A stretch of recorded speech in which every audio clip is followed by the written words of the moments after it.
Oh, most of them are part of the library. You're supporting her. Yeah. Long time. Whatever I was looking for, I was scared.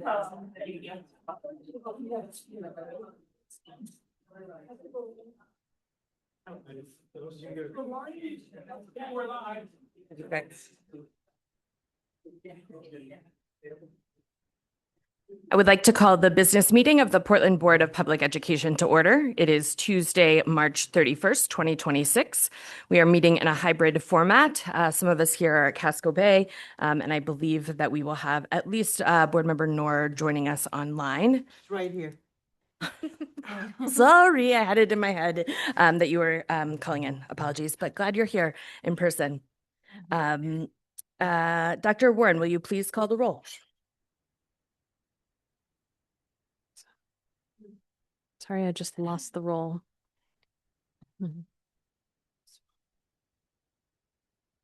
1 second.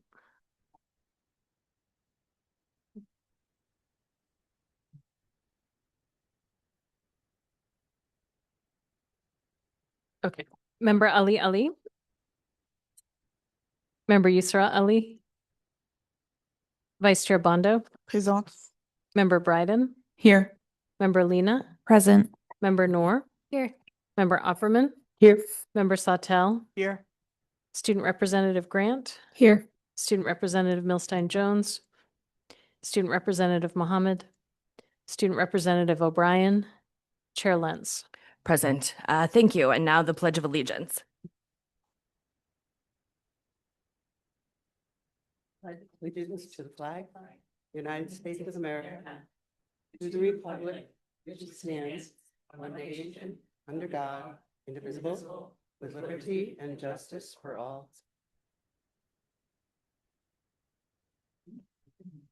Portland Public Schools recognizes the original inhabitants of the land on which our city and schools stand. The Wolastoqey or Maliseet, Micmac, Penobscot, and Passamaquoddy tribes, known collectively as the Wabanaki Confederacy or People of the Dawnland. We are honored to have Wabanaki children among our students today, and as a district, we are committed to making the past, present, and future of Wabanaki peoples visible in our schools and classrooms. And as a reminder of our mission, the Portland Public Schools is responsible for ensuring a challenging, relevant, and joyful education that empowers every learner to make a difference in the world. We build relationships among families, educators, and the community to promote the healthy development and academic achievement of every learner. And our definition of equity. Equity is all people being held to high expectations and having access to opportunities that are reflective of their individual needs, identities, and experiences. Equity is achieved in the Portland Public Schools when there are no identifiable differences in outcomes and experiences for any population subgroup. Tonight, we're going to start with a public hearing around the budget. But before we do, is Susie Nix in the house?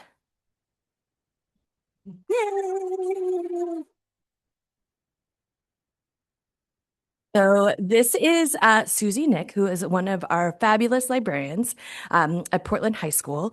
And Susie has recently won a really incredible award. So I just want to give a couple of remarks, and then I'll turn it over to you to also give some remarks. The Walter J. Taranko School Librarian of the Year Award for 2026 was given to Portland High School librarian Susie Nick on March 25th at a surprise staff meeting in the PHS Library, Portland High School. Maine Association of School Librarians past president Heather Perkinson presented Nick with an award certificate and a check for $500 to spend on the Portland High School Library. Nick was nominated by fellow teacher Therese Myatt, who gathered testimonials from many colleagues and students. Nick's principal, Sheila Jepson, said that she has created an exemplary library program. The library is a breath of fresh air. It is a welcoming place for students to be, and it is a hub of learning and activity. Perkinson noted that Miss Nick represents all that a school librarian can and should be. Many people who contributed to her nomination demonstrated that she promotes student achievement through her instruction and collaboration with colleagues, supports all students and staff in developing research and literacy skills, and creates a library environment that welcomes all students and nurtures their growth in those skills. Congratulations on winning this prestigious, well-deserved award, and thank you for your 24 years of dedicated, selfless service as Portland High's beloved librarian extraordinaire.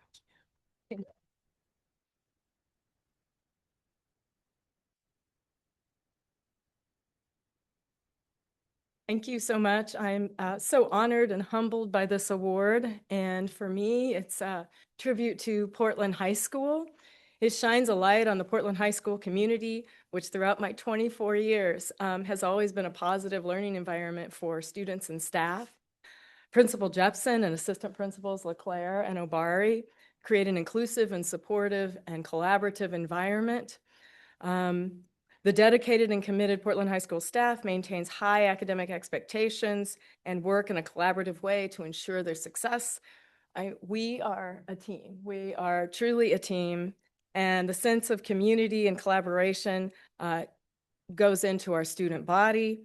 I am forever grateful to work at Portland High School, and right now I honor and I shine the light on the Portland High School and our true heroes, the Portland High School staff.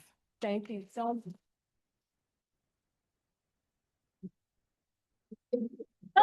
Awesome, awesome. Oh, yes. Can we take a quick picture with you? Could you bring your award back up and we can take a quick picture?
Right.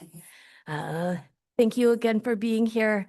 And it's just so awesome how many of our staff across the district get honored every year for their accomplishments. And I think it's just a really awesome indicator of how great our people are. So thank you again. So tonight we're going to start with a public hearing for the proposed fiscal year 2027 budget, and then we'll move on to non-budget public comment, and then we'll follow our regular business meeting. So before we begin, I just want to review public comment guidelines. So members of the public may speak on any subject directly related to the operations of the schools, except for personnel matters or complaints concerning specific employees or students, which shall be addressed through established policies and procedures. If an item is on the agenda, well, that's for later. Comments are limited to a maximum of 3 minutes or 6 minutes for individuals using an interpreter to make their comments. Individuals may not relinquish a portion of their allotted time to another speaker. The board may not respond to comments, and please refrain from responding in the audience. Speakers must refrain from engaging in disruptive conduct, including but not limited to using vulgar and/or obscene language, threatening others using words or by other actions, using pejorative or discriminatory language with reference to a person or a group on the basis of their religion, ethnicity, nationality, race, color, descent, gender, or other identity factor, making defamatory comments, exceeding the allotted time limits, talking over or interrupting others, offering repetitive comments, and offering comment on matters unrelated to the school district's programs, policies, or operations. I'll stop any public comment that is contrary to these rules. And to give public comment, you can come up to the podium or raise your hand in Zoom. Please introduce yourself with your name and address, and we'll alternate batches as needed from Zoom to in person. I'll keep the time, and we'll raise a yellow folder indicating that you have 30 seconds remaining, and we'll raise a red folder signifying the end of your time. If you get to the end of your allotted time and you'd like to request more time, you may do so. So if you'd like to give public comment, you can come up to the podium. Good evening. My name is Brooke Teller and I live at 92 Edgeworth Ave. I worked in the Portland Public Schools for 17 years, most recently as the district science coordinator. I'm here tonight to speak about access to quality STEM education in our elementary schools. As the newest announced cuts to the budget look to eliminate the mobile makerspace teacher, I have to wonder, when will science and STEM be a priority for our youngest students? The research on this is unambiguous. Positive attitudes towards science, the kind that lead to lifelong learning and career pathways, peak at around age 10, and then sharply decline by age 14. STEM jobs are now projected to grow at nearly 3 times the rate of non-STEM jobs over the next decade. And we know that students who do not get early exposure are disproportionately shut out of those opportunities, especially students of color and those from lower income families. That means the window we have to spark curiosity, build confidence, and open doors is right now in our elementary schools. More than 5 years ago, the Portland Public Schools recognized this urgency and began work on a comprehensive district-wide elementary science curriculum. 4 years ago, the district launched the Mobile Makerspace. The Mobile Makerspace was the visible leading edge of a much larger effort. Behind the scenes, the academic team was developing curriculum across science, Wabanaki studies, literacy, and fieldwork, each area intentionally designed to connect with and reinforce the others. Every piece of this work was purposeful, with clear threads of coherence running throughout. 2 years ago, the elementary science curriculum was ready to roll out. It was put on hold in the new strategic plan, and the original timeline called for this coming school year to be the year of full implementation. That moment is here, and the curriculum is waiting. Now tonight, this board is being asked to consider cutting the mobile makerspace position. I want to be clear about what that position represents. The mobile makerspace reaches all 3,000 elementary students every year. For many of these children, that may be their only structured exposure to engineering design, robotics, and technology-driven problem solving. Beyond the students, the mobile makerspace teacher has been working directly with our school librarians, building their capacity to incorporate STEM, engineering design principles, and robotics into the library programming. That is professional development that multiplies impact across every school every year. Cutting this position eliminates the district's primary vehicle for elementary STEM access while the science curriculum rollout remains incomplete. I ask the board to protect the mobile makerspace position, recommit to the science curriculum timeline, and send a clear message that Portland's youngest learners deserve a future that includes science and engineering, joyful investigation, curiosity, and ultimately access and opportunity to high-quality science education. Thank you. Thank you. And we'll do another in person. I'm Fiona Hopper. I am the Social Studies Special Projects Coordinator, and I'm also a resident of Portland. And my comments may run a little long, just forewarning you. I'm speaking today to express my opposition to the proposed elimination of the experiential and out-of-school learning coordinator and the mobile makerspace. These positions are vital to elementary students, as each serves all elementary students, almost 3,000 every year. The experiential and outdoor learning coordinator arranges and leads all of the grade level fieldwork related to Wabanaki studies. These fieldwork experiences, which run from K-5, are an integral part of the Wabanaki Studies curriculum, a curriculum created through a 7-year collaboration between Portland Public Schools and Wabanaki advisors. In spring of 2024, Portland Public Schools established an MOU with the Wabanaki Studies advisors that ensures this curriculum will be implemented and stewarded with the same responsibility and respect with which it was created. Included in that MOU with Wabanaki Studies advisors is a provision about providing fieldwork. PPS has earned a reputation for being an upstander of Wabanaki nations, and to that end, we've been entrusted with spreading the Wabanaki Studies curriculum to other districts in the state. In fact, we just completed our first cycle of curriculum sharing with nearly 55 districts across the state who applied for and received access to the curriculum. Part of the charge of those districts is to develop place-based fieldwork similar to what we have here in Portland. Allowing children to develop a relationship with the ecosystem is central to supporting their understanding of a Wabanaki worldview, a worldview grounded in the land and the rivers of their ancestral homeland. PPS won the Maine Environmental Educators Association District of the Year in 2024 because of the environmental literacy components such as fieldwork built into the Wabanaki Studies curriculum. I hear again and again from teachers and students and parents in the community about how much they love the fieldwork embedded in Wabanaki Studies. For many grade levels, the fieldwork has become a rite of passage, one looked forward to by teachers and students alike.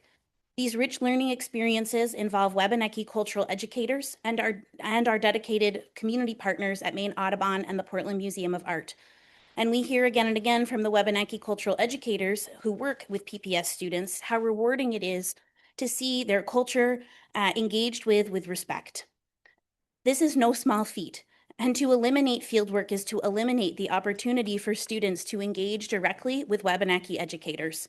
Without fieldwork, Wabanaki people will, for students without connections to those communities, remain an abstraction and perpetuate the harmful misconception that Wabanaki people are people of the past, a misconception that the curriculum alone cannot counteract. Students need to engage with Wabanaki cultural educators in their homeland in order to fully benefit from what the curriculum has to offer.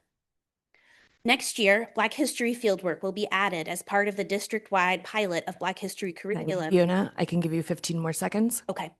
And included in that program will be many programs, related to Black History. I'm trying to summarize, along the Portland Freedom Trail led by Black History curriculum advisors.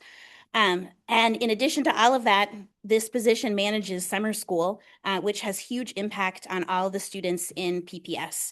I have sketched out some math about how much all of this would cost were we to outsource it to a contractor. And the reality is there is no contractor who can provide Wabanaki Studies and Black History fieldwork. We're the leaders in the state for that.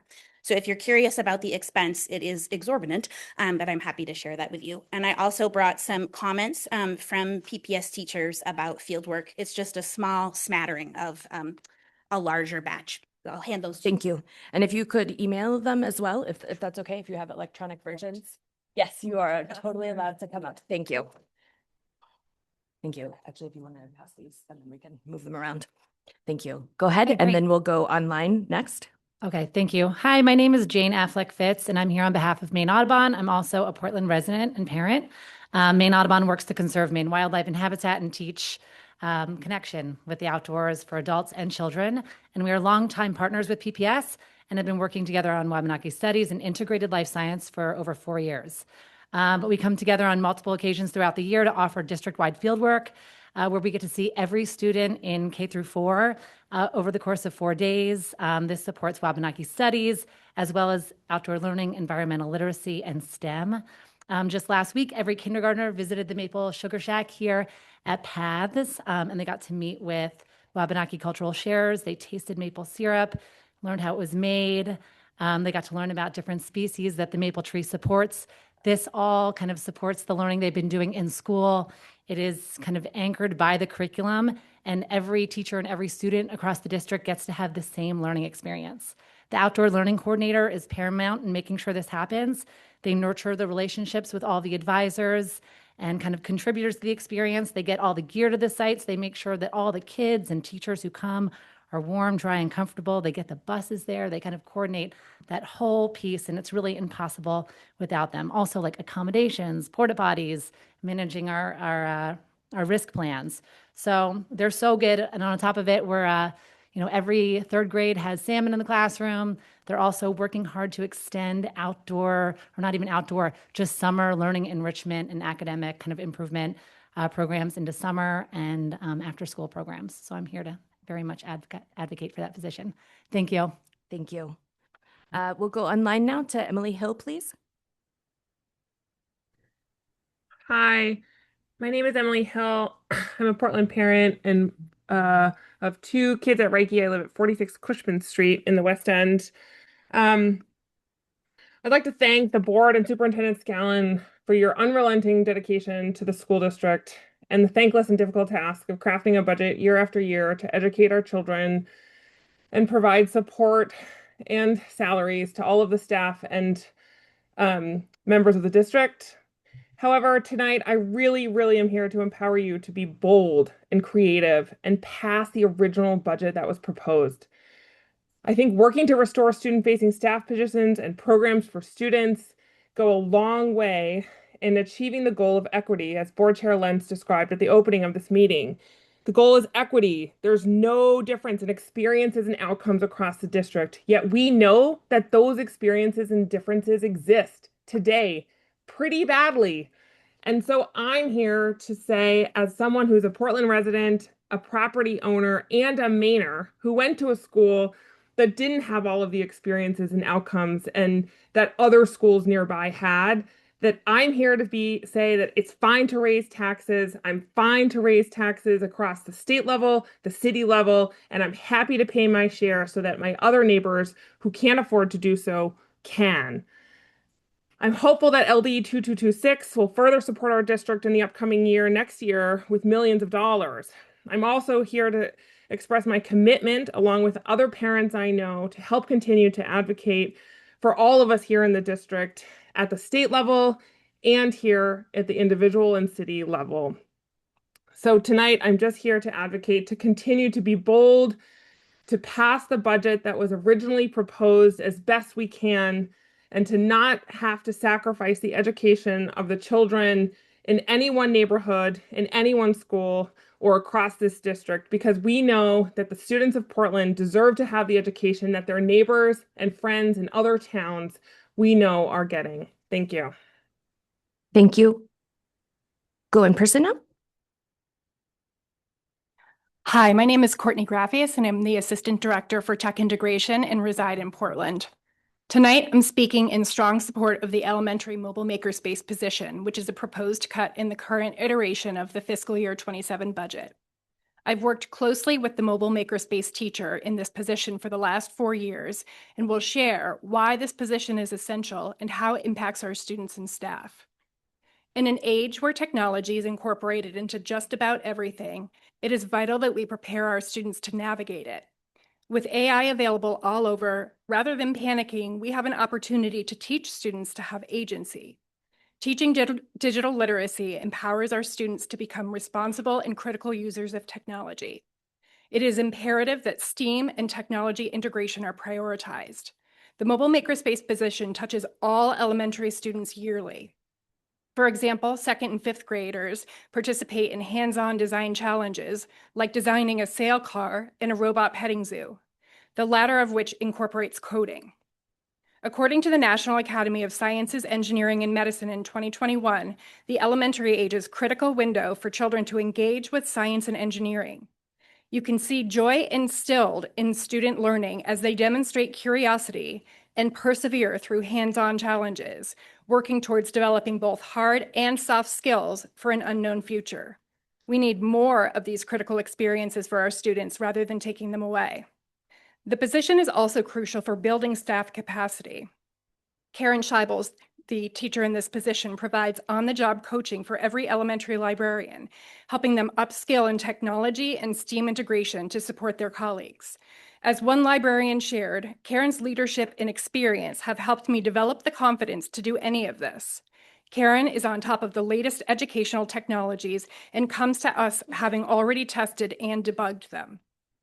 Beyond the makerspace, Karen has gone above and beyond and is critical to PPS's technology leadership. She and I co-led the Generative AI work group, which resulted in updated policy, professional development, and student guidelines for using AI with integrity. She also co-designed and facilitated the Chromebassador cohort to support the smooth transition to Chromebooks at the middle school level. Finally, as a PPS parent whose child has benefited from Karen's work, I urge you to understand the impact of this role. PPS has been a leader with guidelines on how to use and not to use AI in classwork. This is impactful given the moment of time that we are in with AI. This position helps to prepare and empower students and staff for the future. Cutting it would be a significant step backwards. Thank you. Thank you. We'll do another in person. Good evening. Good evening, school board members. My name is Harley Bassett. I'm a resident of Portland. I'm a Passamaquoddy tribal member, a Daring High School graduate, and a father of a fifth grader at Lyseth Elementary.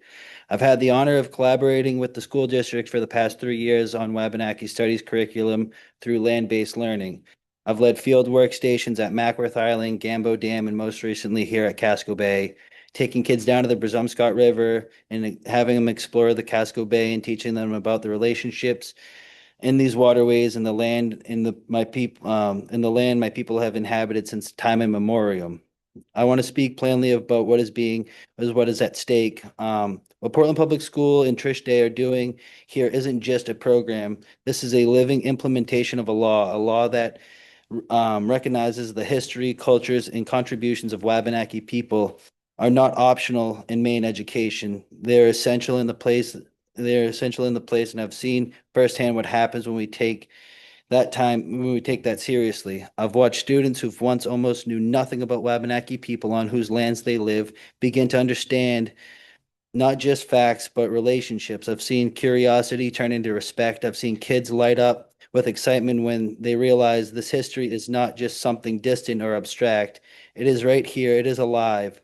It's connected to the river they stand beside, connected to the Wabanaki people they meet, in implementing these programs. That kind of learning doesn't just happen in textbooks alone. Not all classrooms have walls. It happens through people, through relationships, through educators who can bring this knowledge to life in ways that are grounded, accurate, and meaningful. So when we talk about cutting this position or funding, we're not talking about budget lines. We're talking about demonstrating something that is working.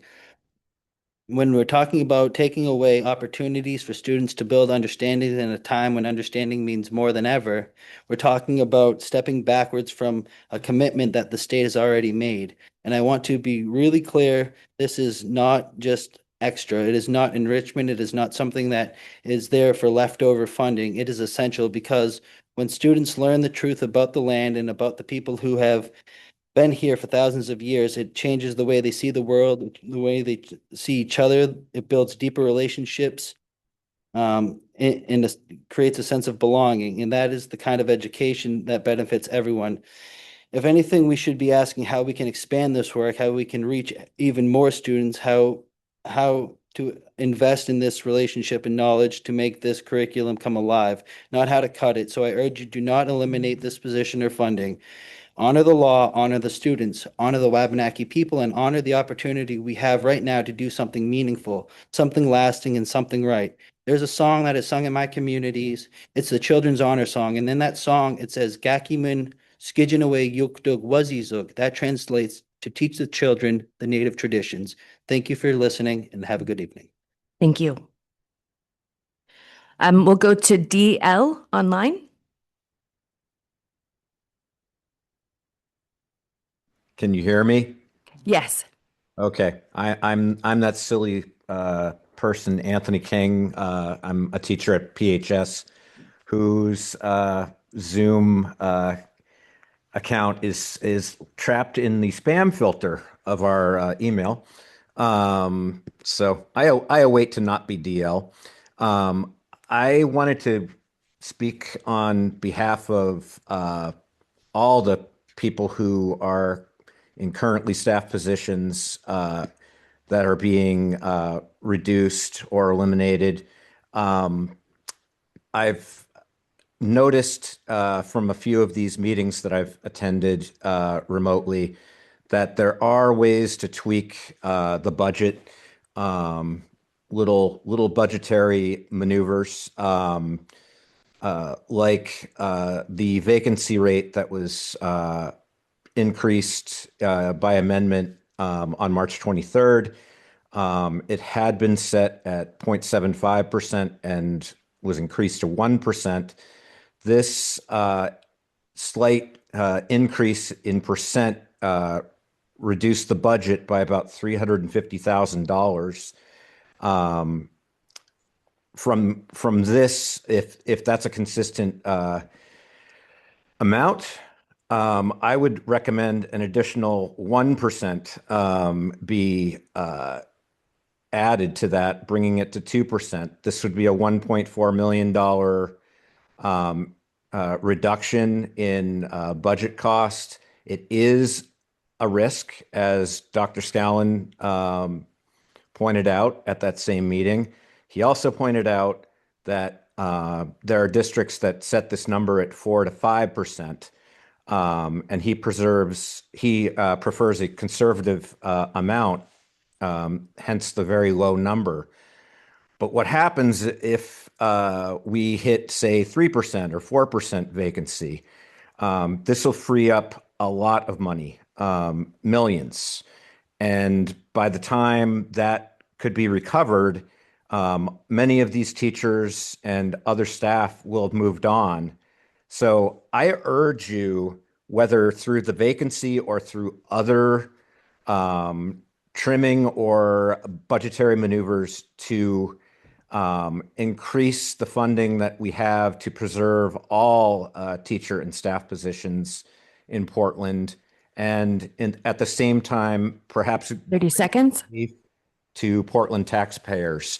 And I will add a shout out to Susie Nick. She's awesome. Keep librarying, please. And to all of the students who have received the Seal of Biliteracy, and I'll especially note my Latin students who received it just in the last few weeks. Congratulations to them and to all. Thank you. Thank you. We'll go in person now. Good evening. My name is Audrey Cabral, and I'm the coordinator of the music department. I also am the band teacher, grades 5 through 8 at Lincoln King, Reiki, Rowe, Longfellow, and Talbot. And I also do the high school orchestra at night, which is Portland High School, Deering High School, and Castro Bay. I'm going to start off by thanking you for all you do, because I can't imagine. It's a lot of work, and you're listening to a lot of people, and I appreciate the listening part and really hearing as people speak and have spoken throughout the month. My colleague reached out to me this weekend to say that the STEAM/STEM Makerspace mobile position is looking at being cut. I have been to past budget hearings, and I've spoken, and I had not seen this until I was reached out to. We are looking at cutting, you are looking at cutting a subject that not only, as others have spoken before me, reaches out to every elementary student, but includes science and technology and engineering and mathematics and the arts. And we are making students who are going to take us into the late 21st century. I see the products of STEAM and STEM. I hear the students talk when they're on their way to band, the 5th graders. They are excited when they've left the makerspace with Mrs. Scheibels. And they come with all these wonderful things that they've made and they've talked about and they've learned. So please, please, please keep this position in the budget. I also am here to mention the music position that was in the budget. It is no longer. I would like to speak that adding a music position to the elementary middle school level would help us build a larger and surer foundation to the music program throughout the Portland Public Schools, especially the instrumental music program. I can't tell you how often I run into people and they're like, oh, did you hear this band at this school and this band at this school in this town? And I'm jealous, and I always say, put one instrumental teacher at one school, and you can have those same results. The position could help us put orchestra back into the school day. Orchestra is a curricular subject, accredited class that happens at night, opposite sports, of which many of the orchestra students are in. And they have to choose or go 1 week to orchestra and 1 week to lacrosse. And these are both things that bring students joy and lead to their social and emotional well-being, arts and sports. And lastly, please, please, please do not cut any student-facing positions. And thank you again for all the work you do. Thank you.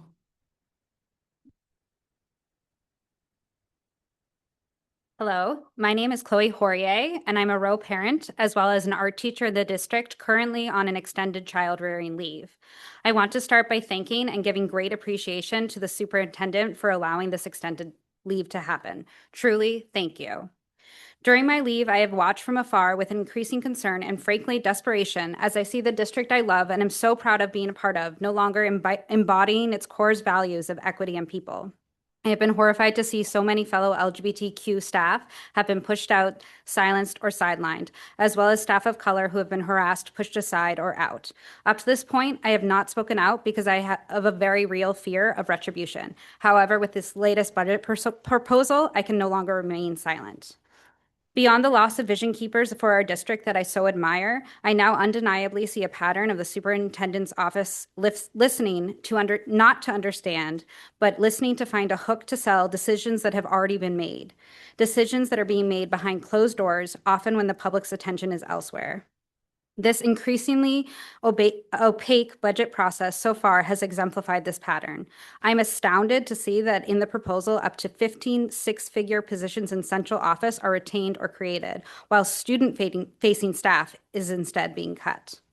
As a teacher, I deeply know from experience that ed techs are the backbone of education, and the superintendent's office's decision to routinely cut these most essential and lowest paid members of our staff is appalling. While we are grossly increasing the line item of central office salaries, as a PPS staff and a parent, I am experiencing increasing dysfunction within the district. Previously to HR's restructuring, when I had a question or concern, I would email my point person and typically get a response within an hour. I was so reliant on this person's incredible work that I actually confirmed with her that she had no plan to retire when I was on leave. But to my surprise, through an automated email I received last year, I learned she no longer worked for the district. Now I do not know how to communicate with HR. I send emails that go unanswered. I make calls that go unanswered. When a question is answered, a follow-up question from me goes unanswered and I'm left in the dark again. My concerns is not with individuals, but that the new, more expensive structure is failing. As a parent, when our daughter was in kindergarten last year, we requested a speech evaluation during the fall conference. And in spite of our wonderful kindergarten teachers' continued requests and reminders, a step 1 meeting was not scheduled until 4 months later, significantly delaying the services my kindergartner received. I do want to be clear that my daughter is receiving incredible services by the wonderful speech staff at Rowe. Again, this is a more expensive structure failing.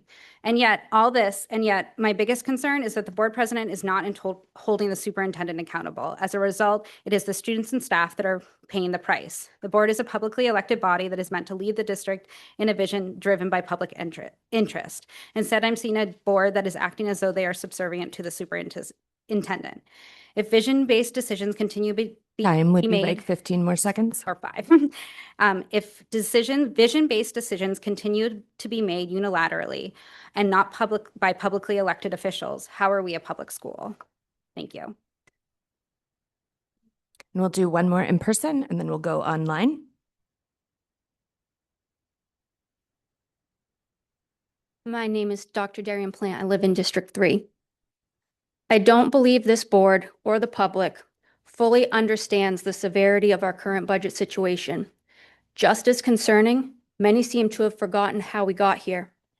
Last year, the city faced a $19 million budget shortfall. The gap was closed by using $8.8 million in fund balance and implementing a 7% tax increase. At the same time, the school department relied on nearly $5 million of its own fund balance to support its budget. These were not sustainable solutions. They were temporary measures that deferred costs. As a result, we are entering this year, behind, not from a neutral standing point, as some discussions suggest. We have become overly reliant on fund balance to soften financial pressures, despite the real possibility that those funds may not be available at the same levels moving forward. That reality needs to be acknowledged clearly and honestly. This year's budget must also be understood in the context of broader financial pressures. Estimates provided by the school show state's revenue is projected to decrease by 15.6%. The loss of our federal contract with our jails has had real financial consequences that cannot be ignored. Cumberland County proposed a budget requiring roughly a 12.93% increase in their tax revenue, an additional $5.4 million to fill that gap. These are significant external pressures that will directly impact taxpayers. The school budget does not exist in isolation. It is but one piece of our city budget and our tax obligation that will impact every resident. The broader responsibility must guide decision-making. Given this context, it is difficult to understand the proposal to add 13 full-time equivalent positions across all departments, particularly when enrollment is declining. The most recent proposal appeared to include a civil rights officer, an assistant superintendent of student, family, and community engagement, and a chief of schools and academics. These positions alone likely represent $500,000 in salary and benefits. This raises a fundamental question: is this the right time to expand administrative capacity? If there are genuine civil rights concerns, can they be referred to the ACLU of Maine and not handled internally? Can other concerns be addressed through human resources, existing administration, the school board, or employee unions? Similarly, the justification for an additional superintendent position was that institutional knowledge and community contacts are lost when employees leave. That seems to be solvable through much simpler, lower-cost solutions, such as shared documents or structured knowledge transfer process. In a year marked by declining enrollment, reduced multilingual student populations, and significant external financial pressures, this proposal represents the largest tax increase in the last 5 years. Time. Would you like 15 more seconds? 5 will do. This year should be a year to set priorities and make disciplined choices. For these reasons, I respectfully request that the proposed positions of Civil Rights Officer, Assistant Superintendent, and Chief of Schools and Academics be removed from this year's budget and reconsidered when state revenues stabilize. Thank you. Thank you.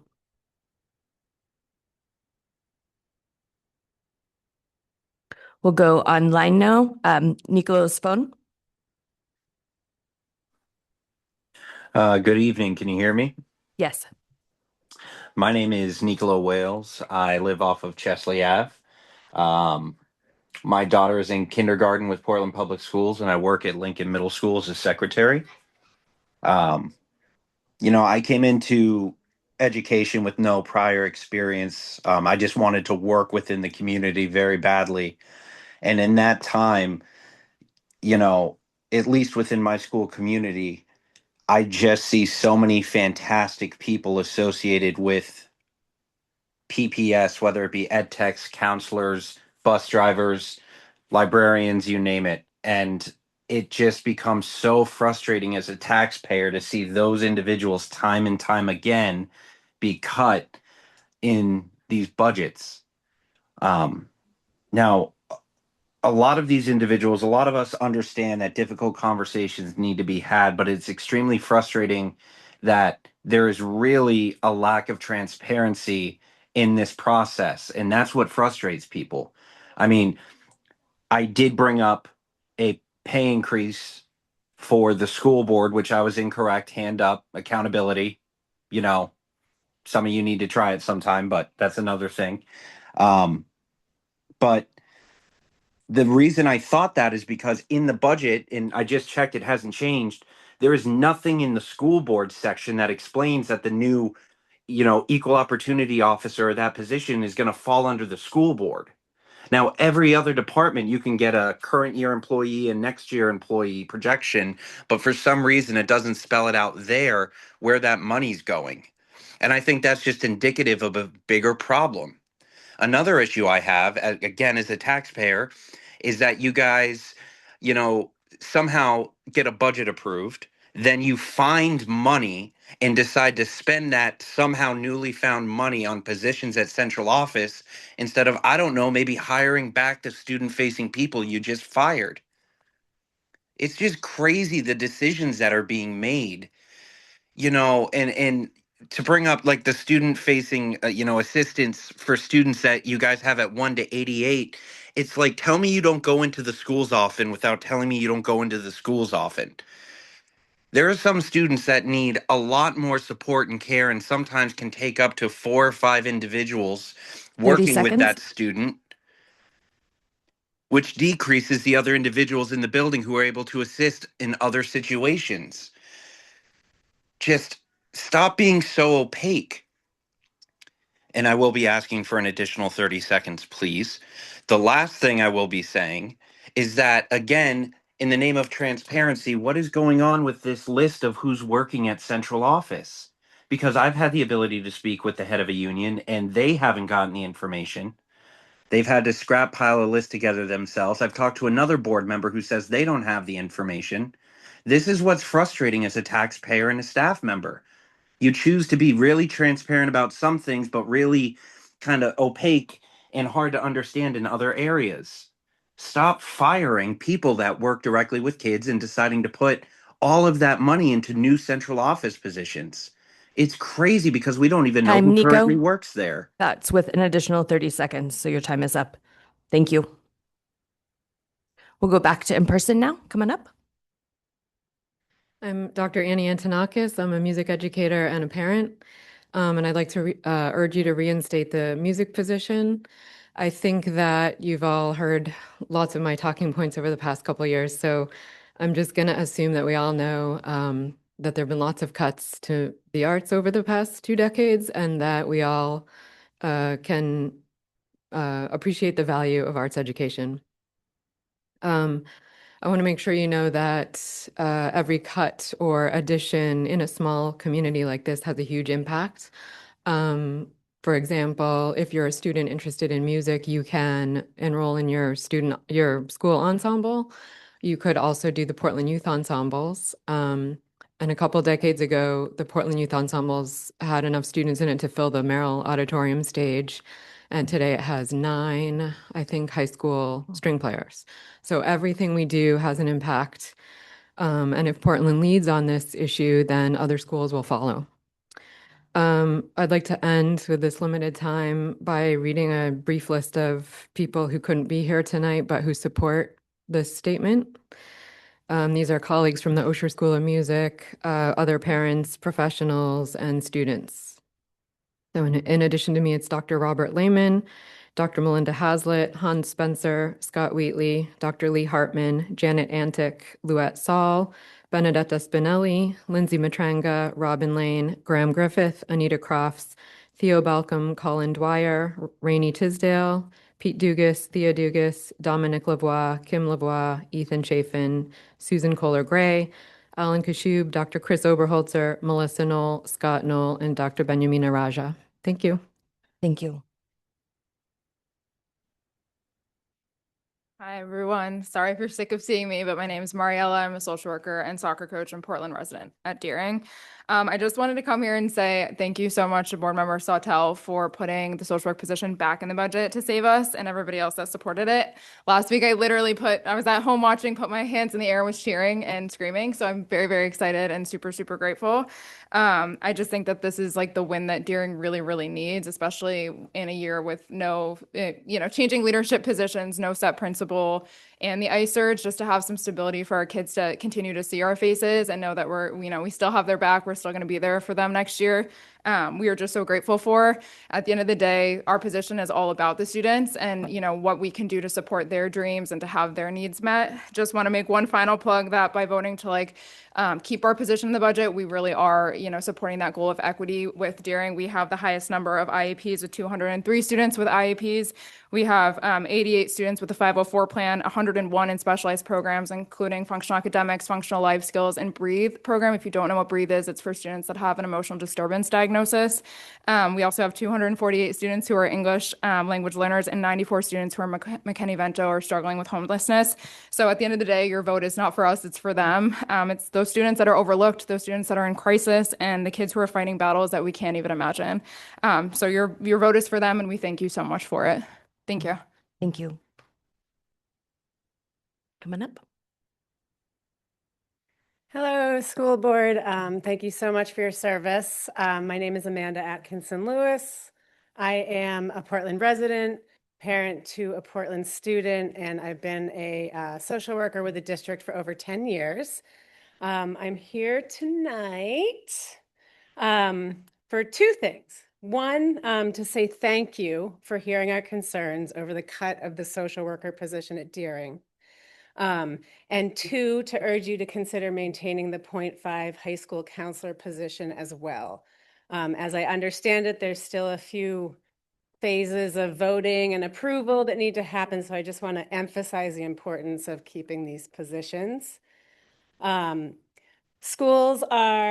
is having a steady increase in enrollment, and I would assume that other high schools are as well. This should encourage us to think beyond current numbers when we're making decisions. Many families in our community are dealing with trauma, particularly due to the current climate surrounding immigration and other federal policy changes. This anxiety and uncertainty affects not only our immigrant families, but also many other students and families in Portland. Many of these policy changes are also directly, significantly affecting people's financial well-being in dire ways, which increases the need for social work support even more. The demand right now for social work and counselor support is critical. Cutting these positions would leave vulnerable students and families without the essential resources they need to thrive. We play a vital role in advancing equity, helping students and families to navigate school and community systems while ensuring that they have access to the necessary services and opportunities in and outside of schools. We're already stretched thin, as we all are, and reducing our staff right now will only hinder our ability to provide timely support. The decision to cut these positions would have a direct negative impact on those who rely on our services the most. So I urge you to consider the long-term implications of this decision. Instead of reducing the vital resources during a time of increased need, let's work together to enhance the support for all our students and families. Thank you so much for your attention, and I hope that you will continue to advocate for the continuation of the social worker position at Deering, and also advocate for the 0.5 position, school counselor position. While I'm up here, I didn't realize that there was some risk to funding of whatever is needed for the Wabanaki Studies and the Black Studies curriculum. So I just want to add my voice of advocacy for providing the resources and support to maintain the work that we have going for that as well. Thanks. Thank you.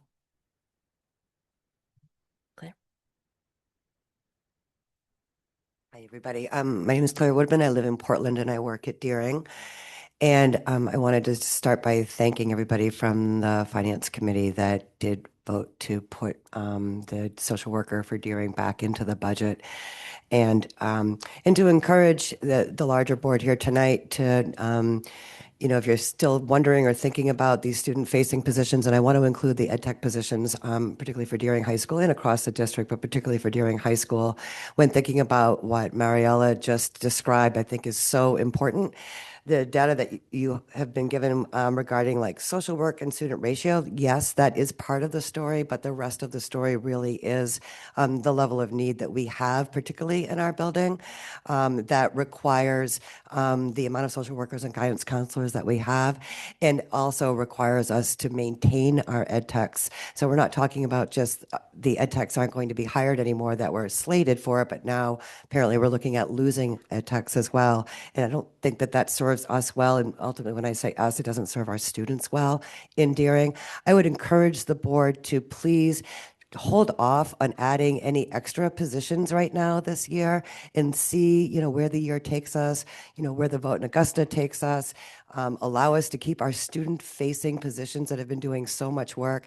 And I also want to echo the Wabanaki. That was a real surprise to me. I've listened to board meetings for years and have watched all of that come to life.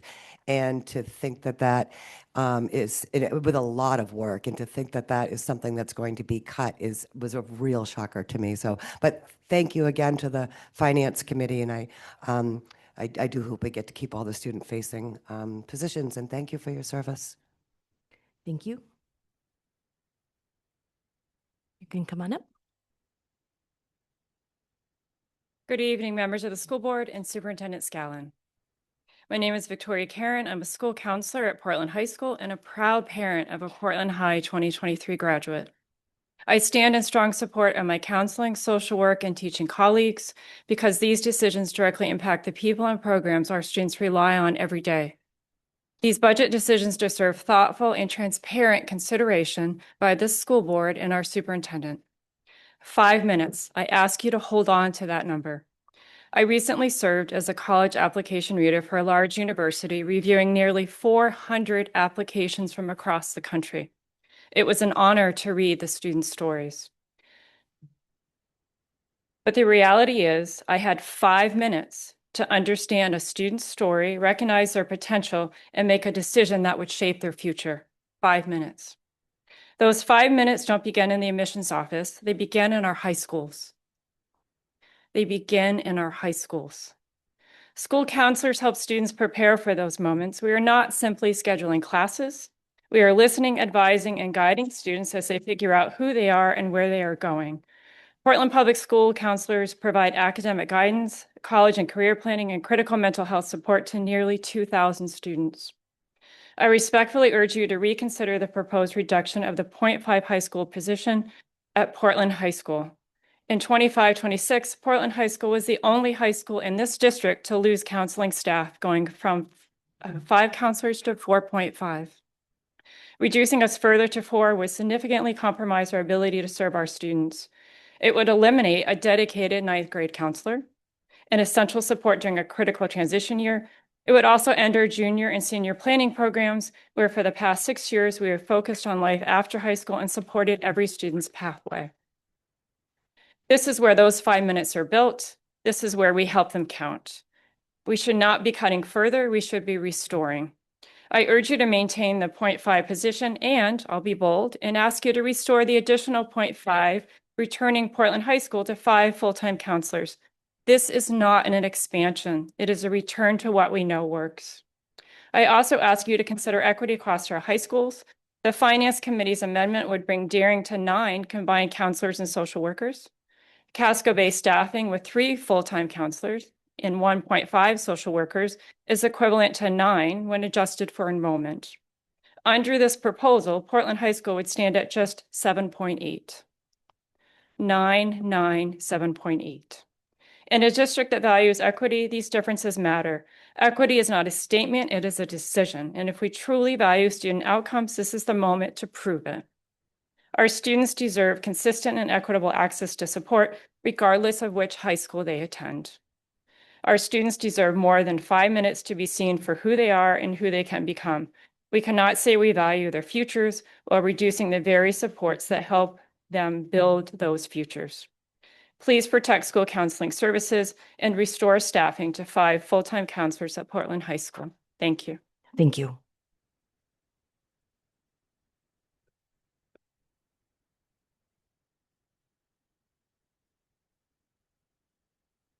Good evening. My name is Johanna Burden. I'm a Portland taxpayer for a 3-family on May Street, a proud parent of a Portland High alum, and a proud school counselor at Portland High. I am hoping you will not make any student-facing cuts in this budget. It looks to me like there is room in this budget to do this. I'm speaking to ask you to consider an amendment to the school budget to add the PHS half counselor slated for cut back into next year's budget and to further replace the half of a counselor cut that was effective this school year. As I think you know, PHS is not going to have a smaller number of students in 26-27 compared to now. We could bring you similar stats that Mariella brought about Deering, but they're similar. Fewer IEPs, but similar across the board otherwise. The wonderful Jane Sawtell, with the support of other school board finance committee members, so far effectively brought that 5th, originally a counselor position, but now filled by a social worker counseling position back to DHS at a recent finance committee meeting. I am so grateful for this amendment for Deering students, and I hope and dream of something similar for Portland High students. As budgeted currently, PHS students lose. They do not need school counselors and social workers less than other PPS high school students, as evidenced by the counselor and social worker to student ratio supported in the current budget. Much of the work being highlighted at the high school level this year relies on school counselors as collaborators and student and family-facing leaders. What do PHS students lose if the budget stays as is? An assigned counselor for grade 9. Instead, the remaining 4 counselors would work with grade 9, but also with students in grades 10 to 12. Under the current budget, PHS students would get less access to their counselors for academic planning and support for makeup plans, mental health help and referrals, future planning help, access to help with the FAFSA, help if a student is not eligible for the FAFSA, scholarship help, planning for our newest Mainer aging out students, PADS visits. We have an incredible number, like 165 visits this year.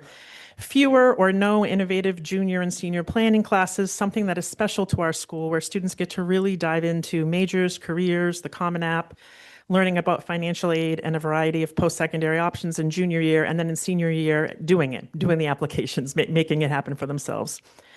Our school is slated to have the same number of students next year as we currently have now. This cut is not about enrollment or focused on something students can afford to have less of or less access to. Help us to continue to support the well-being, high school experience, dreams, and future plans of our students. And please make an amendment to restore the counselor position at PHS. And again, I think you have a real opportunity in this budget to not cut student-facing positions at all. Thank you very much. Thank you. You can come on up.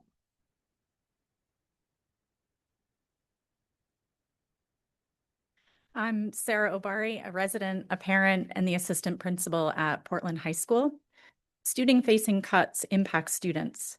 Portland High School's enrollment is not changing next year, yet we're slated to lose 2.5 teaching positions and a 0.5 counselor. While our administration weighed in on how to reach the proposed reduction of 2.5 teachers, please note that this was not an easy task. There's no such thing as painless cuts when it comes to the classroom. We're currently building our master schedule. A 0.5 cut in key areas such as English and history forces us to reduce elective sections, forcing more students to be in study hall when they want to be learning. It forces us to rotate electives on an every other year basis, causing students to miss opportunities entirely. Most notably, we face the loss of our Latin program. We have heard from a number of families who rely on this program not just for language, but for the proven benefits of analytical thinking and vocabulary development. Losing this program forces students into Spanish and French, tracks that are already at capacity. In fact, we will already be unable to run 2 sections of language next year due to staffing. This guarantees that more students will be locked out of language education. Especially concerning is the 0.5 cut to our counseling team. Administration, it's important to note, was not consulted on this proposed cut. The first person a student meets at PHS is often their school counselor. Recently, our team visited the 3 middle schools to meet the class of 2030, calming their anxieties and helping them navigate their first high school experience, choosing their courses. At the other end of the spectrum, we recently welcomed a senior transfer student in March. Arrived, worried about their credits, navigating housing insecurity, and moving to a new state. Their counselor didn't just hand them a schedule. They introduced them to key staff, ensured they had a pathway to graduation, scheduled a follow-up meeting to discuss post-secondary options, and connected with the district McKinney-Vento liaison around housing and community resources. School counselors are the backbone of our support team. This year, through intentional outreach, our counselors helped to reduce our chronic absenteeism by 5 percentage points. They sit down with students one-on-one to identify and remove specific barriers, whether social, emotional, or academic. By January, our team ensured that 99% of our seniors had a post-secondary plan, 90% had applied to college, and 82% had completed the FAFSA in January. In addition, they're working together to intentionally plan for students who are not FAFSA eligible and thoughtfully and intentionally transitioning students to Portland Adult Ed. When you cut a 0.5 counselor, you're jeopardizing the very infrastructure that helps our students graduate and move into their future. I'm going to need 30 seconds. Okay. In fact, you're eliminating a trusting relationship students have built with adults who serve often as their primary advocate. I wrote this at the end. In fact, when my 17-year-old son was not listening to his mother and lost about what to do with his future, we looked to his school counselor, Lori Medeiros, who is now at Deering. It was his school counselor who encouraged him to try paths as a senior, which isn't normal. When I see my nearly 21-year son thriving in a career field that he loves, I thank all his wonderful teachers at Portland High, including his Latin teacher, Mr. Bermani, and his wonderful school counselor. There are many things in the budget that I do not thank. I urge the board to look at non-student facing operations to find the savings you need. Thank you. Thank you. Come on up. And if there's anyone online that would like to give public comment, please raise your Zoom hand now. Hi, Michelle Lawless, Portland resident, parent of a former Portland student and Portland teacher. Superintendent, Chief of Strategy and Operations, Chief School and Academic Officer, Assistant Superintendent Elementary, Assistant Superintendent Secondary, Director of Elementary Academics, Director of Secondary Academics, Senior Director of Early Childhood, Director of Special Ed, Director of Pre-K, Director of Secondary Culture, Director of Elementary Culture, Director of Specialized Programs, 2 Specialized Program Coordinators, Special Ed Program Manager. Those are 17 of the highest paid positions in the district at central office. And hopefully that raises more than a few questions. Is it your belief that a director of secondary schools does more to prepare our students for their SATs, for rigorous academics, for acceptance into highly competitive college than a Latin program? Are you of the mind that a director of culture does more to build a relationship with students and guide them towards their future internships, college graduation programs, and feed their passions more than a school counselor does? Are you of the mind that a specialized program coordinator does more to differentiate a lesson, help a student with their toileting, or run after eloping students than an ed tech does in a day? Now, I recognize that there are different responsibilities and different jobs, and I'd have a better idea of what they were if we had job descriptions. But it still raises really important questions about what you do with limited funds. Our job is to prepare students for the world beyond their education. And the people who do that, day in and day out, hour upon hour, first and foremost, are student-facing positions. In a perfect world with a huge budget, if all of our school resources in the buildings were filled, then you could keep adding on. Would you like 15 more seconds? Sure, why not? Now, I recognize you can't answer my questions here. This isn't the forum for it.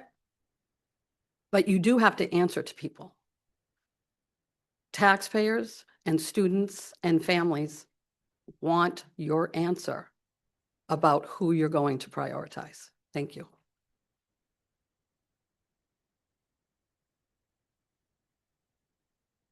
Is there anyone else that would like to give public comment in the room?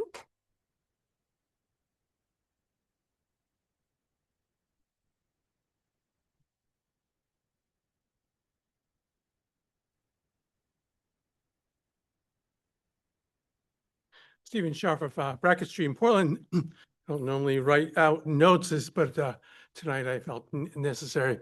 And I hope the superintendent is still in the room hearing things. So oh, okay. It disappeared on us. I want to start out by asking if there are any additional cuts being proposed that they should have been outlined in the in a presentation prior to this hearing, so the public could be coherently commenting on what is on the table at this point. So to hear that there's a mobile makerspace being proposed is disturbing, because it implies there's some private list there going around that the general public is not privy to as to what's in and out of the school budget. Now it's also possible that mobile maker is part of the 1 million you've already taken out of the school budget, or the finance committee has. So I'm not sure if that's part of that. I want to make clear that the budget you have in front of you is not a cut. The budget is proposed to increase $7 million over the current year's budget. Any reductions in funding is a reduction in the increase, not a cut to the budget. The public seems to think if you do anything, to a proposed increase, that it's a cut. It is not a cut. Furthermore, there are only 2 schools getting less money in next year's budget. They're Cliff Island, which obviously should be getting less money, and Talbot School, which is getting just $91,000 less than budgeted. I tried to look quickly to figure out why, didn't see a reason specific to that. Let me repeat. Most of the 16 Portland schools are getting more money next year than they were budgeted for this year. That is not a cut. You have in your budget $188,000 for the cost of hiring an additional superintendent for student, family, and community engagement. There's been very little conversation as to what this position will really do. One would expect a position of this size and cost to have a robust job description justifying the position. Over the last couple of days, I've asked for several pieces of information that I think is important for you as a board to make a decision, and also important for the public to have in knowing what was going on. One of the most important pieces of this request is a 5-year enrollment look back and projection for next year's projected enrollment, which has always been a standard part of the school budget. And for some reason, every year I have to tell you, the staff and board, that this has always been part of the budget, and can you please include it as part of the documentation? It should be in the original documentation from the school superintendent. So that's very important. You can't make a decision on next year until you see those set of numbers. You are drafting a budget for next year, and knowing what the enrollment will be is the most important thing in doing that budget. And lastly, I just want to point a little thing out. Last year's central office directory, I'll be just 5 seconds.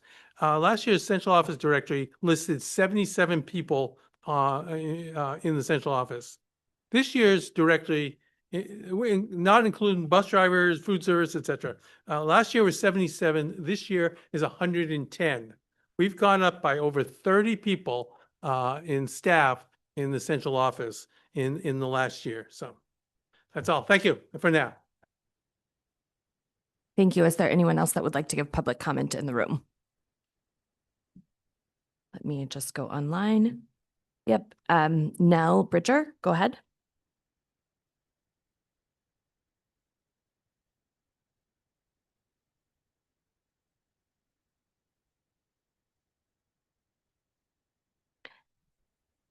Now, whenever you're ready. Sorry, can you hear me now? Yeah, that's perfect. Okay, thank you. My name is Nell Bridger. I'm a resident of Alton Street. I'm a PPS staff member and a parent of 2 elementary age children. I was listening to the budget meeting last week when board member Sawtelle proposed an amendment to cut $400,000 from central office staff in order to meet budget shortfalls. I enthusiastically supported that idea. I had initially written this comment after hearing that at least 2 student-facing positions were being proposed to be cut. And I'm certain this is not what was intended when cuts to central office staff were proposed. I have since learned that perhaps one of these positions is safe. That came from the superintendent. And I have to question why cuts would be talked about under wraps, only to find that perhaps there are other unknown positions being slated for removal. I have to wonder if this confusion and obfuscation is the point. You have heard many eloquent speakers about the power of the makerspace programming, the Wabanaki field studies. Losing them, I echo that. It would be a huge loss. And so I do sincerely hope that these positions are safe. I encourage the school board to take a close look at administrative roles in this district. Declining enrollment is often cited as a reason for our budget woes, and I have to wonder why there are so many assistant superintendents, as others have mentioned. Sorry, those are my children joining in. Why is there a chief of schools and academics, a position that to my knowledge never existed before this year, and the cost of which has never been adequately described or justified to the school community? I remain in opposition to any cuts to student-facing positions, especially when the proposed and passed amendment was clearly stated to cut central office staff. Although some of these positions may by virtue of paperwork and logistics fall under the category of central office, this is a bait and switch, and Portland voters should not stand for it. Thank you. Thank you. Is there anyone else online or in the room that would like to give public comment on the budget?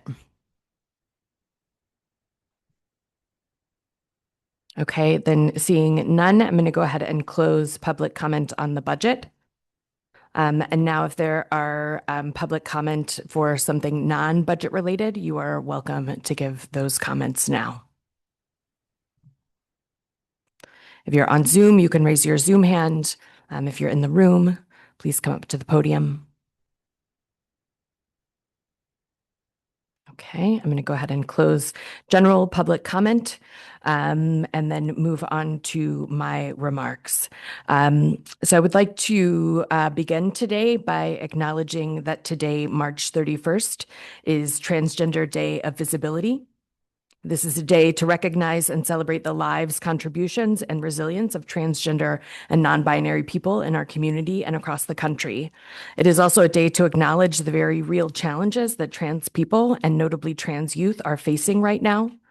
Across the country and at the federal level, we are seeing increasingly harsh and oppressive policies being passed and implemented. Closer to home here in Maine, voters will be weighing in on a referendum this fall related to the rights of transgender students. These actions are happening in real time, and they are not abstract. They directly affect members of our school community.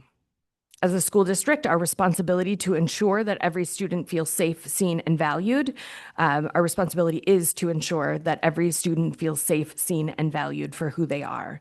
That commitment is not changing. We vow to continue to stand up and protect the rights for all of our students and staff to the fullest of our abilities so that all students can fully participate, learn, and thrive. I also want to take a moment to just speak about where we are in the budget process. So as many of you know, this is one complicated and complex part of our work as a board. This year in particular, we are navigating significant financial pressures, including a $4.1 million cut in state funding, declining enrollment, and rising costs, all while trying to stay true to our strategic priorities and commitments to students. There are absolutely no easy decisions in this process.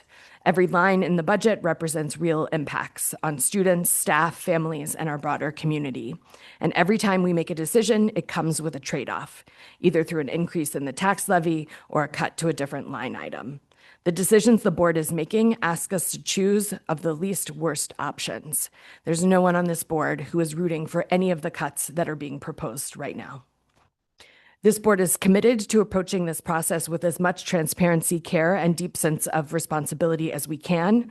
We encourage continued public engagement, and we are grateful to everyone who has taken time already to share your perspectives with us.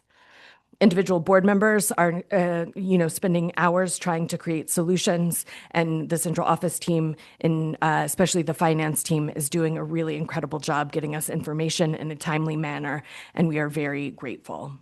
Tonight we'll have the first read of the budget, which comes after the Finance Committee made amendments. So the updated budget book is in Diligent Community for you to see the amendments that were passed there. We also, at the last board meeting, did a workshop on all of the amendments that passed. So tonight we have the first read of the budget, and then we'll have another workshop at the end of this meeting where board members will be able to talk with one another about their ideas for amendments and get questions answered. And then on the 14th, we will have a second read and vote on the budget, and that is when amendments will be offered. I would urge us that in this process, we try not to pit school against school or staff against staff. Everyone that is employed in this district right now is vital. 100%. There is not one person in this district that is more or less valuable than anyone else. And they are all working so hard every day to give what is best to our students.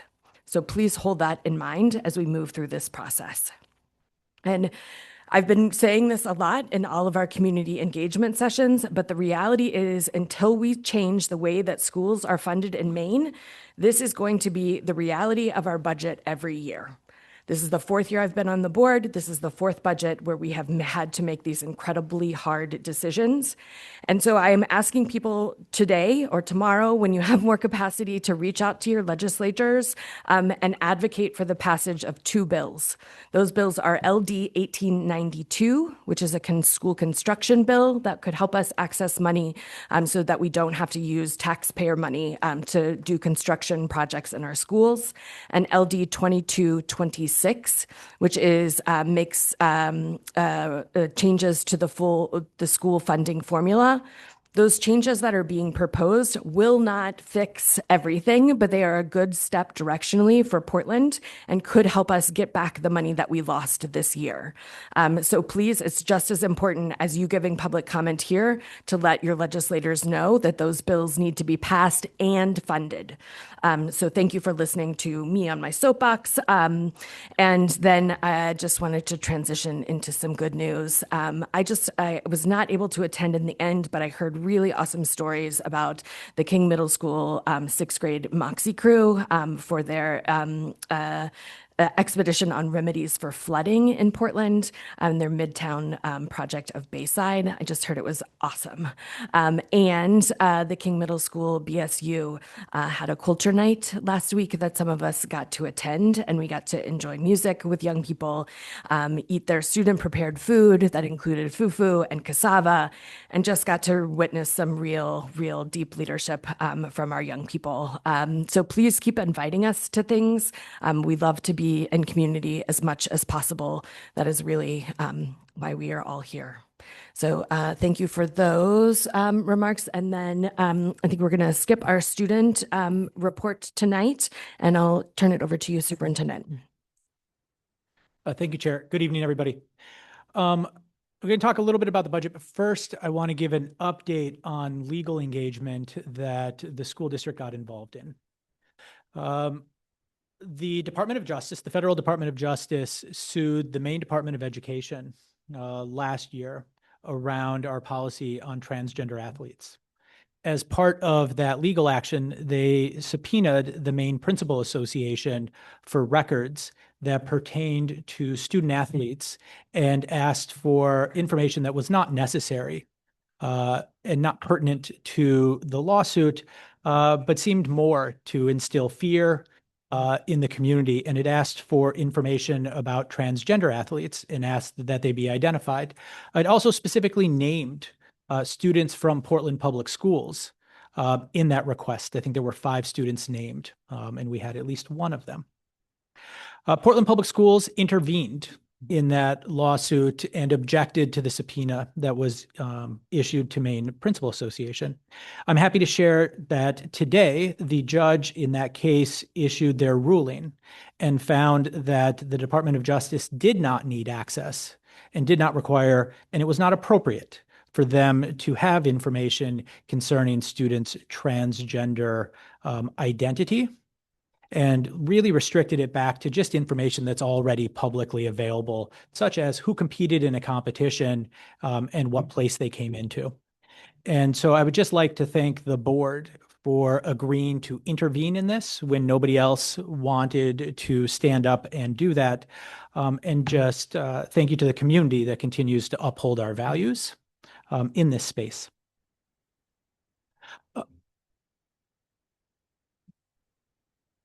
We're going to encourage clapping tonight. I appreciate that. This evening at the end of the board meeting today, we have a public workshop on the budget. And I want to make something clear on the front end of it that Chair Lentz said a little bit about, which is that everybody sitting here would like to see a bigger budget for Portland. The challenge is that that comes at a cost to taxpayers as long as we continue to not receive our fair and appropriate share of state funding. The state has their policy that says that we will receive 55% of our overall cost of education. Portland receives 16%. Further on that 16% is not actually on the total cost of education. As one simple example, the salaries that they used to figure out the cost for an educator were set back in 2006. And so we have a starting salary for a teacher in our district of $50,000. The formula assumes something closer to $30,000. And so when we actually think about what they estimate the cost of education, it is a little more than half of what it actually costs to educate. And so I strongly encourage that the passion and the care that everybody has in this room, that we make sure it shows up in Augusta and in support of LD 2226. I also want to acknowledge that if that passes, it does not actually mean that the funding is coming next year. And we have to be careful about that. And the reason for that is that the actual appropriations for it won't go in this year because it won't actually impact the budget until fiscal year 28. There's actually a parallel experience that existed in this when the state passed the policy of going to 55%. It actually took several years after that to have the state commit to that funding level. And so I encourage folks to not only reach out around this, but to encourage your legislators to act on it and to ensure that there's continued advocacy next year around the funding of it, as it has significant impact. It means that we're forced with really awful trade-offs. And none of the things in the budget are things that we want to see reduced. But we also have to be careful that we're making those incremental changes, or we'll find ourselves in a space that some surrounding districts find themselves in now, where they're making hard decisions about next year and closing of schools because of not sort of adjusting incrementally along the way. And so with that, I strongly encourage engagement and sort of the process along the way. Just a couple of pieces that came up in public comment that I just want to make sure we have the information on. The vacancy rate. I don't know of any district that actually assumes any vacancy rate. We assume in this budget right now, based on the Finance Committee adjustment, a 1% vacancy rate. That's actually a financial risk where the board is making a decision to say, look, we typically have a higher vacancy rate than that. And so we're going to lean in on this. What it does in a practical sense is it spends down our fund balance faster than it would if we didn't do that. And that is a choice that the board can make, recognizing the challenge of losing $4.1 million in state funding and thinking of it as a one-time piece. But we have to be careful about that piece. In terms of central office, there is no growth that actually exists in central office. And since fiscal year 24 to fiscal year 26, there's a 6% reduction. And some of the positions that are highlighted come from trade-offs. And I'm just going to give one example of it. And I'm not advocating that this position is more important than another, but I just want to share the context around it. We ran 2 national searches for a CFO last year, and nobody wanted really to be the CFO for Portland Public Schools because of our historical fiscal challenges. And so we ran 2 national searches with a national search firm and couldn't do it. And so myself and Lisa Beck wear that hat jointly. And really, Lisa Beck wears it mostly, and she's phenomenal, but it takes up capacity. And so when that happened, it went to the board around needing to add capacity to support overall academics, because I couldn't spend the time on it. And I'm not saying that I'm the gift to it, but we didn't have that capacity. And so the chief of schools and academics was added at that time, recognizing that we had to backstop the financial capacity. And so that's why if you look on our budget and you look at any of the school districts, you won't see other school districts that don't have a CFO or don't have a superintendent or have a superintendent who's serving partially in that role. And so I say that not to pat myself on the back, but the reality of those tensions. And we see that play out when we look at our HR. Okay. If you had our HR team up here, they would tell you they want to respond faster to concerns that are raised. And I think they do a pretty good job, but they'll tell you they want to respond faster. Last week, I shared with the city council that they have about 1,400 employees. We're just about the exact same. Our finance or our HR team is 9 people. Their HR team is 16. And so the ability to respond is just very different. And so I say that to say that all of these changes have impact. Right now, we're going to spend $2 million on Barry Dunn to correct past errors because we set up a system where it only had one person doing payroll. And it wasn't reasonable to have one person doing payroll for 1,400 people. And if we took those $2 million we're going to spend and used it towards a position, it would be 15 years of having a second person and ensuring that this didn't happen. And so there's those really difficult trade-offs that we have to wrestle with as we're sitting in this budget. The overall count of teacher and ed tech actually goes up a little from this year to next year. And so we highlighted where there are specific reductions, but we always look at class size. And when there is not enough teachers at the elementary school to maintain our class size, we add it. And we take that risk. And we do that always after the budget process. And that's been done as long as I think anybody can remember within Portland Public Schools.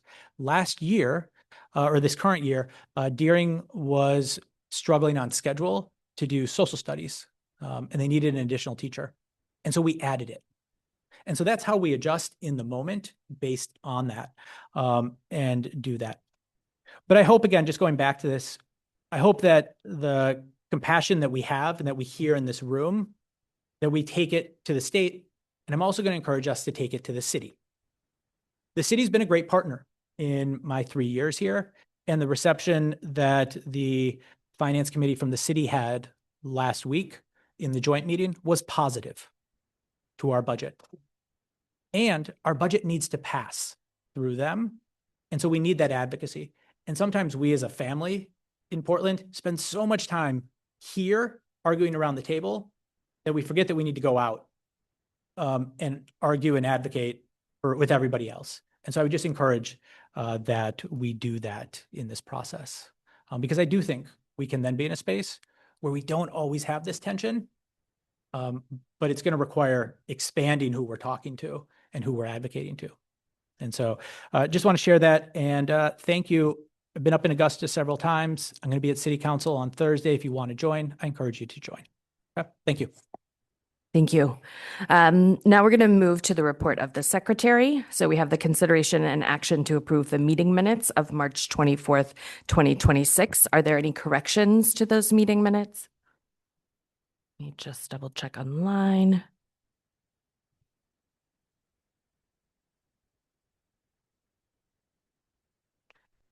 Okay, seeing no corrections, the minutes are approved as distributed.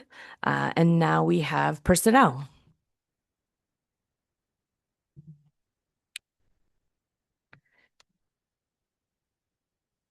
Thank you. Good evening. We just have one item for you tonight, which is an administrative approval, hopefully. We're very excited to bring forward for you tonight beloved Principal Aris, who is currently our principal at Lincoln Middle School. We are hoping you'll approve a transition to Deering High School for next year. Thank you. Are there any questions from the board on this? I just had one question, just because the timing of this hire is a little bit different than in past. When is the start date of this position? Do you know? July 1st. Okay, perfect. Thank you. Any other questions from the board? Then let's go ahead, and I'd be looking for the consideration and action to approve the personnel items listed, the election of administrator. Thank you, Board Member Opperman. Is there a second? Board Member Bryden. We just did questions out of order, so we'll skip them now.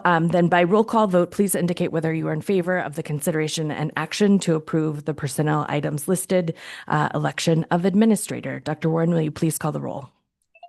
Member Ali? Yes. Member Yusra Ali? Yes. Vice Chair Bondo? Yes. Member Bryden? Yes. Member Lena? Yes. Member Noor? Yes. Member Opperman? Yes. Member Sawtell? Yes. Student Representative Grant? Student Representative Milstein Jones? Student Representative Mohammed? Student Representative O'Brien? Chair Lentz? Yes, so that motion passes. And I don't see them in the room. They're not here, are they? Not the same. Aris Ayala. I just want to say into public record how many people have reached out to me to say what a score this is, to be able to keep Mix Ayala in this capacity within our community. So I'm just super grateful for everything that they've done at Lincoln and excited to see the investments in Deering that will come. So with that, we're going to move on to some old business. Up first, we have the consideration and action to approve revised policy BEDH, public participation at board meetings. I don't know, Dr. Warren, if you want to speak to this, if you want me to speak to this, what do you want me to do? What do you want to do? I think probably you. Okay. And would anyone like me to pull up the policy to see it? Yeah, that would be great if you could. So you can do that while I'll speak to this motion. So policy BEDH is public participation at board meetings. And just as a refresher, this policy was at the committee level. It came to the board, and then we saw a lot of different kinds of public participation happening across the state. And so moved this back down to committee for more changes. So this policy that's in front of us really clearly outlines 3 different ways of giving public comment, both at the top of each meeting with the vote and then at committee meetings as well. So those are the biggest changes, and then other changes that are notable are just around kind of expectations while giving public comment. Are there any questions from the board? Yes, Board Member Noor. I had a question about line 6, the distributing handouts section. I was wondering what was the conversation at the policy committee, and why that was put in. Mm-hmm. Do you want to talk about that, or you want me to respond? Okay. Yes, I don't think there was an in-depth conversation about that. It came from the, in the last couple of years, we've seen sometimes people bring in props, and just watching what has happened across the state in terms of posters, flags, all sorts of things. I mean, I think tonight is like the thing that I'm worried about losing, where somebody brings a list of remarks from a school or from staff, and if they aren't able to email it for some reason, could they get it to us? But I also want to make sure that we don't receive like hate flyers, which I think is very real and possible. So I think we could think about changing that language if folks wanted to, but that's the reasoning. I think, correct me if I'm wrong, but City Council allows for at least the comments to be handed out in paper format. Is that correct? So City Council, they gather public comment that's sent to a public comment email address, and then put it in the board, or put it in the City Council packet. Right. Okay. That might be why. Yeah, I don't know. I would like, I understand the reasons, but I would if something like today happened where someone wanted to give us their written public comment, I would like that to happen. Awesome. You can bring that up again in just a couple minutes when we get to the discussion portion. Are there any other questions from folks? Yeah, Board Member Bryden. Thank you, Chair. I similarly have a question about something that may have been covered during committee discussion. So I apologize if, I haven't listened to the recording where this is addressed. So my question has to do with, I understand why public comment cannot include a discussion about like a complaint about an employee because of the considerations related to that and making sure that we respect people's privacy. I'm curious about positive comments about specific staff members. And my guess would be that perhaps the legal guidance might be, you can't control what people say in terms of content. But I'm wanting to just better understand, there are content restrictions in here. So that's, I'm curious about that. But in terms of, so we had a number of people today during public comment speaking positively about staff members. And I'm curious about whether it would be possible to frame the staff-specific prohibition around negative complaints because of the potential for, defamation. I don't think that, so-and-so teacher did a great job is a defamation risk at all. So I didn't know if that had been explored more at the committee level. Yes, it has. And it is a First Amendment piece rather than a defamation piece. Well, it's two pieces in my understanding, and everybody else that listened to the lawyers talk, feel free to jump in on this. But one, it's like you have to respect the rights of your employees, right? And anything about their job is confidential. But then prohibiting negative and not positive then becomes an infringement on First Amendment rights. Thank you for that. And then my follow-up question is, how is that distinguished from the content restrictions within item 5?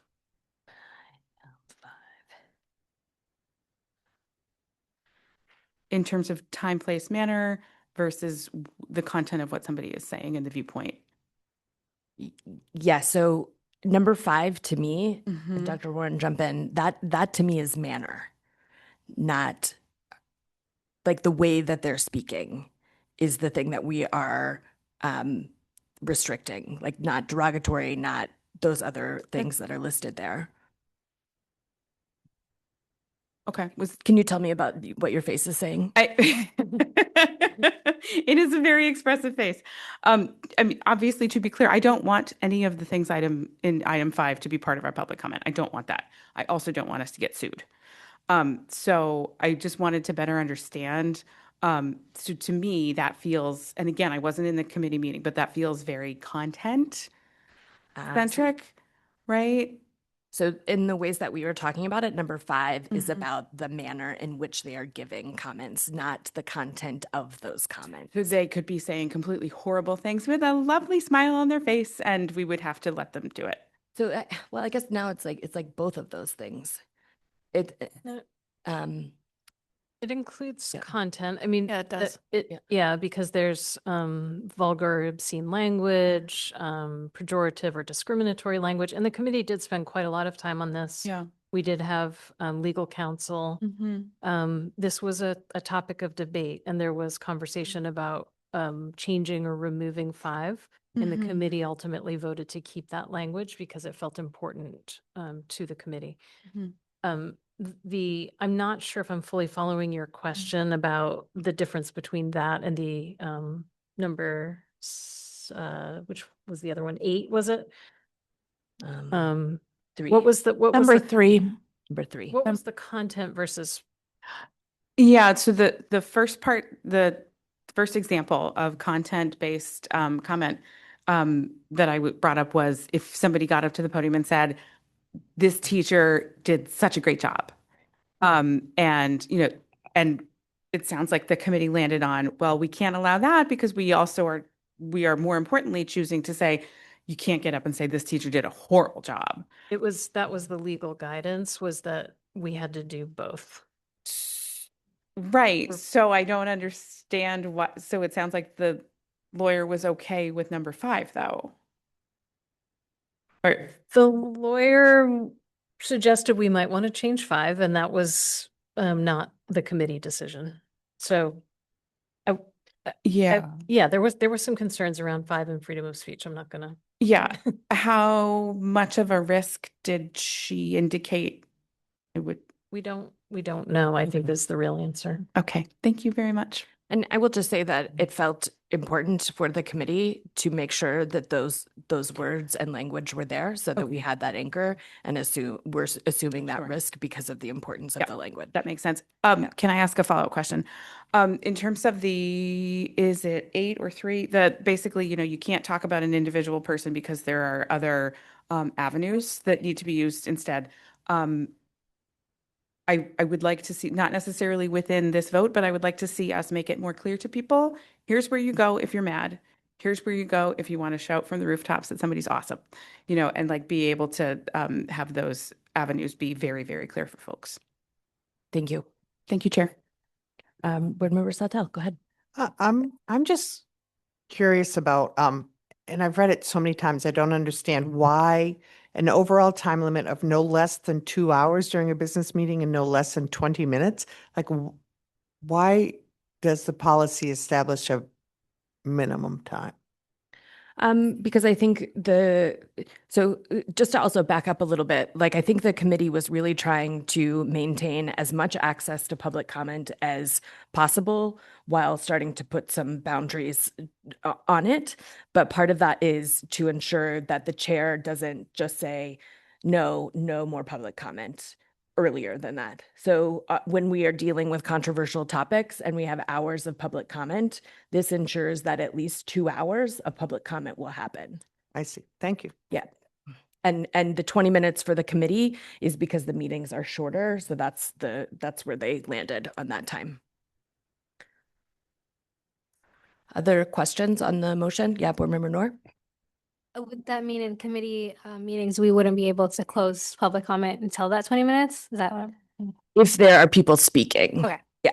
If no one comes to give public comment, you can close early, but it just guarantees the people that are there at least 20 minutes or 2 hours. Yeah. Other questions? Then I would be looking for any public comment on BEDH. The same guidelines will apply.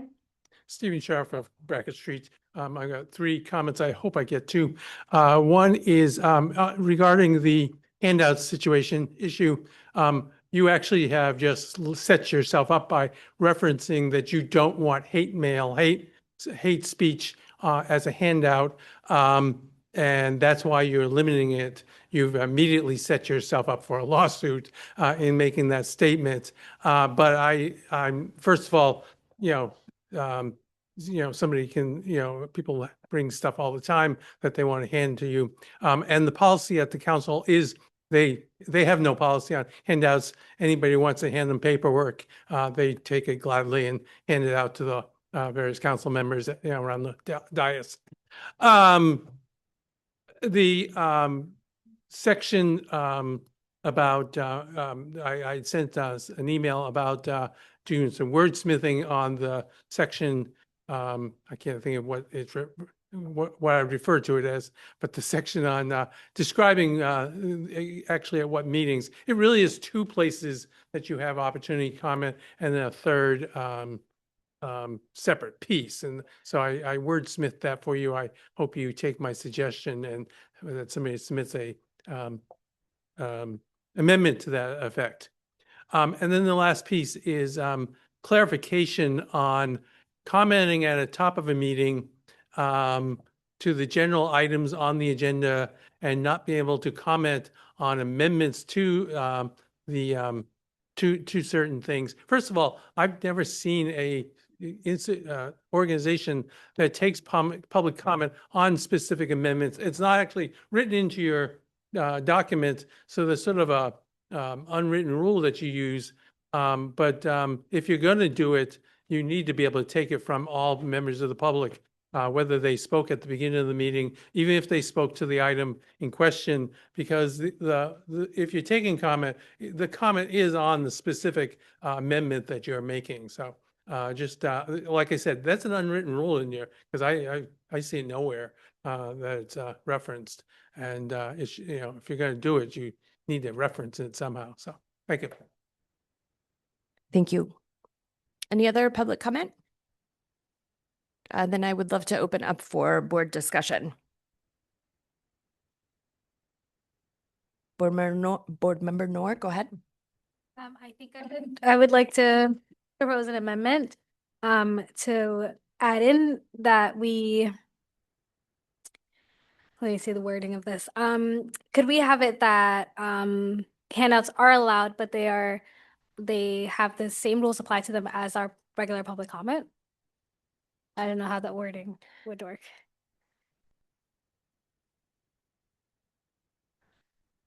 That's a good question. I mean, I think it's either we allow them or we don't. Probably to be on the safe side, but I am fine if we want to add that back in. I would support that. Okay. So on number 6. Oh, not fully number 6. So I'm not proposing that props and visual aids are brought back, just the handouts. Great. So you are making the amendment to cross out yes?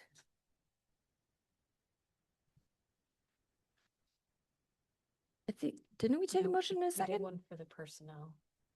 Oh, Sorry, I didn't catch it. apologies. Let me go back. Okay. No, I read the motion, but didn't get a second. So we'll just go back to be super official. So is there a motion for the consideration and action to approve revised policy BEDH, public participation at board meetings? Thank you, Board Member Noor. Is there a second? Thank you, Board Member Bryden. So we're going to go back to discussion now. So what I was hearing from Board Member Noor would be to strike in number 6, speakers may not use, the number 6 would read, speakers may not use props or visual aids of any sort during their public comment time. Yeah, is there a second on that amendment? Thank you, Board Member Ali, Yusra Ali. Is there any questions on that amendment? Any public comment? Oh, sorry, I didn't see your hand. Can you read that again? Yep. Speakers may not use props or visual aids of any sort during their public comment time would be the final language. Yeah, and I will read it again before we vote.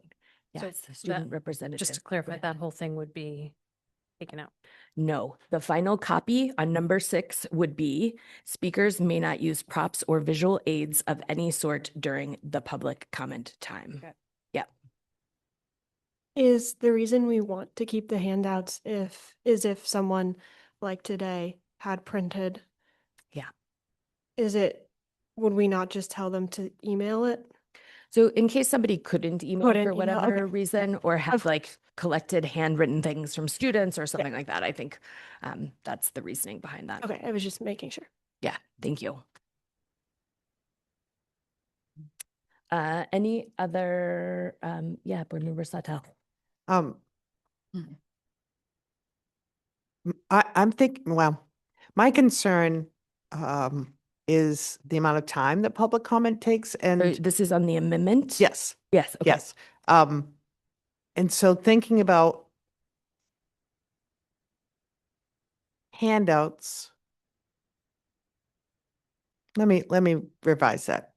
Are we going to mention the handouts need to follow the same? Is that going to possibly be another amendment? That handouts need to? The amendment on the floor right now is to strike the handout strike it. language from number 6. Okay, never mind. Any other discussion from the board? No? I can't tell. I'll come back around. Yeah. Yep. Board Member Ali, go ahead. Yeah, so my quick question is just pretty much around like I remember the discussion about saying something positive or negative, and due to um that's due to like people's rights for First Amendment rights. And does this fall within it or it doesn't? Like I was trying to understand that. No, my understanding is that we can't limit the kind of handouts that we would accept. That would fall under First Amendment rights, but we could decide whether or not to accept handouts. Does that make sense? Yeah, okay. Okay, yeah, that makes sense. And then and okay, all right. I just want to know also, is there another policy where this exists? Because I feel like we've kind of discussed this in a different time where it was particularly about stating anything that has to do with anyone's personnel issues. So this is the public participation policy. I mean, we have moved it back and forth from committee to board several times. So this is not the first time you're hearing about it. No, I'm saying But it's another I policy, don't though. believe it comes up in another policy unless it's like complaint of personnel or complaint of superintendent. I can't remember the numbers right off or the letters for the policies right off the top of my head. Right. Okay. That's one I was that's the one I was referring to. Okay. Okay. Got it. Thank you. Great. Any other discussion on this amendment that's on the floor? Okay, then by roll call vote, please indicate if you are in favor of altering the language for number 6 to be speakers may not use props or visual aids of any sort during their public comment time. So we are striking, this amendment strikes that. It replaces. Okay. So that bullet number 6 will be speakers may not use props or visual aids of any sort during their public comment time. Dr. Warren, will you please call the roll? Member Ali.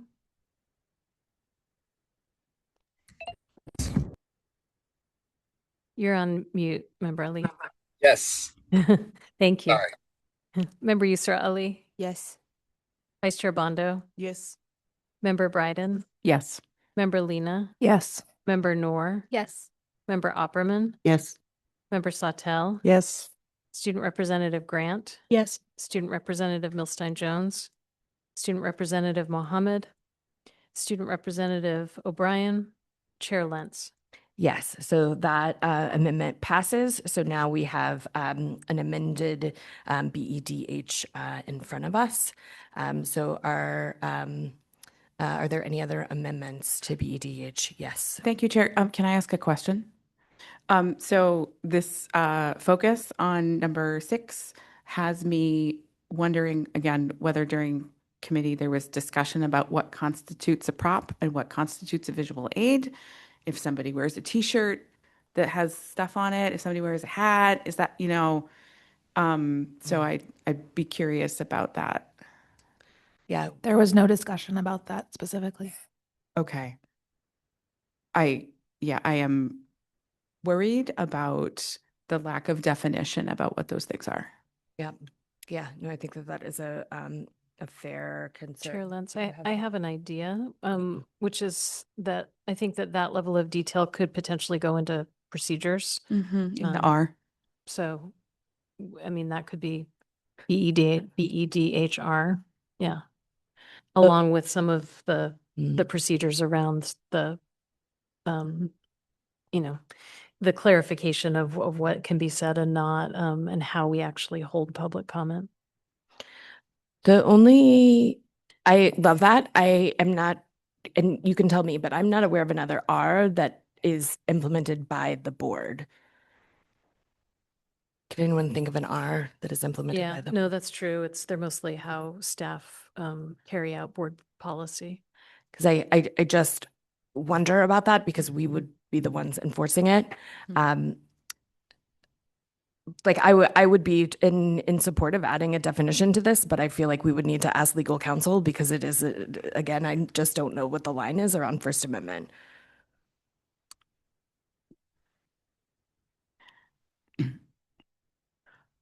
There's already an R.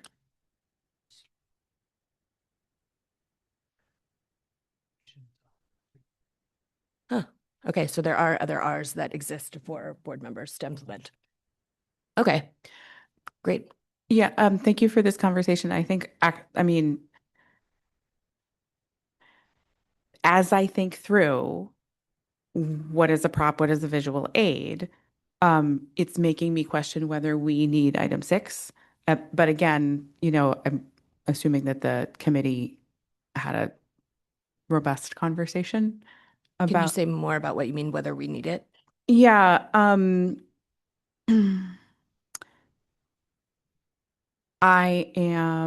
so what is a prop? What is a visual aid? Are you wearing a hat? Are you wearing a t-shirt that says something on it? If I would not expect that we would turn somebody away from the podium if they were wearing a shirt that had something on it that had a message so that if you sort of like play that out logically, just let people bring a prop or a visual aid, and then at the end of the 3 minutes, they go away. So that's why I'm wondering whether we need item 6. But I don't want to step on the toes of the committee if you've already gone through this analysis. Go ahead, board member Lena. We did not have a discussion about this, and I don't think you're stepping on toes because this is part of the process to have the rest of the board look at it. So I appreciate your thoughts. Thank you. I think that I was talking to a constituent about how like almost like the physical safety of this room is something that the board holds and I see that props or things that are held are different than what is on somebody's shirt or body. And that is like what, it elevates things in a room when somebody has, we've seen people bring in big things here or giant flags, which I'm fine with the message there, but I do think that there's like a difference of just coming and using your words with what's on your body versus bringing in something. Board member Sawtelle. I'm kind of wondering if it's not addressed in number 5, because a large sign with a wooden stick on it waved around would be threatening action, and maybe just by tweaking number 5, we could address that and eliminate that one. Other thoughts, board member Opperman? I'm just thinking back to some of the meetings where we've had people hold up hearts and the like, just as a question of to what is a prop, what is a sign, if it's what's an offensive prop can be different to different people. Yeah. Board member Biden? I am wondering whether it might be helpful to, if I made a motion with a verbiage change so that we can continue. Yeah. Okay. All right. So I would move to amend paragraph 5 to say speakers must refrain from engaging in disruptive conduct, including but not limited to using props or visual aids in a threatening manner or a manner reasonably understood to intimidate. And then using vulgar and or obscene language, Could you say that all again? I'll try. Is there any way you could eject it? Yes, I just don't want to flip between too many screens because then when we go to vote, Superintendent Scallon, is it possible for you to capture the and project the amendment? Oh, okay. I don't know if I do either. Hold on. Let's see. Can you say it again? Sure. Yep. So, so at least on my version, I have paragraph 5, and that very first line is speakers must refrain from engaging in disruptive conduct, including but not limited to. And then at the very end of that line is where I would add using props or visual aids in a threatening manner or in a manner reasonably understood to be intimidating, comma. Wait. Paragraph number 5, the end No, of the that was fir- from my brain. I wasn't reading that last part. But it's in paragraph 5 at the end of the first line. Yeah. Okay, hold on one second.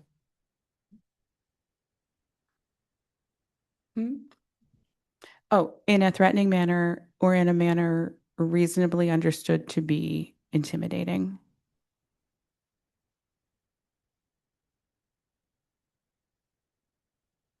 Comma, and then the rest of 5. So it would just be an addition. And then you would delete all of 6. Correct. Could you read that back to us, Superintendent, into your microphone, please?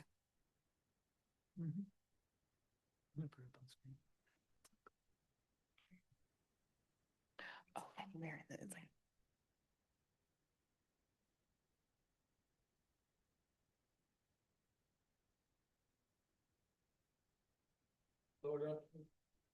We're getting there, Stephen. One thing at a time. Yeah, can you increase the size, please? And actually, Dr. Scallon, if you can share that version with me, I can also do the red line and the other, I just found the other version. This is number 5. This is replacement text. Speakers must refrain from engaging in disruptive conduct, including, but not limited to using props or visual aids in a threatening manner, I'll spell manner the right way, or in a manner reasonably understood to be threatening, vulgar, and or obscene language, threatening others using words or by other actions, using pejorative or discriminatory language with reference to a person or a group on the basis of their religion, ethnicity, nationality, race, color, descent, gender, or any other identifying identity factor, making defamatory comments, exceeding the allotted time limits, talking over or interrupting others, and offering comment on matters unrelated to school and education matters. So I think you need to add the word using right before vulgar, where you're, yeah.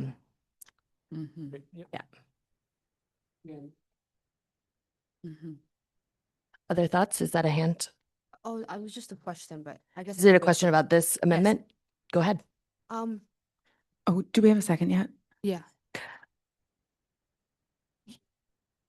I'm making the motion. Yes. Is So- there a second? Thank you, Board Member Noor. Questions on the motion? I think I'm confused about this motion because 6, I feel like kind of sums up what this is saying, but it's just making it longer. And also in my understanding, a prop is offensive because it is offensive. It does not matter like how you use it or how you present it.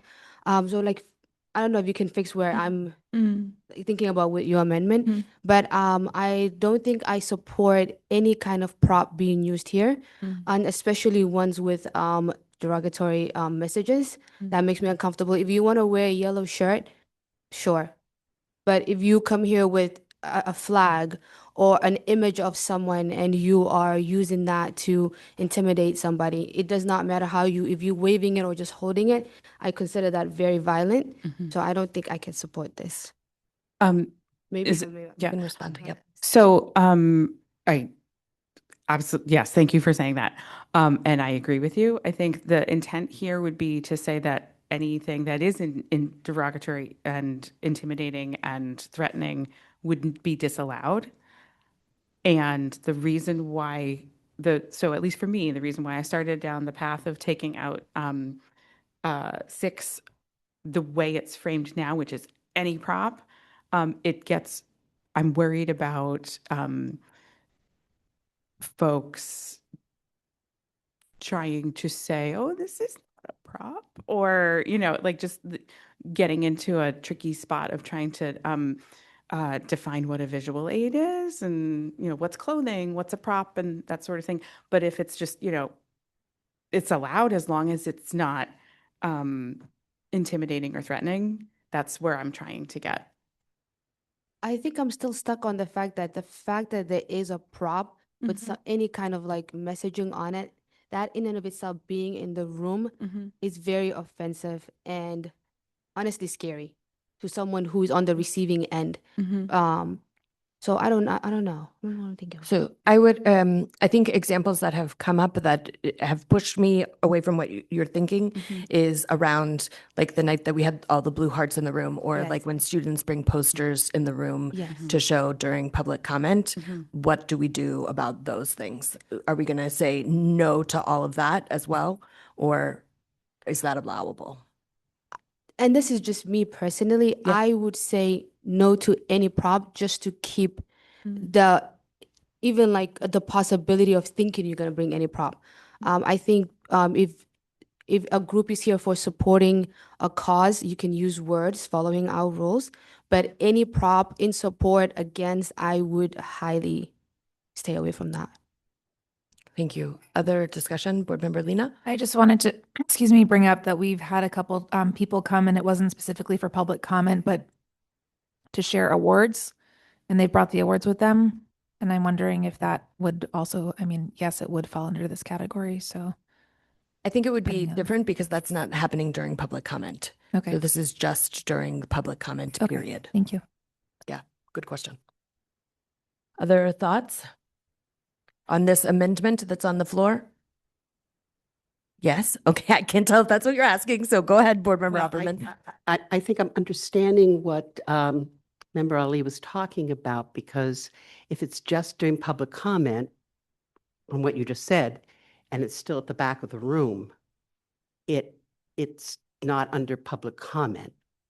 So I don't know if the whole piece of it, so I'm in line with saying, hey, just be here, wear a t-shirt, I guess, because, well, I mean, red t-shirt says red for Ed is a thought, that kind of piece. And there are all sorts of t-shirts with comments on them. But yeah, so I understand what you're saying.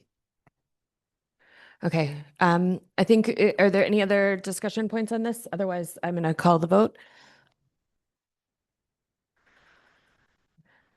Yeah, we can, yeah. Don't wave anything around. Right. What? I'm gonna do the votes. Okay. Stephen Sharper, Brackets Chair, some very specific. First of all, I won't take credit for it, but I was involved in discouraging the person from outside the city who was going to come complain about some of your activities, pointing out that it's not really you they should be complaining about, but it was the city council that is where he should be going, not you. So you avoided that one. But in terms of this, I just want to make clear that you can't discriminate against any kind of, if you include this, you have to allow both sides. There are people who are offended by Trump hats, and there are people offended by Harris Waltz hats. And you can't exclude either side of that conversation. If I walked up and wore a hat here and it was offensive to you because of the political content, you wouldn't be able to tell me to take it off. And lastly, in terms of actual rules around this, I would suggest you look to the state political rules on going to vote, where you're allowed to wear whatever you want when you walk in to vote. You just can't loiter around if you're wearing a campaign hat or something for what's on the ballot. And if it's not on the ballot, you can still be wearing it. But but those rules, there's some very specific state rules around that would probably be helpful for you to look at in terms of setting a rules policy on this. Thanks. Thank you. Then now we're going to call the vote. So yes. Would we be avoiding the issue of props or not if we change the wording from what we have now to adding it to threatening others using words, comma, or using props, and I'm forgetting the other word, Visual aids. visual aids, and then, and where was it? Or by other actions. So can you give more specifics to which bullet point you're talking about? And are you making an amendment to the amendment that is on the floor right now? I would make an amendment if it gets around the issue of not having props at all, or this conversation of props or not, if we're specifically saying that the props are used to be threatening. I mean, that is kind of what that one is saying as well.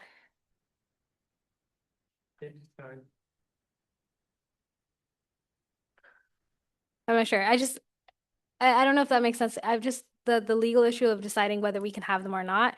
Would it be possible if we added it to the threatening others using that, and then we wouldn't be deciding whether people are using them or not. We're deciding that they can't be using them in a threatening way.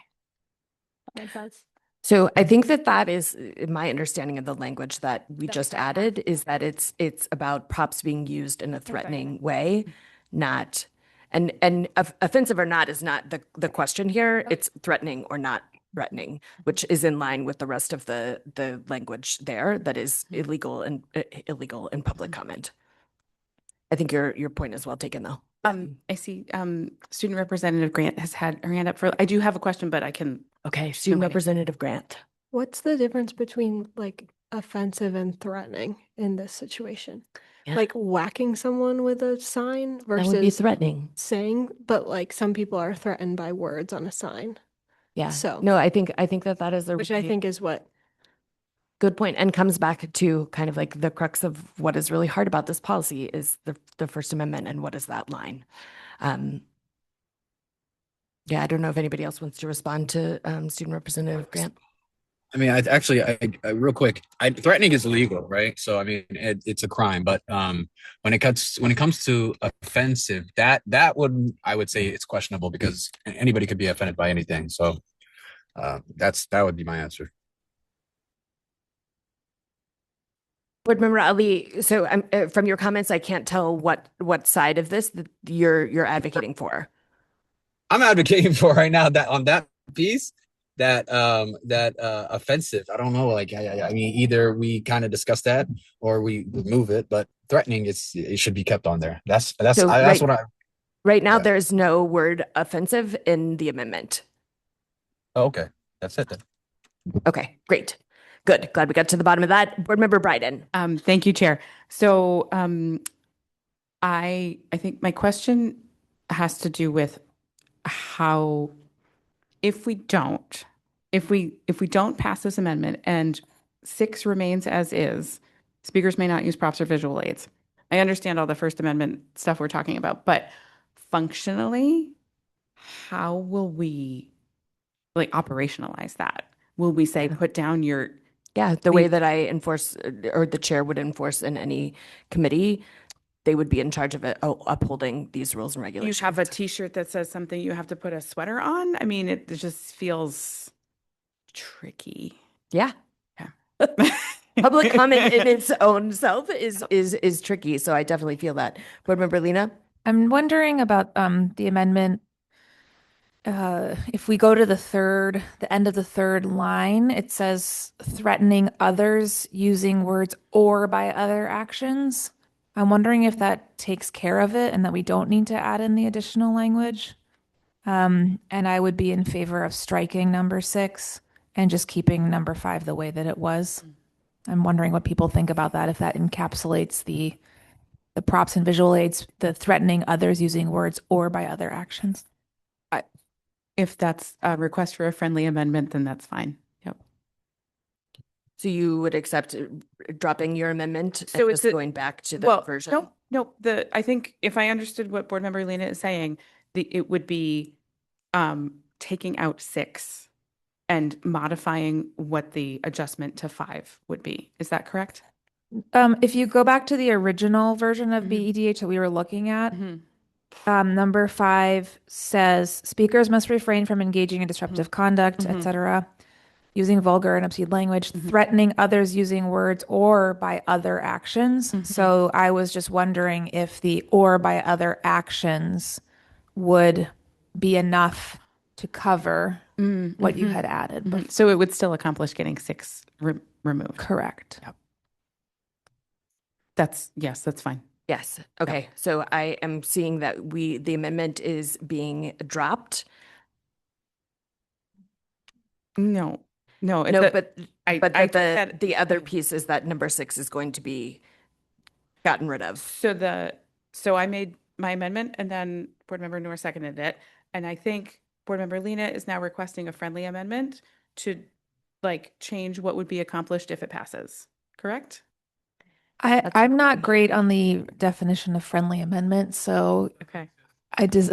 Yes. Okay. So what I'm hearing from Myelina is that we revert back to the original language of number 5. Is that correct? And that we delete Correct. number 6. Correct. Which to me seems like a different amendment. pathway than what you are suggesting.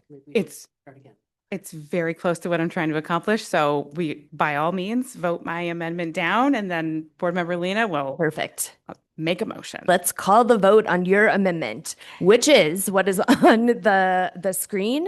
Sorry, I undid it and now I just put it back. Yeah, So thank you. uh-huh. Good job, Dr. Warren. So could you just, can everybody see that? Okay.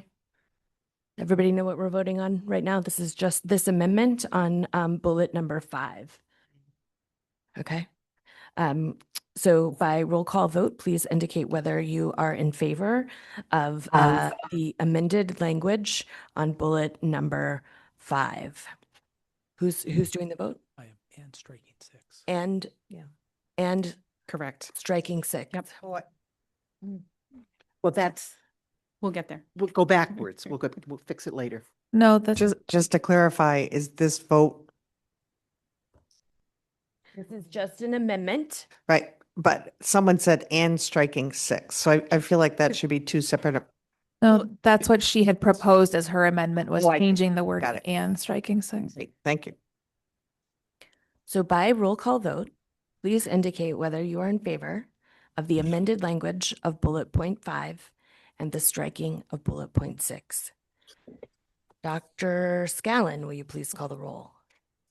No? Do you want me to do Dr. Warren? I'm not sure. Board Member Ali. Yeah. Board Member Yusra Ali. No. Vice Chair Bondo. No. Board Member Bryden. No. Board Member Lena. No. Board Member Noor. No. Board Member Opperman. No. Board Member Sautel. No. Student Representative Grant. No. Chair Lentz. No, so that amendment fails. I would like to make a motion to amend BEDH. Take it away, Board Member Lena. Thank you. I would like to propose striking number 6. So can we get the version that's being shown? I know you're working on it. I'm just saying it out loud so everybody knows that you're working on it, Dr. Warren. So the motion to amend is to strike all of number 6. Is there a second? Board Member Bryden, are there any questions on this motion to amend? Yes. Student Representative Grant. So does this mean that props are allowed? Correct. You just can't be threatening with them. Correct. And we're going to use the existing language in number 5 to make sure that that is encompassing. I see. Yeah. This is the not fun part of policymaking. Okay, I don't see any questions online. Any public comment on this amendment? Okay, any board discussion? I still, Remember- thank yeah. you, sorry. I still do not agree with taking out 6. I feel like we're in that vague area again. And this will leave a lot of room for people to be, I don't know, creative. Yeah, so I will not be supporting this. Other discussion from the board? Yeah, Ali. So, as confused as I was in the last one, I did say yes, but I don't care. It didn't pass, and I agree. I currently agree with this one. I personally do agree with this one. We're striking number 6. Just letting y'all know. Okay, thank you. Any other board discussion? Okay, then by roll call vote, please indicate whether you are in favor of the motion to amend the motion to amend by striking all of number 6. Dr. Scallon, will you please call the roll? Board Member Ali. Yep. Board Member Yusra Ali. No. Vice Chair Bondo, Yes. Board Member Bryden, Yes. Board Member Lena, Yes. Board Member Noor, Yes. Board Member Opperman, No. Board Member Sawtell, Yes. Student Representative Grant, No. Chair Lentz. Yes, so the motion to amend passes. So now we have an amended BEDH. Are there any other amendments to be proposed? I think Stephen did actually bring up a good point that I'd like to ask of the board, which is I still appreciate the opportunity to have public comment on our votes, but I'm not sure if we wanted to explicitly say anything about amendments on votes, whether or not there's guaranteed public comment on amendments to motions. And I don't know if anyone has an opinion on that. I think it's just trying to figure out whether you want to streamline things or have to go backwards and forwards. So for me, it's 6 of one, half a dozen of the other, because ultimately public comment on the whole comment might say, you should have kept this. So. Board Member Lena? I think that it's possible for amendments to drastically change the discussion. And someone who maybe didn't think the conversation was going to go in a particular direction would not have taken the opportunity to speak earlier. So we don't explicitly say that we take public comment on amendments, do we? You were just asking if we should explicitly say we don't. If we should explicitly say one way or the other, I think is what I am curious about what the board thinks. Is it in Robert's rules?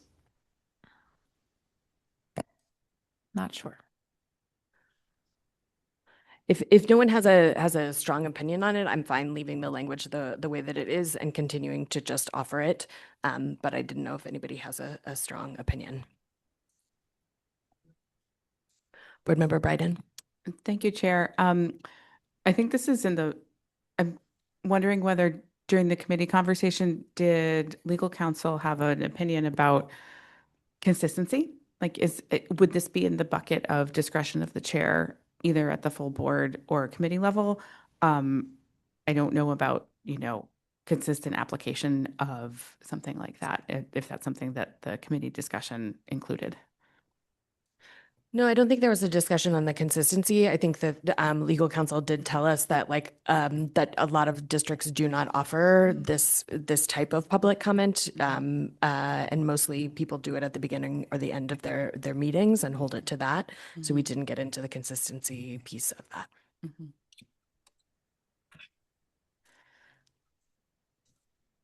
Other thoughts or questions? Add one thing. Yes. And I think that wasn't only about amendments, it was having separate public comment in general, and then also on votes. So that was more than what a lot of districts do.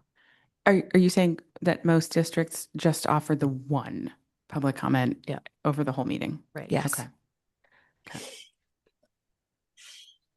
Would you be able to scroll back up to the top where it talks about the 3 types of public comment? Just want to read what it says again.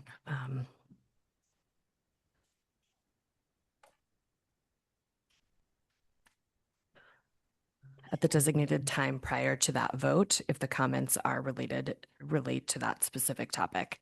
So I think as it's written now, it would be just prior to the vote on the topic. Board Member Bryden? So actually, does that need to get cleaned up? Because we vote on amendments and we also vote on motions. So yeah, I think we do need to add something there. Let me go to Vice Chair Bondo and then we can figure out what to add there. Yeah, I just want to get a little clarification on the comments during the amended.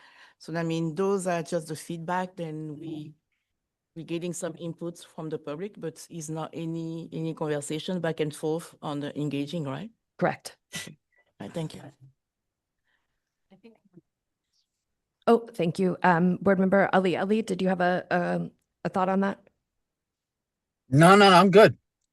Okay, sorry, I couldn't tell if your hand was up or if you were trying to speak. Does anybody have ideas about how to change that language to make it clear?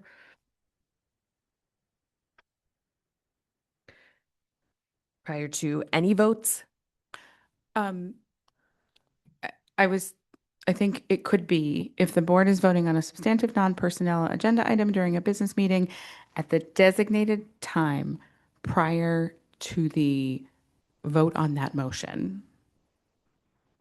And then the rest of the item 2. Board Member Lena? Could it just say at the designated time? Or is that too vague?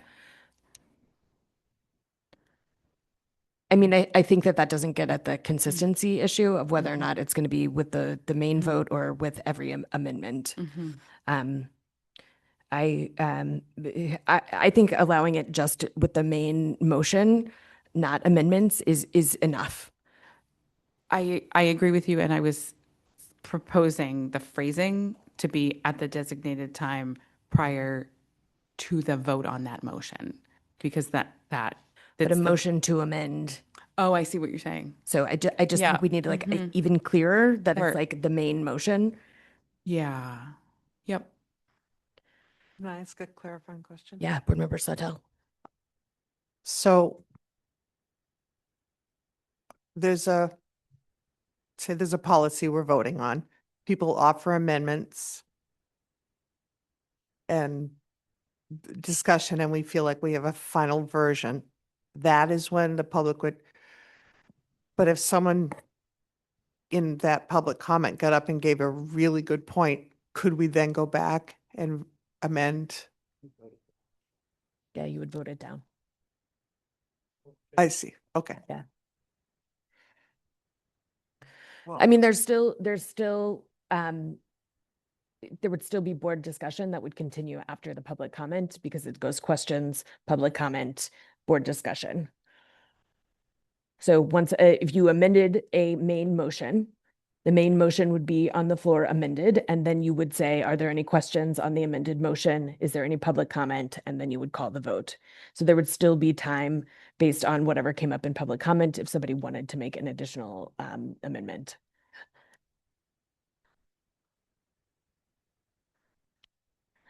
seems cumbersome. It does seem cumbersome. So I would like to make an amendment that at the designated time prior to the main motion.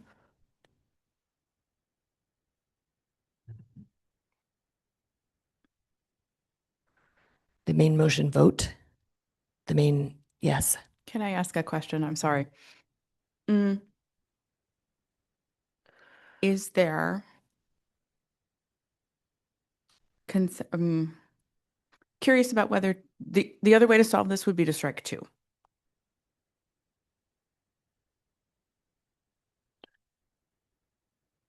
I mean, I would be interested to hear what other board members think. I think that we are kind of like further down in the conversation than I feel like we could go back to totally strike 2, unless there's momentum around that. But I think creating language that says it's voting on the main motion is where public comment is going to be. That makes sense to me. So at the designated time prior to the vote on the main motion. Thank you, Dr. Warren. Okay. Is there a second on this amendment? Thank you, Board Member Bryden. Are there any questions on this amendment? Any public comment? While you have the chance.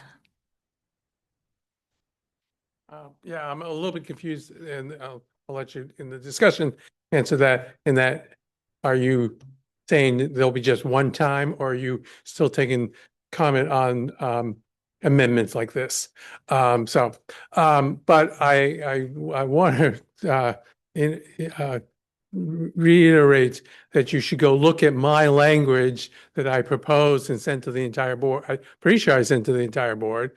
And that cleans the whole thing up, I think, and solves all your problems. But I want to know that you've got 1 and then an and 2, and then you don't have an and or for 3. And that's why I feel that it's really 1 and 2, and then 3 is a separate item piece. It is not part of that.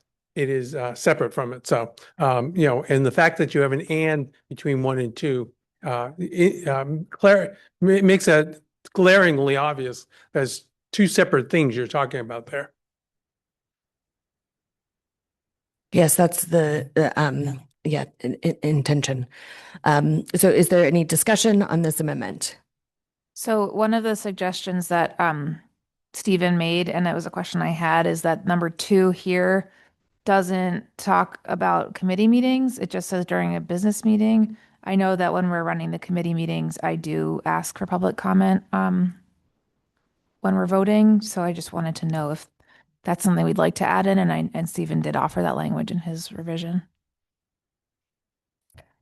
So can we deal with the amendment that is on the table first, and then we can come back to that? Any other discussion on this amendment? So then by roll call vote, please indicate yes. Vice Chair Bondo. Are we voting on? Yeah, I'm gonna say it out loud just right now. I feel like I do a good job of restating the motion before we vote. You can trust that. It's the part that I'm good at. So by roll call vote, please indicate whether you are in favor of the motion to amend in point 2 there, that the language would be, if the board is voting on a substantive non-personnel agenda item during a business meeting at the designated time prior to the vote on the main motion, if the comments relate to that specific topic. So with that, please indicate whether you're in favor. Dr. Scallon, will you please call the roll? Board Member Ali? Yeah. I couldn't catch that. Can you say that again? Yeah. Board Member Yusra Ali? Yes. Vice Chair Bondo? Yes. Board Member Bryden? Yes. Board Member Lena? Yes. Board Member Noor? Yes. Board Member Opperman? Yes. Board Member Sawtell? Yes. Student Representative Grant? Yes. And Chair Lentz. Yes. So that amendment, that motion to amend passes. Are there any other discussions or amendment? Board Member Opperman. I think we all should be looking at group Robert rules of order for board presentation that might be coming up in the future. I think we all need to feel better about Robert's rules. Yeah, and I'll just bridge onto that. Many of you I've convinced to sign up for the parliamentary procedure workshop that's coming up through the MSBA. It's not too late. It's on Thursday. It will be 2 hours of great fun. But if you sign up, you can get the recording to access at a later time. I highly recommend it. Any other motions, amendments for this? Board Member Lena, did you want to follow up on your thought? Yes. I'm just trying to look at the suggestions that Mr. Scharf brought to us and what we have before us, and specifically the question about the committee meetings, because I believe that they should follow the same process. So I'm sorry I don't have a prepared thought beyond adding committee meetings to number 2. So it would be non-personnel agenda item during a, does it need to say business meeting? Can it just say during a meeting, or should it say during a business meeting or committee meeting? Can you say that one more time, please? Sure. I have a question, is that could it say during a meeting, or does it need to say during a business meeting or committee meeting? I would be fine with either as long as it captures the idea that it could be either. Thoughts from the board? Board Member Yusra Ali?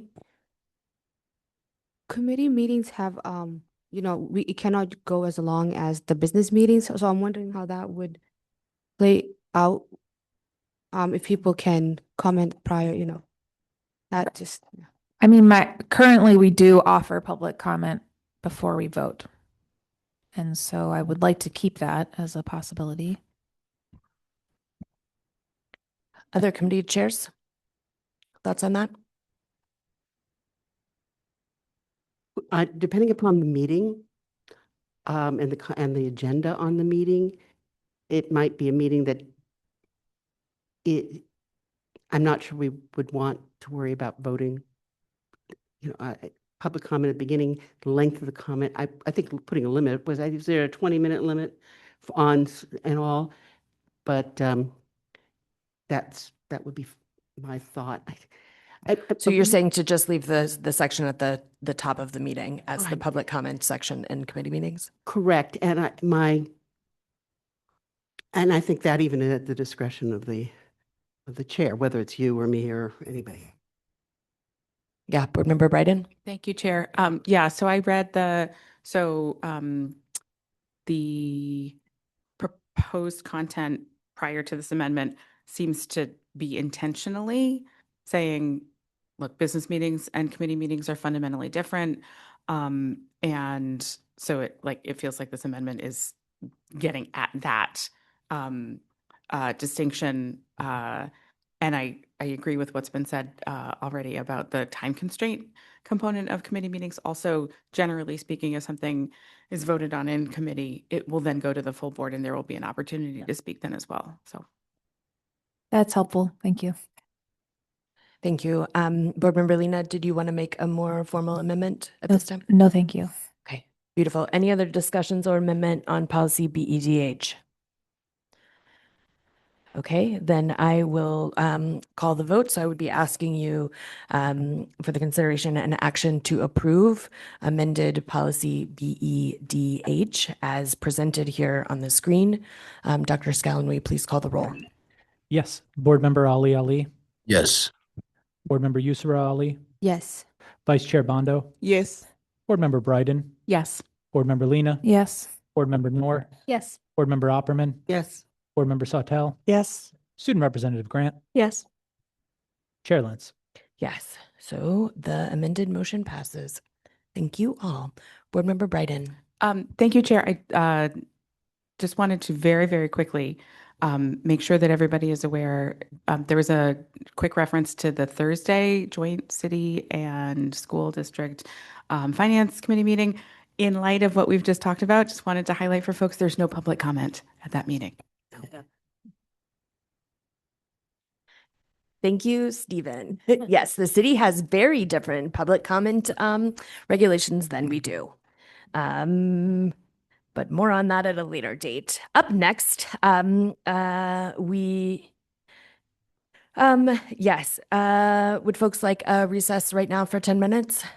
Yeah, okay, so we will recess for 10 minutes and come back at 8:53. No problem.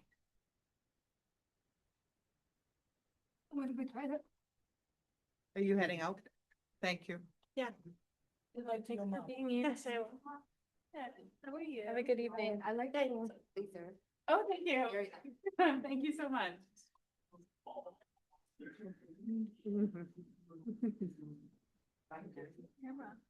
yeah.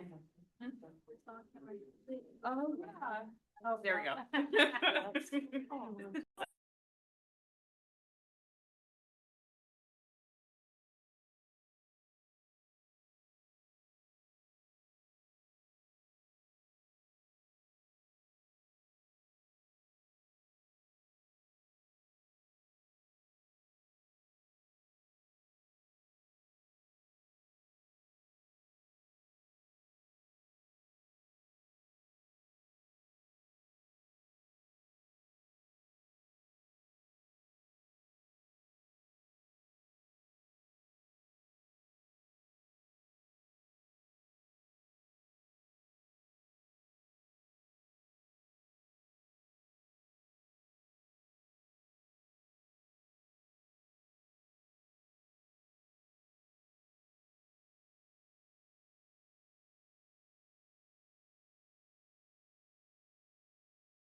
Members, we're gonna start again.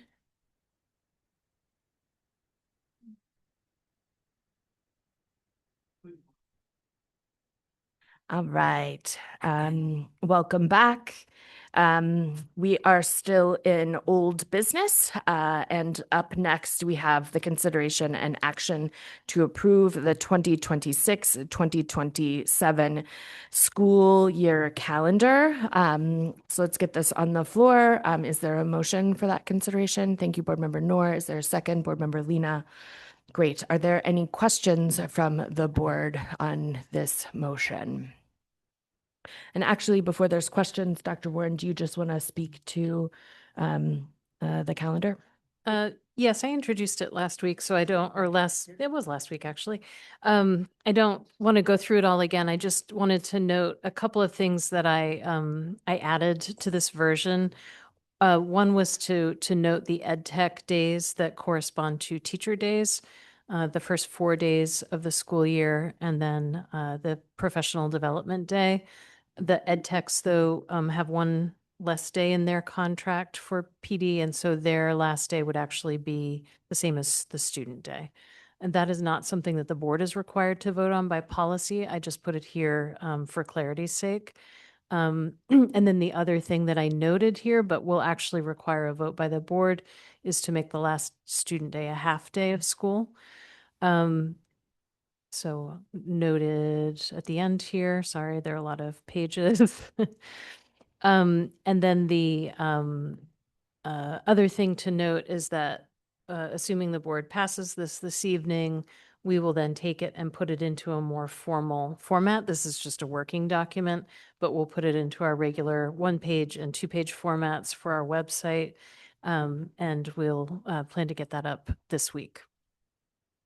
Thank you, Dr. Warren. Are there any questions from the board? Board Member Lena. Thank you. I just want to clarify, Dr. Warren. So with the last student day being a half day, that's something that would have to be an amendment? I mean, technically, because it's actually because when we do a half day, we still do enough time and we serve lunch. And so it's actually a student day anyway. So technically, you don't really have to vote on that. But it just seemed like we should probably add it in as an amendment just to recognize that here and formalize it. But the reality is that when we're getting our full time in, according to state law, and we're serving lunch, yeah, that doesn't technically require a board vote. Okay, thank you. Great. Other questions? Board Member Bryden? Thank you. I have a follow-up so I know we've talked in the past about voting on things we don't have to vote on. And so I'm curious about whether, Dr. Warren, are you bringing that up because that would be a small change from what passed the committee? Okay. All right. Thank you for that clarification. And just to double check on the so the last day is a half day. Okay, I see the note in the side column there. Thank you. Any other questions? Okay. Is there any public comment on the I'm going to just keep regular public comment rules that I've been upholding until the next meeting, and then I will change them all over. But is there any public comment on the calendar right now? Just double check. Thank you. Is there any discussion on the calendar? All right, I see no discussion. So then by roll call vote, please indicate whether you are in favor of this calendar that is before us. I'm not sure who's calling the roll. Okay. Yes, I think because it is a full school day, it counts as a full school day. The note is there. I don't think that we need to do a formal amendment. So Great. Board Member Ali? Yes. Board Member Yusra Ali? Yes. Vice Chair Bondo? Yes. Board Member Bryden? Yes. Board Member Lena? Yes. Board Member Noor? Yes. Board Member Opperman? Yes. Board Member Sawtelle? Yes. Chair Lentz? Yes, so this calendar is passed.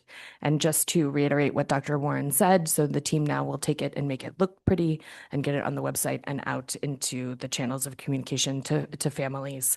But in the meantime, folks can reference this calendar in Word docs if needed. And then up next, we have our first read of our budget. So we have the consideration and action to recommend fiscal year 2027 school district budget to City Council. I know that we have a workshop coming up, so I don't know if there's anything that you'd like to say at this moment, Dr. Scallon. Okay, but let it be heard that we did the first read. And now we have the consideration and action to enter in. If I can, we have staff here that are here for the workshop. And so I'd like to request that we move the workshop in front of the executive session, if that's all right, of the chair and the council. Yes, I am fine to do that. The only thing will be that it will be part of the meeting, and that's fine by me.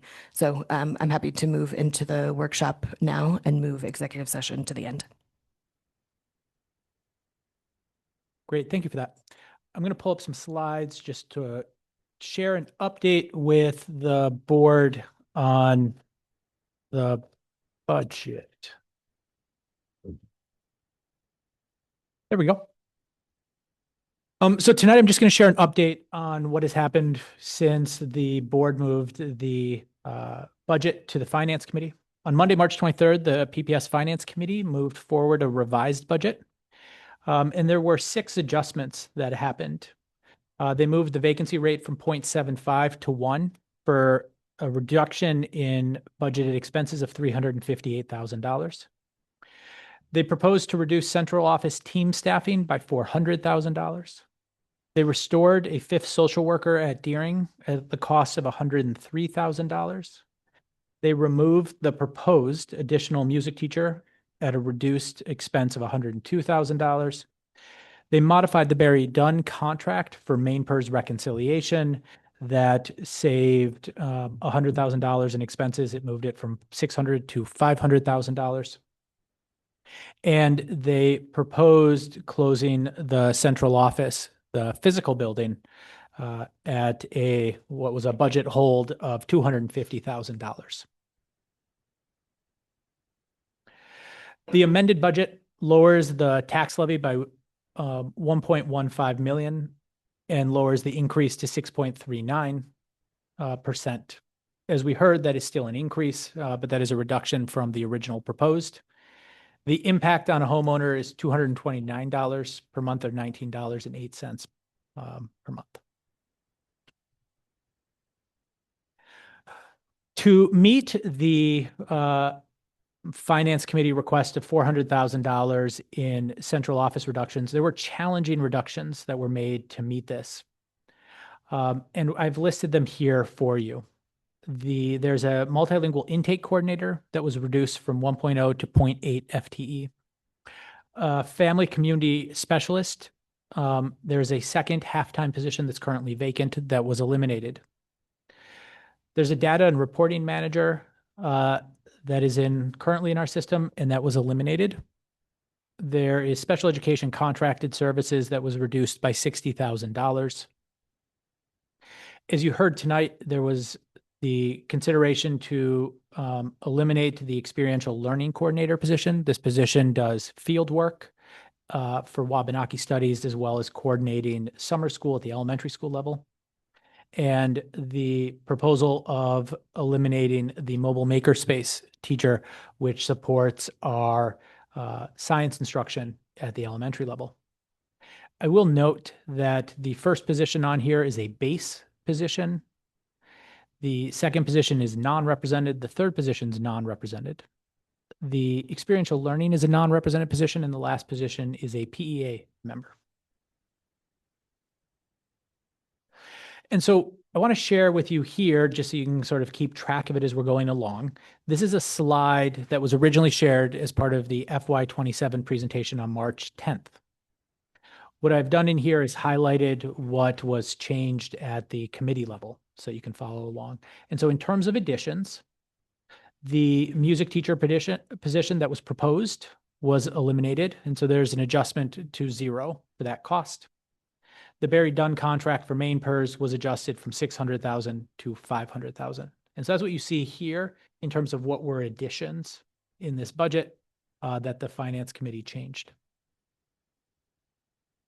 In terms of reductions, there are additional reductions or adjustments to the proposed reductions. So when you first saw this slide on March 10th, this said 0.5 or half a family and community specialists for a savings of $47,000. The proposed is now $94,000 and a 1.0. The social worker position at Deering High School was restored, and so the proposed was originally $103,000 reduction. It's now a 0 reduction. That's sort of the way to read this.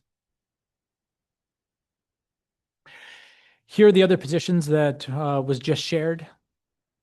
And so it has the 0.2 reduction of multilingual intake coordinator, the data and reporting manager, the SPED contracted, the experiential learning, the mobile makerspace teacher, the closing of central office, and the adjusting of the vacancy rate. And so I put them all here so that you could see them as you were discussing. And that certainly does not mean that the discussion that will happen tonight will be limited to those pieces, but that is the update of what has changed. I'm going to editorialize on one piece here, which is the closing of the central office building. I don't think that's something that there's necessarily debate on about whether or not that is advantageous. But what did come up in the joint finance committee meeting with the city is that their own timeline likely does not result in them having a decision about using our central office for a family shelter in July. And so it is likely that the assumed savings here would be different, as we don't anticipate that the city would take it over. That's not to prevent the school board from choosing to still do this and it moving forward with a decision that could be either the city takes it or we go through a sale process of it, because we own the central office building. But I just say that to say that there's an assumed savings of $250,000 that the finance committee passed that is likely not that assumed savings if the city doesn't have that same interest in taking on the building right away. I hope that was clear. One second. Let me just go over just updated meetings that are coming up as well. April 2nd is the second of the joint city and school finance committee meetings. At that meeting, the agenda includes reviewing the audit from this past fiscal year, the capital improvement plan, and any questions that the either the school board or the city finance committee have about the school budget. And so that is April 2nd at 6 p.m. And as our chair of the Finance, Personnel, and Operations Committee mentioned, there's not public comment at that, but there's certainly welcome participation. Thank you for permitting the interruption. The next time we see this slide, could you add the opportunities folks do have to give public comment at the city level after April 14th? Yes, I'm not actually sure when they will take it up, but yes. Okay, thank you. Board Member Lena, did you have a question? That's actually it for me. Yes, thank you so much. I was wondering, Superintendent, if you could talk a little bit more about our arrangement with the central office building, like what the process of vacating would look like in terms of sale or financial obligations. So I can only speak to this at a limited level because I think there's a lot of moving pieces that would need to be explored. This came about for a couple of reasons. One, the central office building is not a great working space for individuals. Second is because the City Finance Committee in their goals expressed an interest in finding a new location for the family shelter. And one of the pieces that they discussed in that was our central office. And so I think part of the Finance Committee was indicating to the city that they're interested in being a partner around this. And so if the city is interested in that space, that we could partner. Exactly what it would take in terms of leaving and all of that, Sarah Warren, Dr. Warren, is coming up with a plan about what that would look like in terms of all the logistics. So I think it'd be premature to speak to that. In terms of the finances, what I will share is that when that building was purchased, the purchase for it was bonded. And so similar to like a mortgage, it was bonded and it costs, I think, $195,000 every year in debt service. And so, well, we pay that debt service. This is what's interesting. Well, we pay that debt service. If there was a choice to leave that space, it actually gets turned over to the city to sell. And as my understanding is from previous sales that have happened, if there is any money that is taken in higher than paying off that bond, that goes to the city. I don't know if that fully answers your question. Yeah, and I think maybe let's stay on this topic. So if other people have questions about this, yeah, Board Member Bryden, go ahead. Thank you. And so I'm looking to just confirm that I understand that last part. If staff vacated that building and the city sold it, we wouldn't get revenue from the sale, but we would have savings from no longer having to pay the debt service, correct? From no longer having to pay the debt service and also no longer having to pay for the upkeep and maintenance of Utilities that and building. maintenance. Okay, thank you. And one question, one piece of context, when we have looked at this before in the past, there was also presented kind of like a cost out of moving the people in it, like having to adapt buildings, thinking about the multilingual center and where that could be housed in a central location that's accessible to families. So, and I heard you say that Dr. Warren is working on that plan, but that is still kind of a big question mark in my mind, and I don't know if there's anything you could add to that. Oh, I think there's a number of questions that should exist, right? I think that as we're thinking about the planning of this, right? If the city said, look, we really need this for a family shelter, right? We're going to move fast so that there's a family shelter. And if they're not, then I think there is space for us to be deliberate and intentional about the planning of this to make sure that it happens in a thoughtful way. There's a reality, which is that there'll be savings now, and we will have to turn around and adjust some space to make sure that we're providing appropriate work accommodations for folks. And so I would anticipate that there'd be costs to the move. There'd also be costs to adjusting. And we haven't had the time since this passed on the 23rd to do that cost or that analysis. There's one other factor that just comes up in this, which is that we are going to go through a facilities assessment next year, and we're going to do the planning and engagement around middle school. And so there's space within which to do all of this. My piece to simply raising this is that based on the city's feedback at that finance committee, I don't think it would be prudent to budget for an assumed $250,000 savings from the closure of central office. Thank you. Board Member Ali, I saw your hand, and then we'll come to you, Sir Ali. Yeah, so we don't know for certain where the staff will be moved, central staff. Chair, if I can just ask if the audience, it's hard to do the discussion if the audience responds every time. Yes, please do not respond in the audience. This passed the finance committee on the 23rd. Right. Right. We're talking about moving a central office in a district. And again, I go back to my point, which is if it was matching up with a city need, we were going to be good partners and lean into it.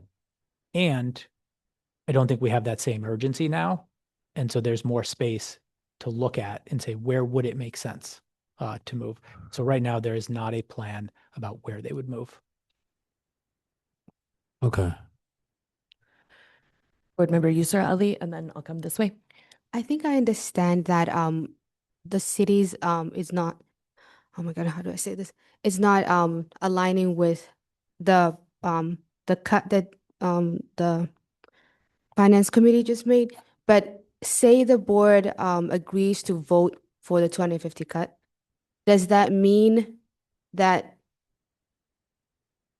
we still have to take on that you know what I mean, like the the debt service and still not be using the space and then just get everyone like dispersed since there's no plan right now? I think there's an easier way to answer this, which is right now we don't have a partner around this. And so the prudent fiscal thing would be to separate this from the budget. And from a budget end, to not assume that you're going to have $250,000. There's a separate question that the board could have, which is, do we want to close the central office building and sell it? That's a separate one. I wouldn't attach that to the budget if there is not city interest in partnering on the short term. Partially because if we vacate it, but we can't get rid of it, then we're still paying for it, which I think is what you're asking. Yeah. Board Member Sawtelle, go ahead.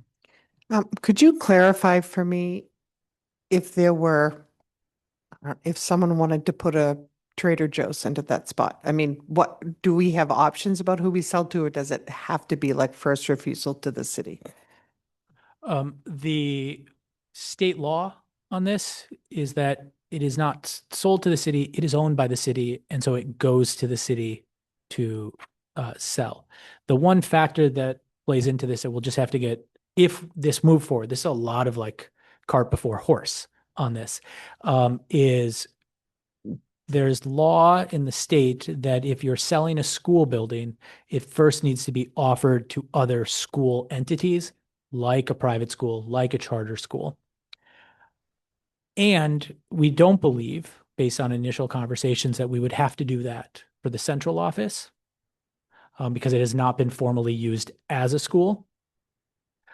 But as you sort of raised your eyebrows there were students that were educated there. Mm-hmm. And so that is the question, but that is a legal question that first would need to be answered. And then it goes to the city. Thank you. Board Member Bryden. Thank you, Chair. Going back a few moments to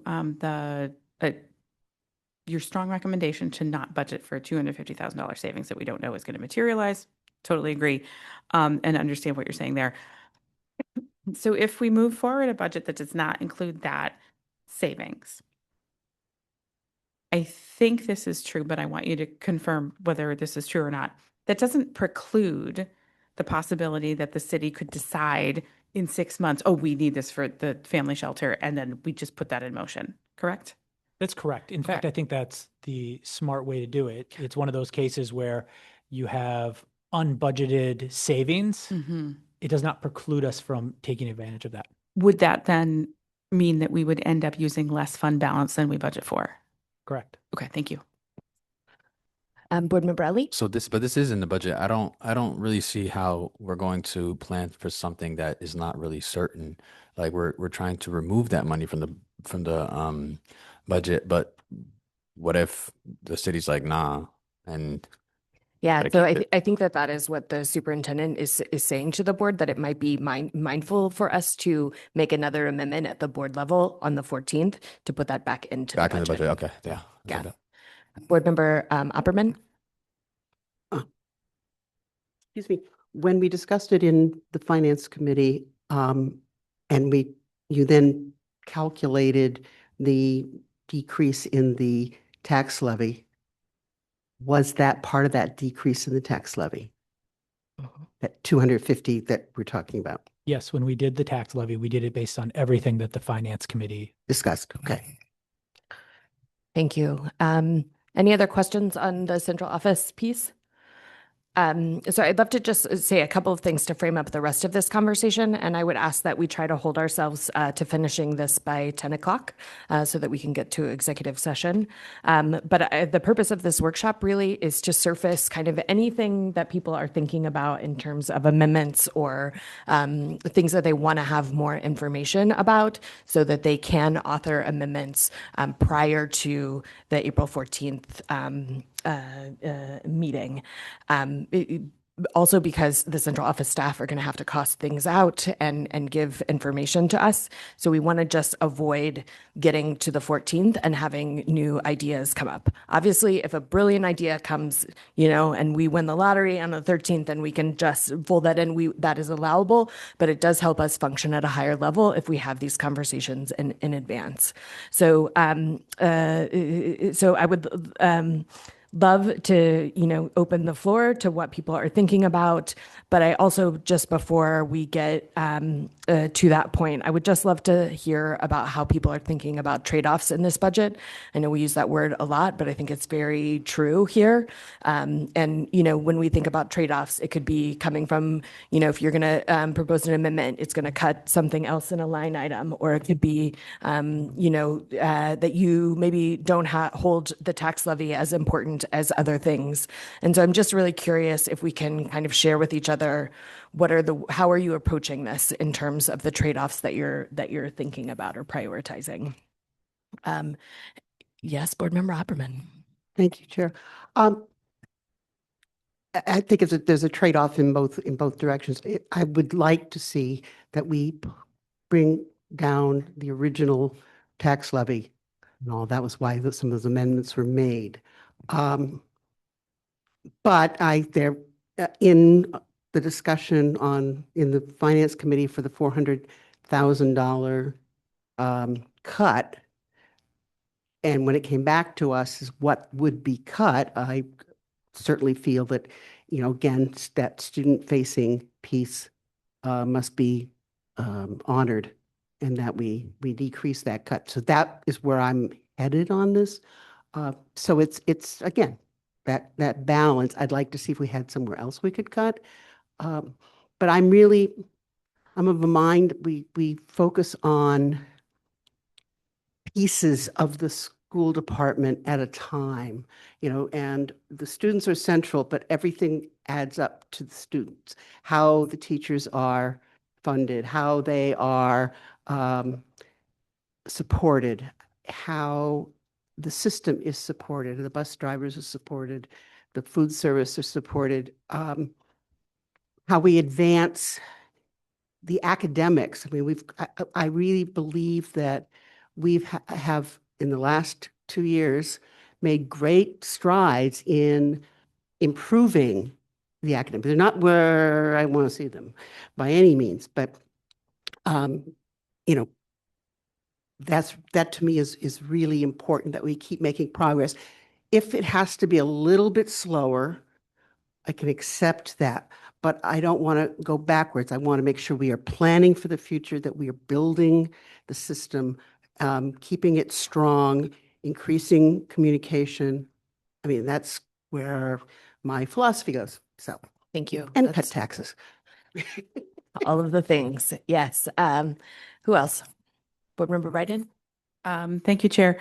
As part of me answering your question, can I ask a question? The 0.5 FTE for the local Black history, I'm wondering whether that is intended to be an ongoing or is it a 1-year launch development item? It's parallel to Fiona Hopper's position around supporting Wabanaki studies. And so I would assume that it would match up to that in a similar manner. And so I assume that the Fiona position is ongoing. Okay. And so I yeah. would expect that. Okay. Thank you. And I was asking because in some of the slide decks, it said launch and so thank you for the clarification.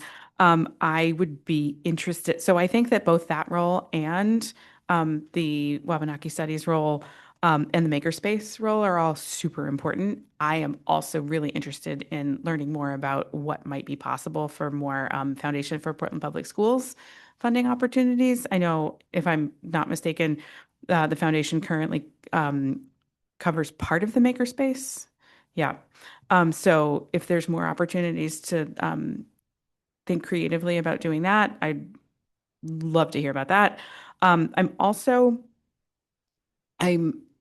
I would be comfortable taking the tax levy rate up a little bit from where it is now, like striking the balance between where it was before committee and where we've landed now, somewhere between those two numbers.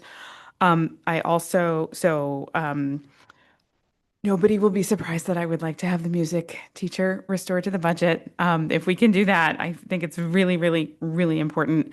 And I also would be looking to have a conversation about areas where we can increase revenue. So main care billing, how can we be more effective at that and really get all of the reimbursement that we're entitled to in a number of areas. Those are my thoughts at this point. Thank you. Thank you, Board Member Bryden. Board Member Yusra Ali.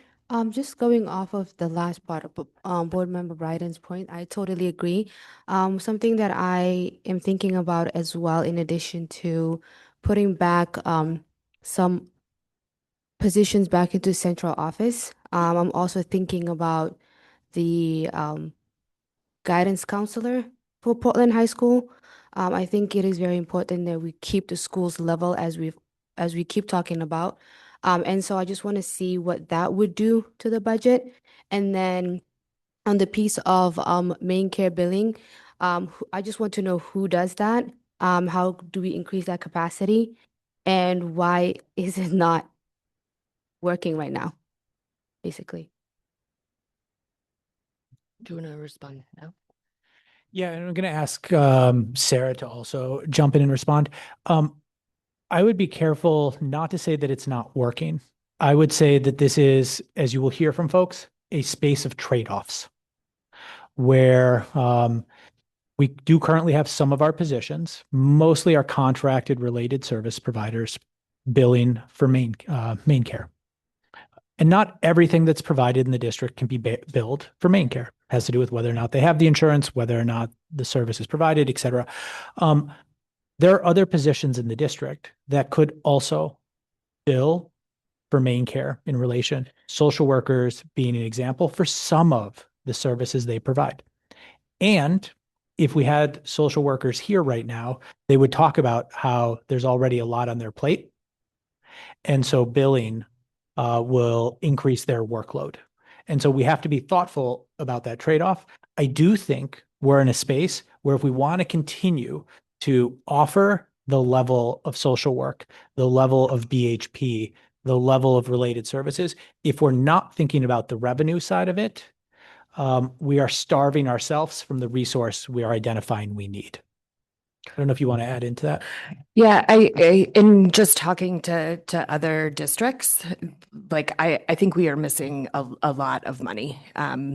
Districts that are billing $5,000 and $10,000 a week, and I say that also holding that I understand adding something else to our employees' plates is a huge ask right now in the world, and this feels like one of the few levers that we have around revenue to be able to uphold the student services that I believe that we need in our schools. And so it does feel like something I would like to try out and see if it's something that we can develop in a sustainable way. So the person who does this is a wonderful woman named Patty Dyer, and she carries the bulk of the load for not only the main care work but also our IDEA work. So our grant funding, the federal grant funding that comes in for special education. So she's stretched quite thin in that role, in that position, in order to support that and also to create backup so that it's not all living and the knowledge isn't all sitting with one person. There are a couple of other folks in the special ed team now, two of the newer roles that got added this year, the data analyst manager position and the related services position are also coming up to speed on that work and helping to support it. There wasn't main care billing going on a couple of years ago. So we have gone from 0 to, a budget of 400,000, and we're now around 300 at this point this year. So, certainly I'm eager to see us continue doing this. The truth is that in talking with Patty, there had to be a lot of work done to lay the foundation to actually do this work and get it done right. So she has spent a lot of time both going backwards in time and cleaning up documentation so that we could bill, and then also putting the systems in place so that we had what we needed to be able to do the billing. And then there's a piece around, just training folks who actually provide the services and getting them to a place where they're able to do it. And so we've gotten better in that realm, and we're mainly doing our occupational therapists, physical therapists, speech therapists at this stage. And the next logical step would be to move towards some social work. But as Dr. Scallon said, we can't actually bill for everything. Not everything is main care eligible, but certainly we can do more, and we should do more. And so it's something that the team has been building towards, but it's not like an overnight flip a switch and suddenly you're doing it. We had to get the systems in place first. Thank you, Dr. Warren. Is this something that the board can get a report or update on? Okay. Actually, would encourage you to join the Finance Committee meeting. Every month, they get an update on the state of revenue and expenses, and it includes where we're at with main care billing. And so happy to do that. She's on the policy committee, so she can't go. The recordings are very fun. Just so you know, the recordings are all there. Any other questions while we're talking about main care? Or okay, then back to the main motion. If any, yeah, Board Member Lena, and then This is not about possible amendments, it's just a question. We've had people come talk about, reinstating student-facing positions. And I wanted to ask specifically about the Latin program at Portland High School. I know that at the board level, we get numbers that are more general per building. So I'm just wondering what power or ability the board has to say that we would like that, or if any individual board members would like that position to remain, how would that work procedurally? So our school leaders are going to follow the direction of the board. And so if the board chose to add back a half a position and direct it to Latin, they would do that. I think it's worth, and I would invite up Dr. Ahmed to address this as well. There's been a long going choosing of scaling down based on interest at the school. And so there used to be more than a half-time Latin teacher. I think there was at one point 3 folks that supported Latin, either on a full-time or a part-time basis. But don't quote me on that exact piece. This year, there are 20 students that have indicated that they want to continue their Latin studies from this year to next year. So there's 20 students that are current. There are ways that we could continue to serve those students, whether we have the position or not. And there is an additional 40 or 30 students that indicated that are rising 9th graders that when asked to do their course selection, that they would be interested in it. Do you have a question about that? No. Okay. Does that feel like you got your question answered? Thank you. Okay, perfect. I'm going to go to Board Member Ali, and then I'll come over here. As for this proposal, I mean, I know that the finance team kind of try to put this together, but I mean, I gotta really make a comment and just highly disagree again with these adjustments, because once again, it seems like we're just cutting from equity in particular, majority of this stuff, or I mean, parts of these things. The experiential learning coordinator, which I heard today was about Wabanaki studies, and I think it was just an amazing conversation that some people brought up, and specifically that individual from the community.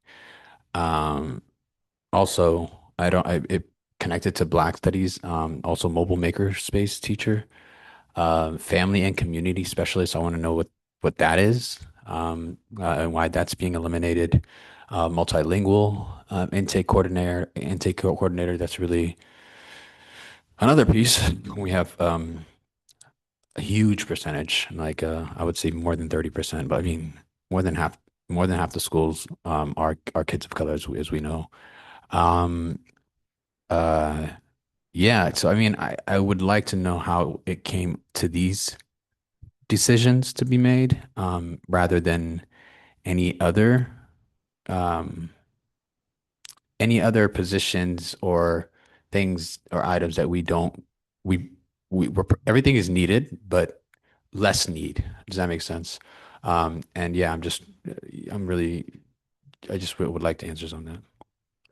So can we actually answer the question though? Like Yeah. it's throwing it out there. So I'd like to answer the question. Okay. And I'd like to first ask for Dr. Valenzuela to come up, and then we're going to have people from each of the departments that are impacted talk about the trade-offs that happened, and the discussion, because we want to be really transparent about how we got here. So Dr. Valenzuela, can you talk about what was the original question that you had, and then the choice around choosing to reduce by a half FTE, that second half for the multilingual, recognizing that nobody standing here, nobody sitting here wants to just reduce positions. Okay. But can you talk about that? The original budget that was presented, there was a 1.0 cut in this position. It was 1.0, and then I was given back the 0.5. Instead of 1.0 cut, I was given back 0.5. And then in this, the next request for $400,000 cut, I suggested to Dr. Scallon to cut this position, since we actually have a it has been vacant for a while and we couldn't fill the position.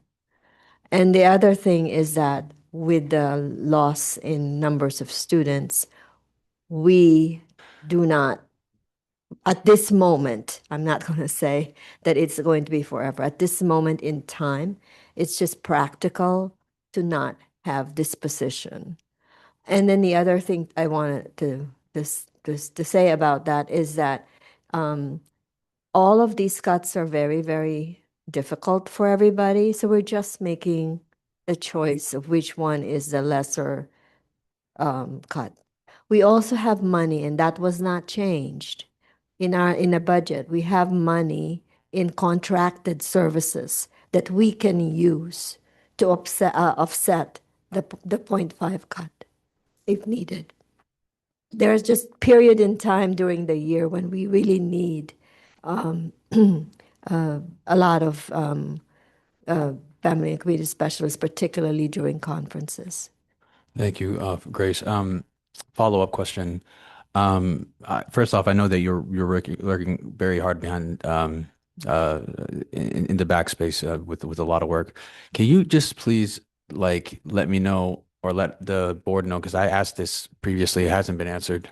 But last year's cuts that came to the cultural multilingual department, and and the numbers for that, please.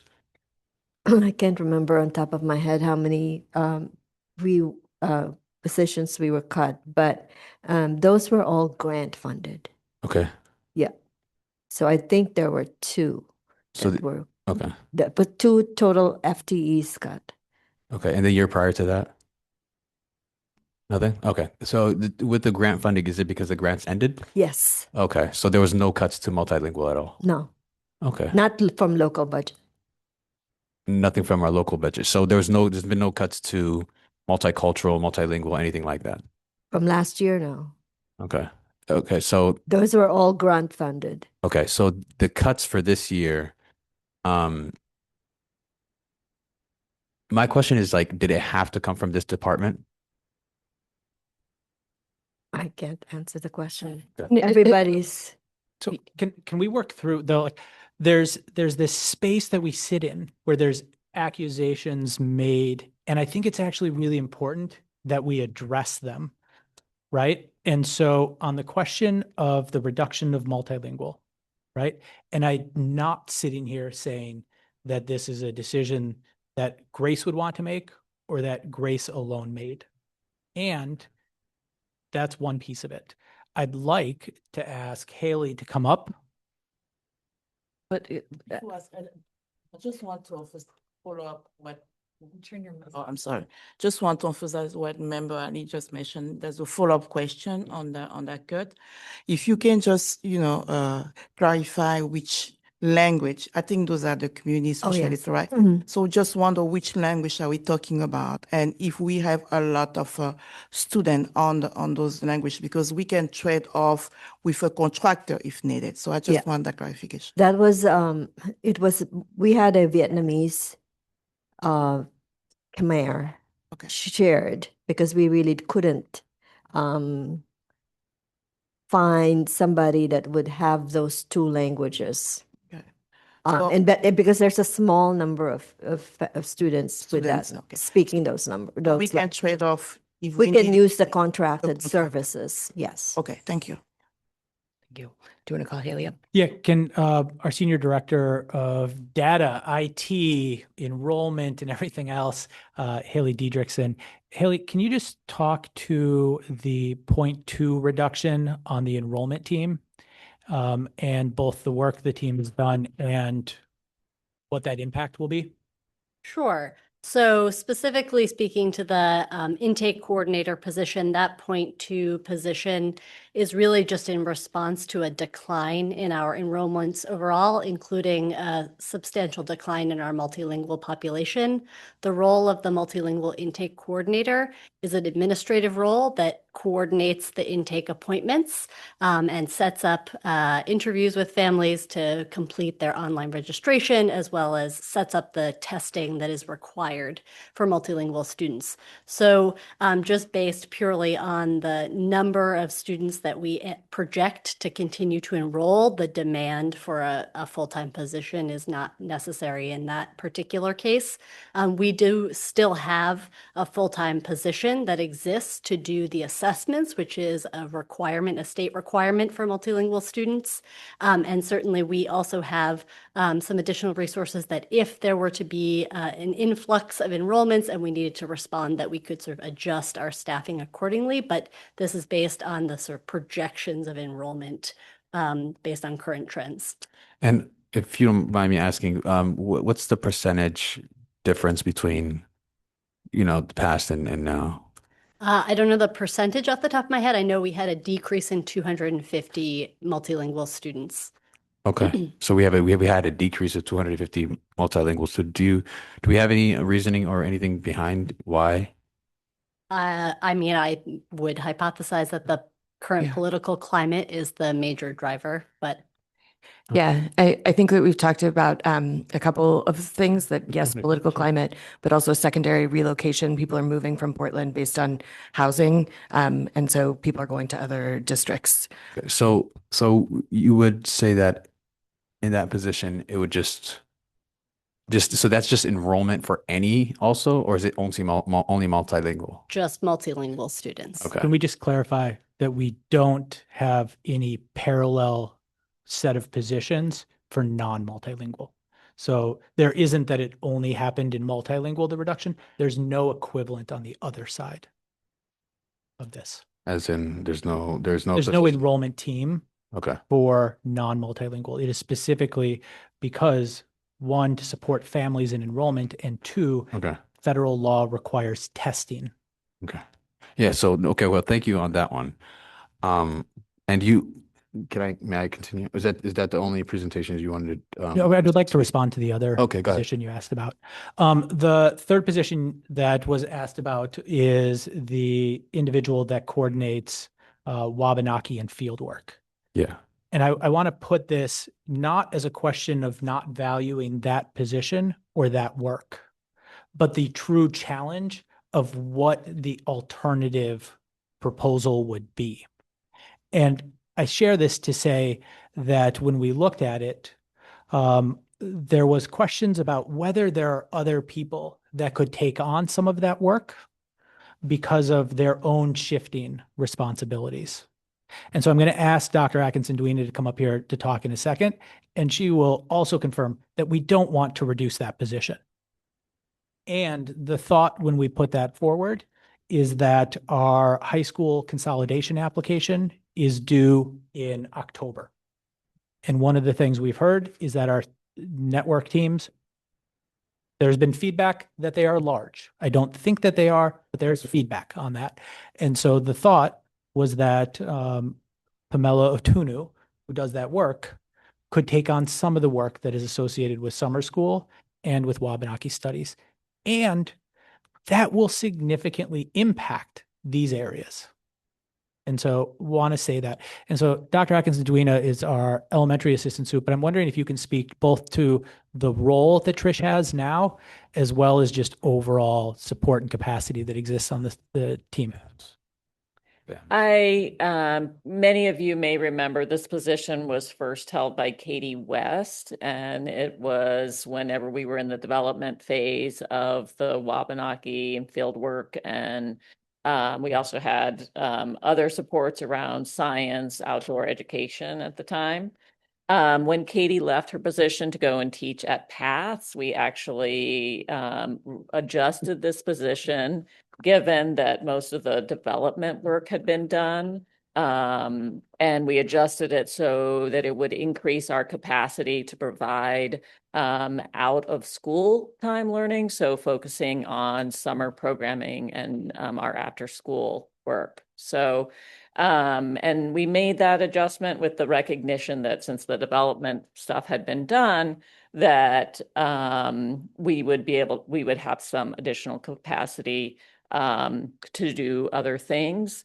We also had feedback from schools that being able to sustain the field work as it is would not be possible without a person. When Katie was in the phase when we weren't sure if we were going to be able to continue her position, she did develop a lot of guidebooks to help schools try and do these on their own. I'm just going to tell you, when they saw those guidebooks, they were they did not think it was possible. So I'm very grateful that we were able to keep Trish, to keep that position. And it has expanded our capacity considerably in the realm of the summer learning work. So we right now expect to have 2 additional programs that we didn't have last year that would serve our early learners. We also have had the capacity to apply for 21st century learning grants and possibly bring those on to manage them ourselves and administer them ourselves, which I think will result in increased number of students that we can serve with programming that is much tighter, aligned to our own curriculum work and focused on kind of extending and supplementing the academics that we provide. So in addition to the work that she does at the elementary level, Trish provides operational support for summer programming for all grade levels. And I'm going to tell you that is really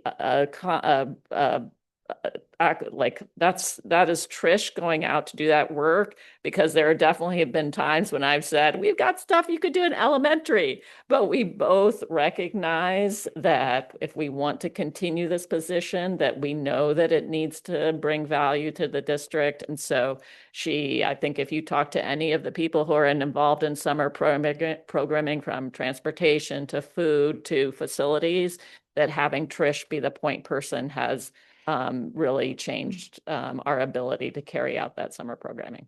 So. Thank you. I just want to be mindful because we're almost 10 of 10 right now. Do you have another question? Yeah, I have a on bunch this? of questions. It's not going to end. So with Trish in her leaving that position, we're not going to we don't think we can replace that position, because I mean, it seemed like she was doing a great job.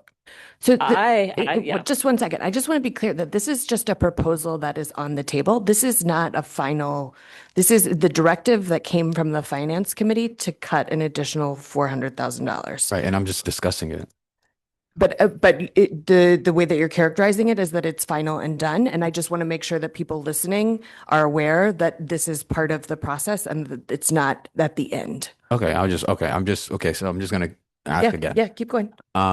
So do we think that we're not going to be able to replace Trish in that position and hopefully train another individual, because it seemed like there's a lot of educational factors that people were bringing up, and how valuable it could be in our schools, especially for our early learners. So I just want to make sure I'm under, are you asking if we would be able to do the work without Trish in her position? Yeah, I mean, is she Trish left, right? No. I'm sorry. No, Okay, I'm sorry. No, Trish has not left. Trish She- not is yet she- okay. anyway, although I will tell you, Trish is early in her career. Okay. So Apologies.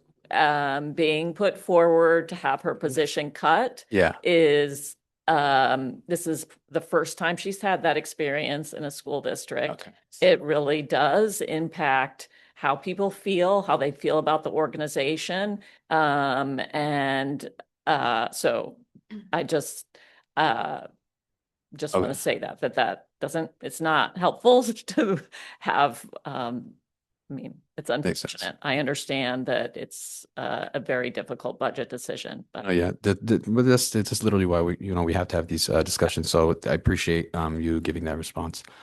And then the last one, mobile maker space teacher. Yeah, same thing. And I'm going to ask Dr. Atkinson, do we need to speak on this as well? We do not want to see this position reduced. It's the same tension of identifying an alternative. And so neither of them are positions that we put forward with a desire to see it reduced. The hard part is the trade-offs that we have to make. And on the makerspace one, sometimes folks are weighing it against a finance position or an HR position or another position. It also can be thought of with the Latin teacher or the guidance counselor, right? It's all from the same pool. And so this is the hard piece on this. And so Karen is really valuable to the district. And as Brooke Keller spoke about, is like the tip of the spear in terms of science experiences. And unfortunately, because of the way it's staffed, people also don't get a ton of experience with it. And so that's like one of the trade-offs and the challenges. And so can you speak to, Dr. Atkinson, do we need the position and the value? So it is a little bit on the net.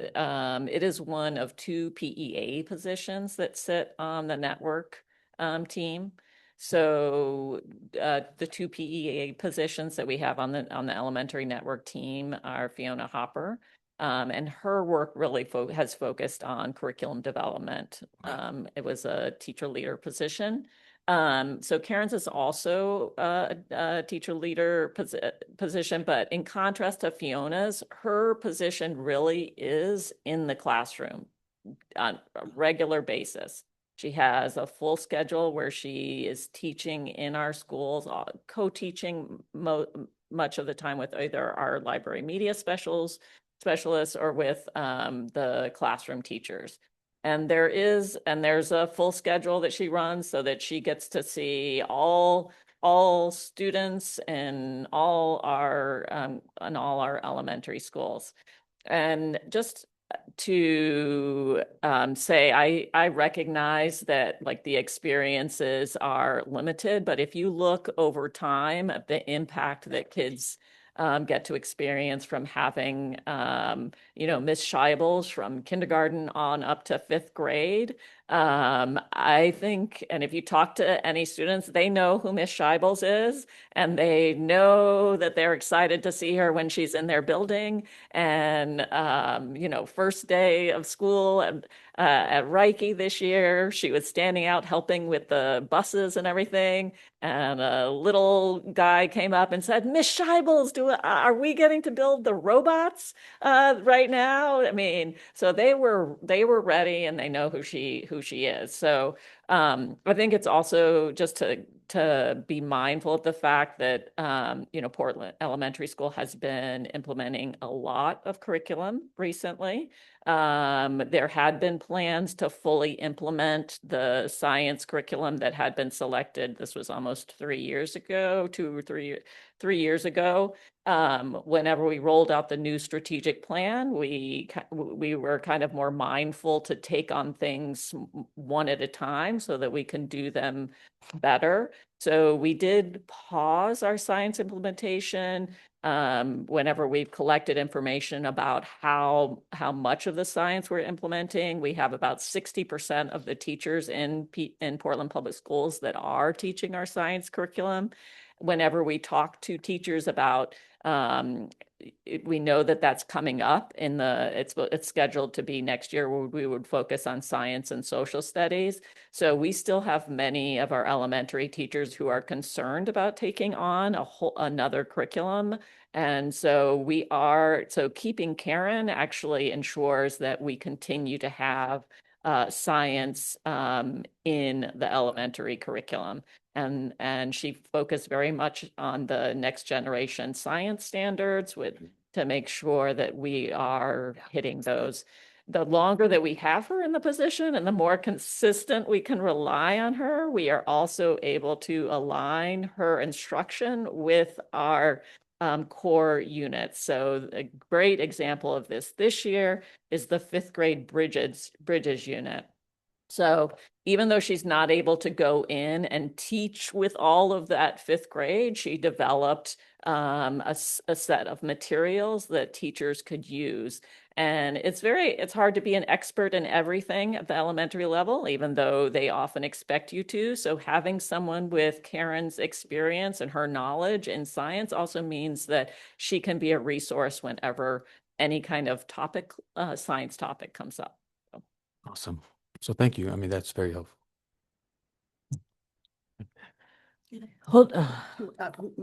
Yes, I know that, but I didn't know if there were any other questions that you had specifically around those positions that you named. No, those positions, thank you for explaining them and thank you for the feedback. I appreciate that. Great. I do think it would be helpful to hear from the other department leads about the proposed positions and the impact that their elimination would bring to the department. Are your questions about specific positions? No, just an idea for maybe my next amendment. So I just need the clarification of some of those addition here, just to get my mind clear. Could we wait until after the department heads? Or do you want that information now? I just need that information. That's why I'm Okay. here. It's just so simple. I think. Yeah, then let's get it on the table. Thank you so much. Can you use your microphone, please? Oh, thank you. Is on the high quality instruction material. So I just wonder, because this is a new curriculum, and like when I heard, then it's not easy for teachers to take on new curriculum. So I remember 5 years ago, we really make a lot of investment on the mathematics curriculum. So I'm just wonder if it's 1 year on that pilot for the HQIM is not too early to move to the new curriculum next year, or can we just give her 1 more year for the teachers' feedback and to make sure they can, making that change, because it's not easy just to have a new curriculum in place like that. So I'm just wonder if we are ready to move to the new curriculum next year, or we can hold for 1 more year, because these are some of the savings that I can see on that. We don't have we didn't propose any new science curriculum, if that what you're talking about. Math, you're talking about math, that's really secondary. Yes, I'm talking about math in middle school and high school. That's what I'm seeing here. I'll let Dr. Ahmed, my sense is that we would not want to wait on that, but. Because elementary school, they already have it. So I'm just wonder, because I feel like it's too early, because 5 years ago, I never see any outcomes for those investment done. So I'm just wonder, with 1 year on that pilot and are we ready to make some new investment for the teachers to take on those, because there's already a lot on their plate. So I just want to make sure. Then for me, I feel like the 1 year is too short. Yes, Doctor. Yeah, thank you. And that's a good question. And all of our secondary schools, the 3 middle schools and the 3 high schools, all of them are piloting now. Oh, okay, sorry. All of the secondary schools, the 3 middle schools and 3 high schools are piloting different curriculums, and they're looking to different curriculums and very close to come with a consensus of what curriculum that they will go with. And the goal is that both to provide the support as well as the accountability. So when we get into an agreement of which one we will go with the guidance of the director of secondary academics, we will make sure that this is followed by both supports as well as the progress monitor and make sure that it's implemented with fidelity. Okay, so just to follow up quickly, Dr. Ahmed, if we're still waiting for a consensus, I mean, we don't know yet. So this is the amount we're proposing here.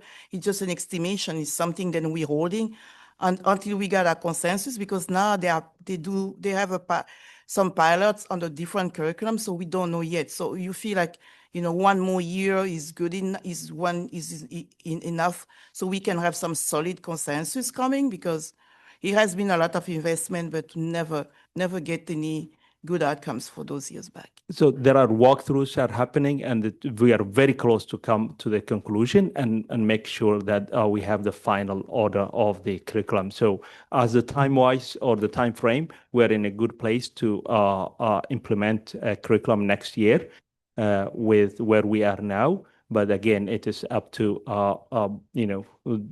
if there is in our strategic plan, we said the rollout of the math will be this year. So unless we are stepping back and saying like, let's wait another year, but where we are from the on the ground, we are in a good place to start implementation of a curriculum next year, September.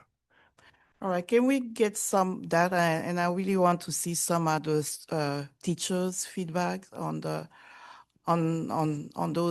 consensus and the way they are ready to take it for one more, for that change, because I still see that it's too short for the teachers. Yes, but we like to see how we're moving forward.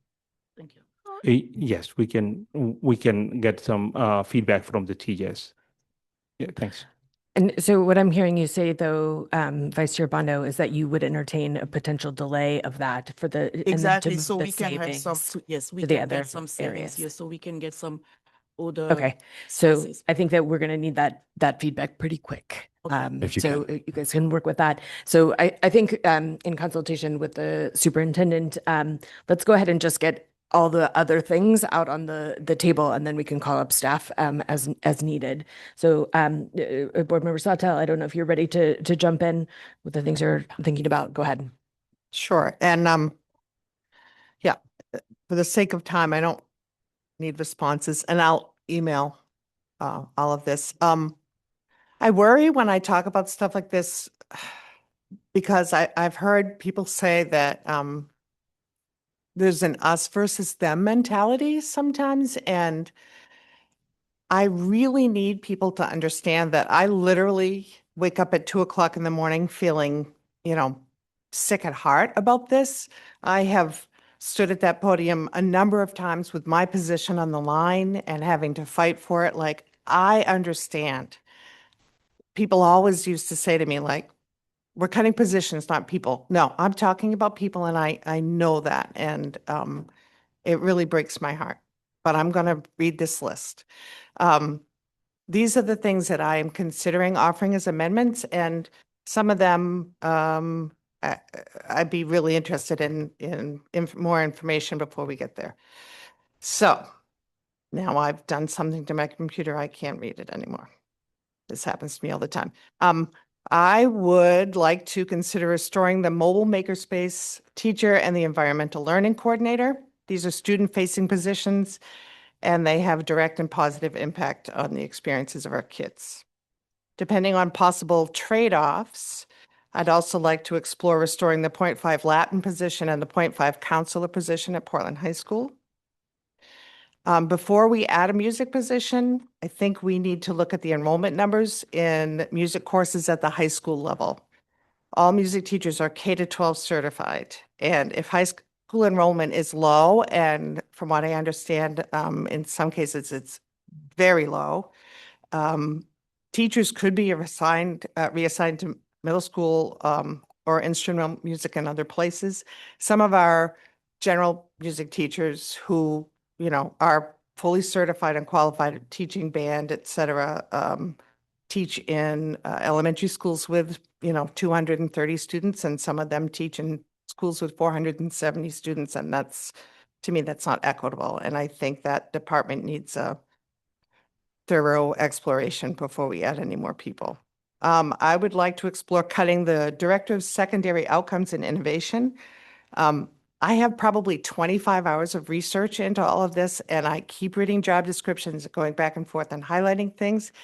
And it seems to me that most of the tasks in that position could be absorbed into other positions, or they are duplicate. I would like to consider merging the two climate and culture director positions, secondary and elementary, into one position. I've had a lot of discussions. I know the jobs of climate and culture coordinators at the levels are vastly different, but I don't understand why those coordinators need twice the direction when the budget is short. I'm not sure why we need a director of elementary academics when there's already an assistant superintendent for the elementary level and a chief of schools and academics. And likewise, I'm not sure why we need a director of secondary academics when we have an assistant superintendent for the secondary level and a chief of schools and academics. Could the positions be merged? Could they be absorbed? Could we, consolidate 5 positions down to 4, or 4 positions down to 3? And then 2 more. I'm curious why we have a senior director of student support services, a director of student support for elementary, a director of student support for secondary, an assistant director of student support, special programs, low incidence, and a specialized programs coordinators. When we have vacancies in student-facing positions in special education and student support service programs, that seems like an awful lot of people in that department at central office. And then finally, I fully intend to offer an amendment to further reduce the Barry Dunn expenditure. I've heard all the arguments, but I keep coming back to this. That's grown-ups, us, paying other grown-ups, Barry Dunn, to repair damage done by grown-ups who used to work here. And it's being done to the detriment of the kids who are in our schools right now. And I can't live with that. I can't sleep with that. And I understand, we want to remain in contact with them and keep progress going. $100,000, $200,000, I don't see as affecting it that much. It's not going to make it so that we can't continue that work, but it would mean a lot of ed techs that we could hire. It would mean a lot of student-facing positions that we could restore or put back in place. And I'll email these, and in the sake of time, stop talking. Thank you, Board Member Sawtelle. Would it be all right, actually? Because I think actually the reason we have the workshop, and I'll defer to you, Chair, but the reason we have the workshop is to answer the questions, because a lot of times people raise that they don't know what individuals do, and they put that out in the public space, but then we don't actually discuss it.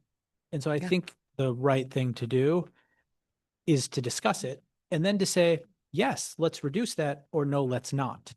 But I want to be careful about that. And I don't think that's Board Member Sawtelle's intent, is to feed that narrative, but I think she appropriately raises it, and now's the opportunity to engage in that discussion.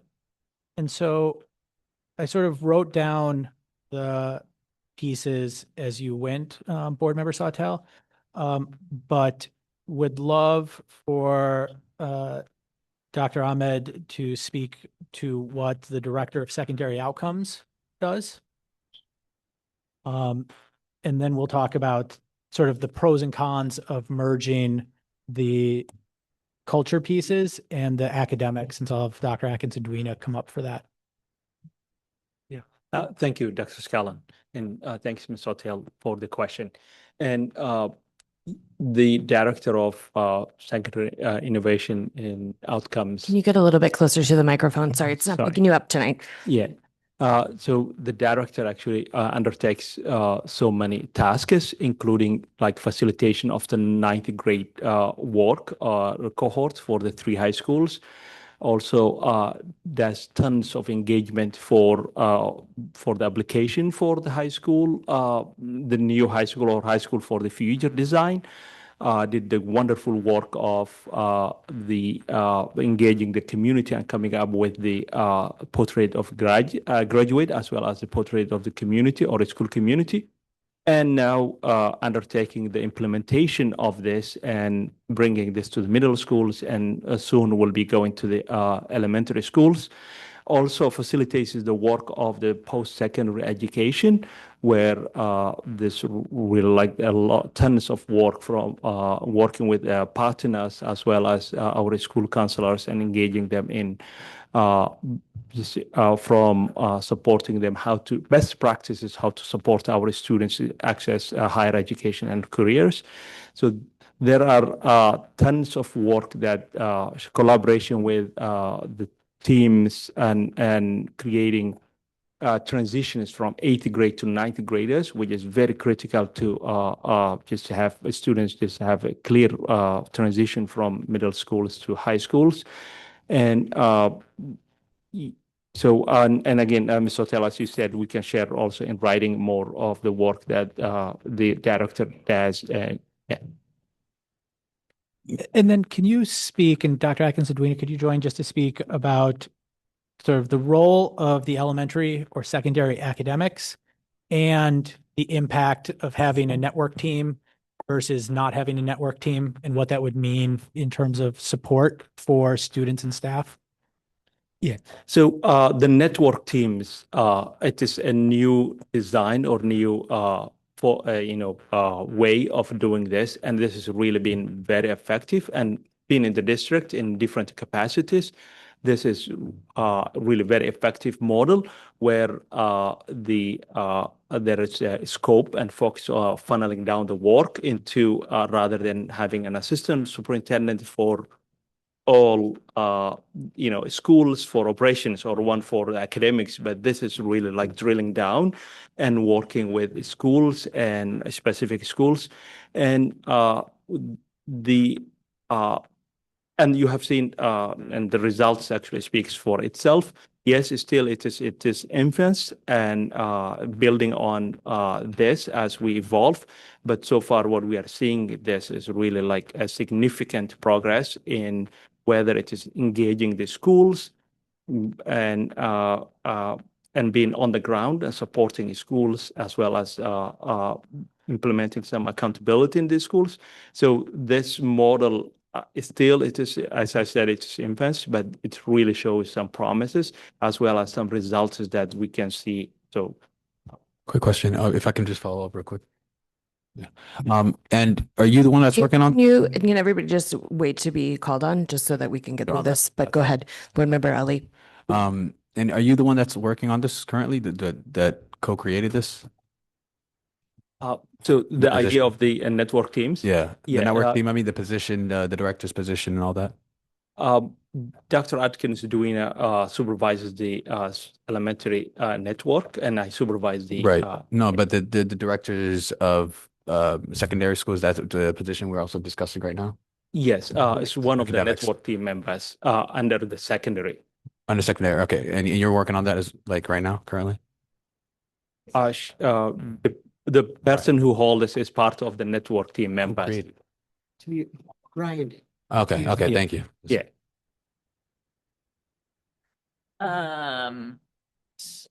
This is our second year of the network. So you may remember 3 years ago, which was my first year in this position, we had a different structure where there was a slightly larger academic team that was under the deputy superintendent at the time. During that, I think like middle of the year, there was a proposed change in the organizational structure to create the two network teams. I will say, like, as far as, organizational change is hard at any time. So I think the feedback on the creation of the network teams has been very positive. My belief about why that's positive is because it did create a structure that is mirrored in our schools, that creates like a clearer connection to the work that we're doing. So the work that is important and prioritized in our strategic plan is kind of reflected in the structures and roles at the school level. So our elementary director of academics, for instance, supports our instructional coaches in the school, along with the principal. The principal is the direct supervisor, but the director of academics provides direct support. So it does help to keep that work aligned between what the district has identified as priorities and the work of the school. I think it would be incredibly difficult to try and provide the level of support that we're able to provide with a scaled back team in some way. So all of the directors at the elementary level are in schools every other week. Same with me whenever I go in to meet with school leaders about every other week. In addition to group sessions across the elementary schools to focus on like those key aspects of our strategic plan of the work that we're trying to move forward and to help troubleshoot when there are things that are wrong. So if you look at academics, the big work has been on curriculum implementation. So the fact that we are able to be in schools regularly, engaging with teachers, with leaders around how we're doing that curriculum implementation has, I think, helped us be successful. I want to just acknowledge, I understand, like, budgets, you have difficult decisions to make. I would just encourage us to try and stick with a structure for a little bit longer if we can. I don't know. I feel like one of the things that isn't always acknowledged is actually how much we lose in momentum whenever we do change a structure. And so I think that we can gain a lot by continuing to stick with something for a while. But I also just want to recognize the real challenge that you have. I just have to speak from kind of my position. I also really question, like, I understand, I don't know what's different about Portland other than we have a lot of schools. We also are very, very slim on administrative support. I've spoken to this to Ryan on a number of occasions because we are spending time doing financial pieces and budgeting that would not be the team's responsibility in other districts.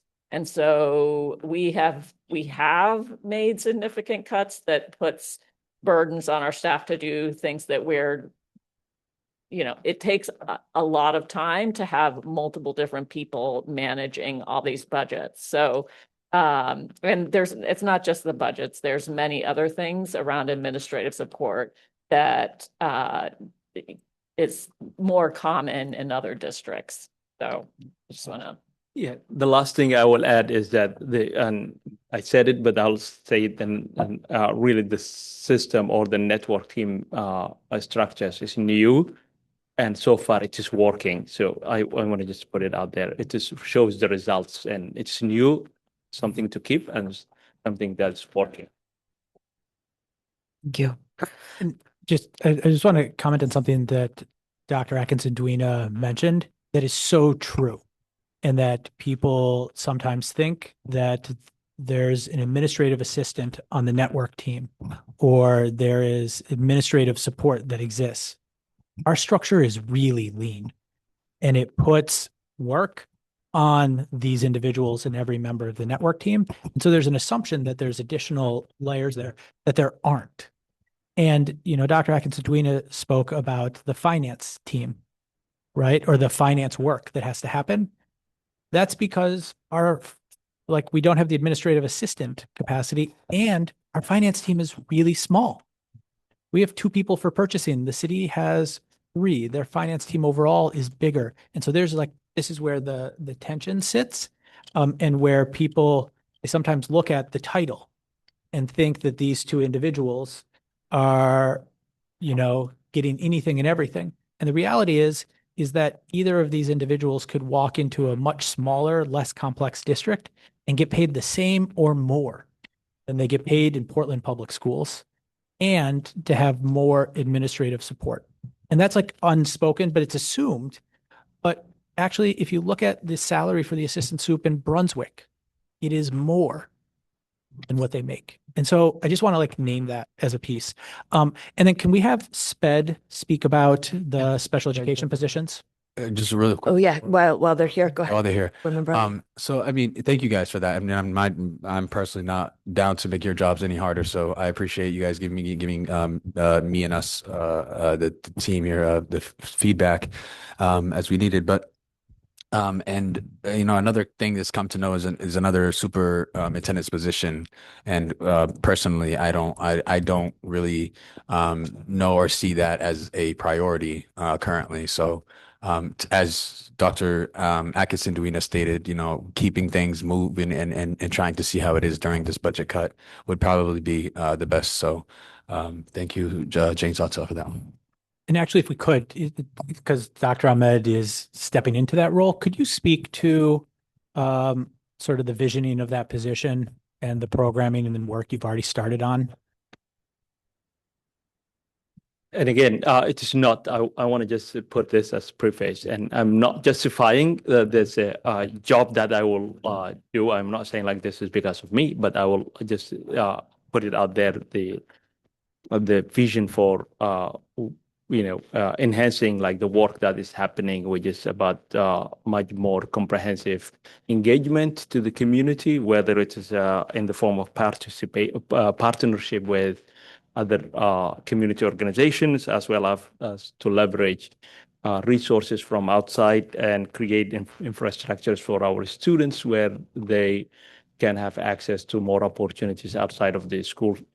And also, working with our students who are from the marginalized communities and creating opportunities. And what we have seen when they have these opportunities that they perform, so how we can create opportunities, access, and supports for our students. And and when we talk about the engagements, how we can do engagement where there is not only one way engagement or two ways engagement, but engagement of like, from receiving communication to being partners with decision making. So, and in between, so how we create this robust engagement as well, how we build like post-secondary pathways for our students, how we can involve the community programs. Now, as I speak to you, there was a program from Maine Health creating this April break for some students, programs like CNA and phlebotomy programs, where this break the students will study and then they will get paid $17 an hour. And in the summer, they will finish their internships and they are granted to have a job. How we increase the students who are participating in the higher ed or accessing like the programs such as Spring Ahead, programs like dual enrollments. So how we create these platforms and opportunities for our students with leveraging the resources that are available. So there are some, and again, I'm just throwing, so these are part of the vision for this job, but there is opportunities that we can and supports that we can create for our students and for the community through this program.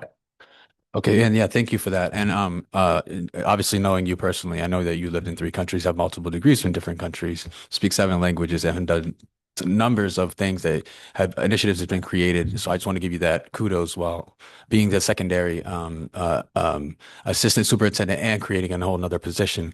But that being said, creating that new position and all the great things that you have been speaking of, I just wonder if that could possibly just go under multilingual and maybe create smaller positions, right? Or maybe just, try to see if these different type of avenues, right, could steer that way.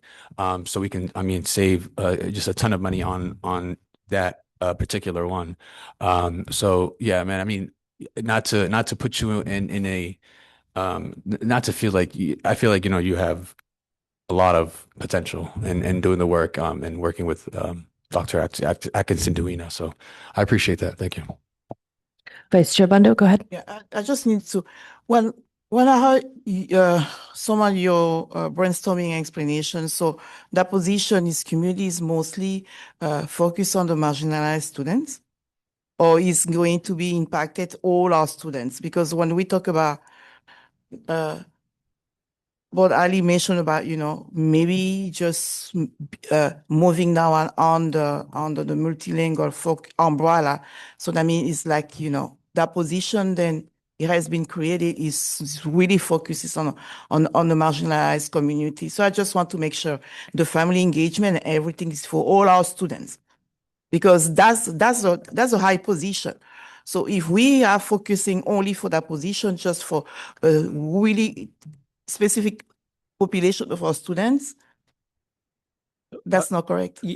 So let me say this, and this is for all students, and the vision for this position is for all students.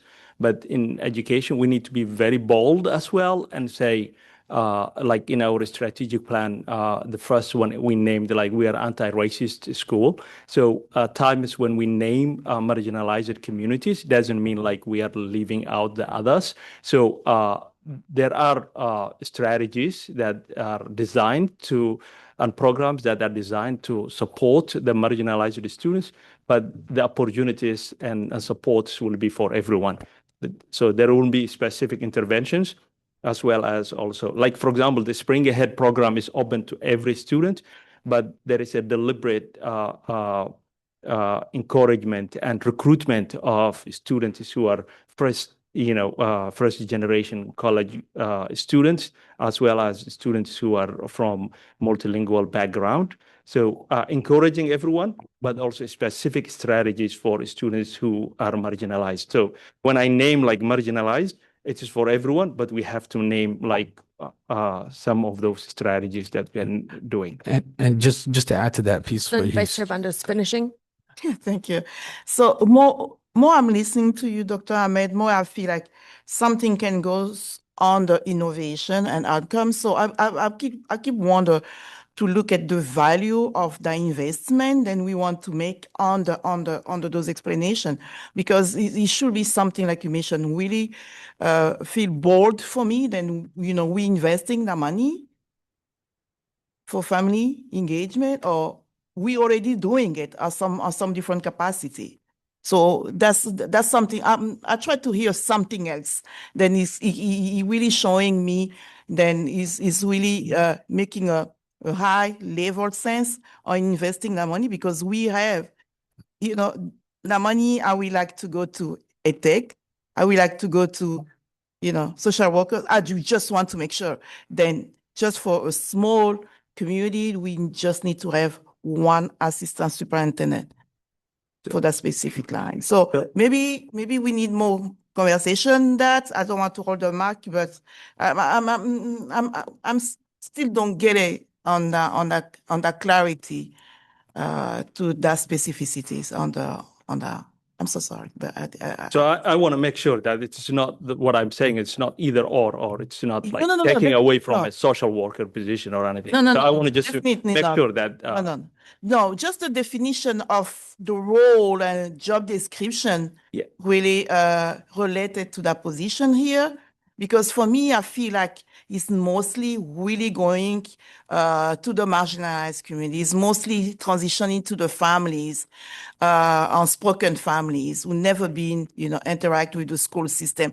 Because I try to figure out how the mainstream, because the mainstream families are already a lot of connected to the community, to the system. So I'm just wonder why we going that. So if I can have some clarity a little more further about how powerful that position can really impact the marginalized, and having the data, why we need to invest for what we have seen in our school system, in all the programming. So that's the thing will make me a little more moving my sense to that. But okay, just to clarify, one term that was stated, marginalized does not mean color. right? It's not me, people of color. Marginalizes, I'm just, yeah, just saying for public as well, but marginalizes people, this talks about poverty, right? Marginalized people that are in situations which include, just to say it clear, white individuals as well as maybe Native Americans. And so marginalized are people that are in the struggle. So just not to say that people of color they're marginalized. I mean, there's middle class, including myself and many people. But anyway, so there, yeah, just to try to make that clear. Board Member Yusra Ali. Yes, I think Ali just said what I was thinking. I just wanted to make sure that we do not send the message that this is a position for just multilingual. It cannot be absorbed into multilingual as the Ali mentioned earlier as well. I feel like I see a lot of positive in this position because it sets students up for success beyond high school. If a lot of us, or maybe people who have parents who did not go to college, don't know how to interact with the system, how to set yourself up for success, how to think about what do I need to get to the best college, what experience do I need? Like a phlebotomy experience is huge, and we don't have someone doing that right now. So right now I'm excited to see what we will like the actual. I'm thinking about a Somali word. No, the actual fruit from this. Fruition. The actual fruit from this position. But I really I see the benefit and I see the work, and I just want to caution us from thinking that this is just for people who are struggling. This is for everybody. Yeah. And I would just add, coming off of a lot of community engagement right now that we're still having, like hundreds of people, the things that we hear from families is that they want more connection and opportunities within this district, right? And that's all families. And I think that we hear from partners in the community that they don't have a person to get into this district, right? And so I think that just like main care, I think we are missing out on a lot of potential opportunities and partnerships within this city that people that are ready to connect and Dr. Ahmed is magic with that, right? So that's how I see like the real value of this position. And while you mentioned that the magic piece, I'll take the opportunity, but I will say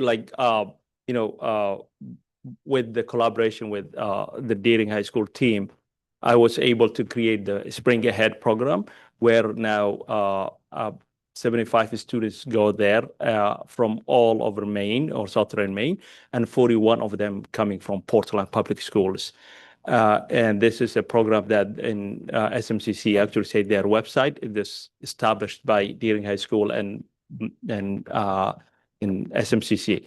Again, if you go back to talking about the magic to the tenure, that when I was at Deering, I was able to establish that the highest number of students accessing higher education in Southern Maine, which was while I was there. So I want to just there are some things that we can build on and in this vision. And when we say there was a large number of marginalized students, minority students who went to the programs, yet also there was everyone else was going to. So how to create that access and opportunities. There are opportunities. So there are people who know the opportunities, but how we create access for the students as well and the community. So sorry, I'm contributing to a long night. And no, I think that those are really great, and the access and the opportunity, right? Like I feel like that is this role of like creating partnerships and opportunities for our young people. Follow-up question. So and thank you for saying that you created those things, but you created those starting from as Exec to a teacher, to an assistant principal, to a principal, and then to a placeholder as a superintendent, and now as an assistant superintendent for secondary schools. My question is that you created that in a principal's position. You created these things in assistant principal's position, and my thing is I understand the purview of how all the things that we talked about are exactly important, but not one individual can create it. They're just not going to be able to do it all, right? So what I'm saying is you doing this work, I don't see how it differs from your secondary school's position as a superintendent. Does that make sense? So you're right. This is academic we're talking about. We're talking about academic, we're talking about culture, but that's the superintendent's position. My point is I don't really see why we need two positions. Is that what you wanted to respond to? Board Member Opperman, go ahead. Even though they have teams, the action, I would never be a principal. I would never be an assistant superintendent, having watched the levels of engagement that one must have within the building and coming through and actually getting the work of a superintendent done and in multi-levels is very difficult and is a full-time job.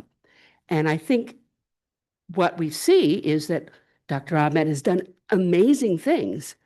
But I think sometimes the superintendent position might have been hurt because of that. So I think we really need to focus on people's positive experiences and really develop them in ways that they can do their best job. So I'm going to go over here to Vice Chair Bondo. That's what I was waiting from you, Dr. Ahmed. The way you spoke, that's just because I know you exactly what you have done, and this is your best part. So that's the mindset. I mean, I push that way for you to be able to describe, to say what you have created, because you have some legacy there. So that's exactly what I was looking for, the light. And thank you so much. So yeah, perfect. Thank you, Ms. Lance, for prompting me. Do we want to have Jesse come up now? Yeah, can we have Jesse Applegate, who's our Senior Director of SPED, come up, just because there's questions about the positions. And Jesse, it's probably also helpful recognizing that they're in the first year. If you can just, for folks who haven't been following the discussion all along, give the context of where those positions came from in terms of DMG study and all of that as well, just like ground it a little bit, and then talk about the positions. Yeah, absolutely. Let's switch to the mic. Oh, yeah. Okay. Yeah. Sorry. Oh, how's that? Better. Okay. I guess there's a lot of possible starting places, but and we're talking about the specialized programs team. Is that specifically what we're wanting to Go ahead. discuss? Yeah. Okay. Do you want me to? Why don't I do the quick foundation? And because I think that I heard more than just specialized programs. I heard the broader question around structure. So as part of our strategic planning process, one of the things named in the strategic plan is Initiative 2.5, which is focused on providing a strong continuum of supports to all of our students in special education.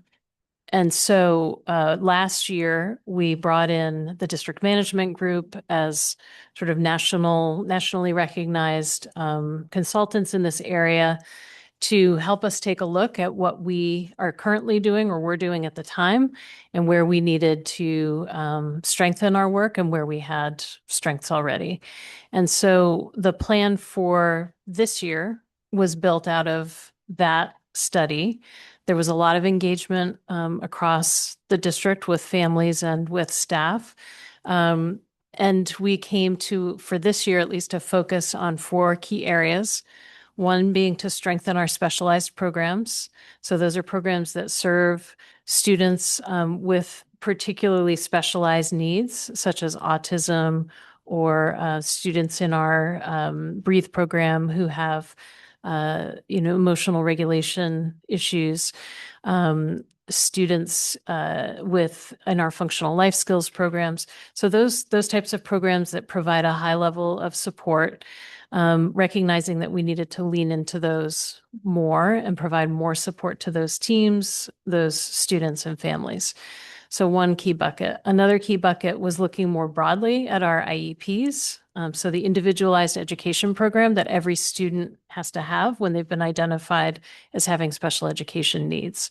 So students, IEPs, we recognize a need with the help of DMG to really step back and look at the IEPs, to get stronger in the way they're constructed, the way they're written, and make sure that we are consistently reviewing those and keeping really strong data on our compliance. And so that's another big bucket of work is around that IEP strengthening, which also involves a lot of engagement with families. But then there is a separate third goal around family engagement. And so that is a priority. We see that as essential for the success of all students, but in particular our students with IEPs. And we know that's an area where we continue to need to grow and get stronger. And then the last key area of focus for this year is professional development. And, we heard pretty consistently that we need stronger, more targeted professional development, both for the staff actually delivering direct services to students with IEPs, but also other staff. So that's a longer term plan and vision. We can't roll out everything to everybody all at once, but that is one of the other things the team's been working on. And so Jesse can speak to that, how the staffing sort of aligns to that set of priorities. Yeah, absolutely. Thanks, Sarah. So in terms of the specialized programs, just for context, so everyone understands, we have about 286 students in our specialized programs.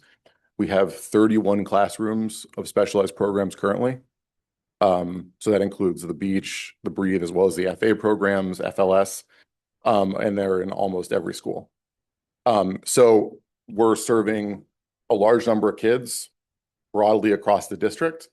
And there's, close to 150 staff, I would say, associated with those programs. So it's a large number of kids and also a large number of adults who are serving them. And so in that context, we wanted to make sure that we have a team centrally that can provide support to those programs through, a variety of different means with specialized expertise that you wouldn't necessarily expect to have in the same way at the school level. So that's where we have the two coordinator positions.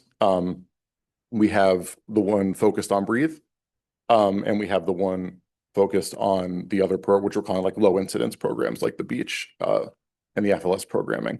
And so they engage in a variety of ways. They are meeting as best they can regularly with teams. We've spoken about the walkthroughs that the team has done and is doing, because a really big focus, especially on the strategic plan, is the consistency of these programs.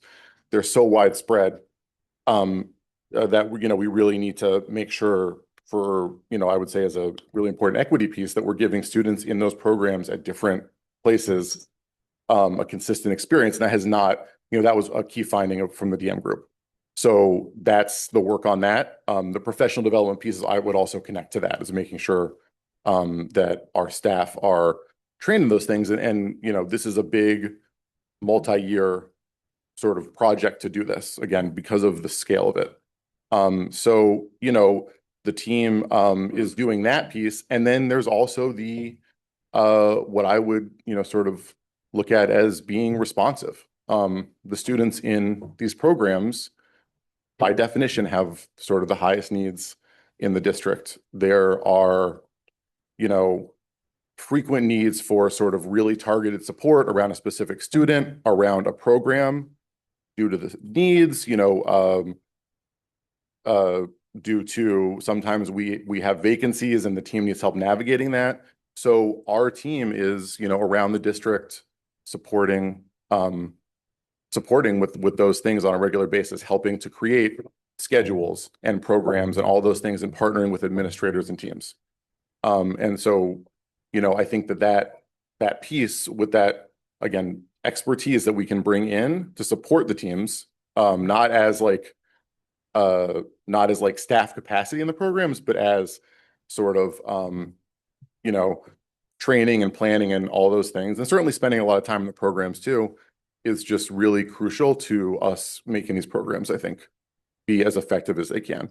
The other thing I would just share for a little bit more background is that, when we had previously more of a day treatment program set up, that program had a director, that program had coordinators attached to it. So what we really have done over the last 5 years or so is take that same, ultimately we've ended up with kind of that same capacity, but now we're using it to support all the specialized programs across the district, not specifically focused on that day treatment piece. And so that's another piece too, that I just wanted to make sure was kind of an angle to think about it.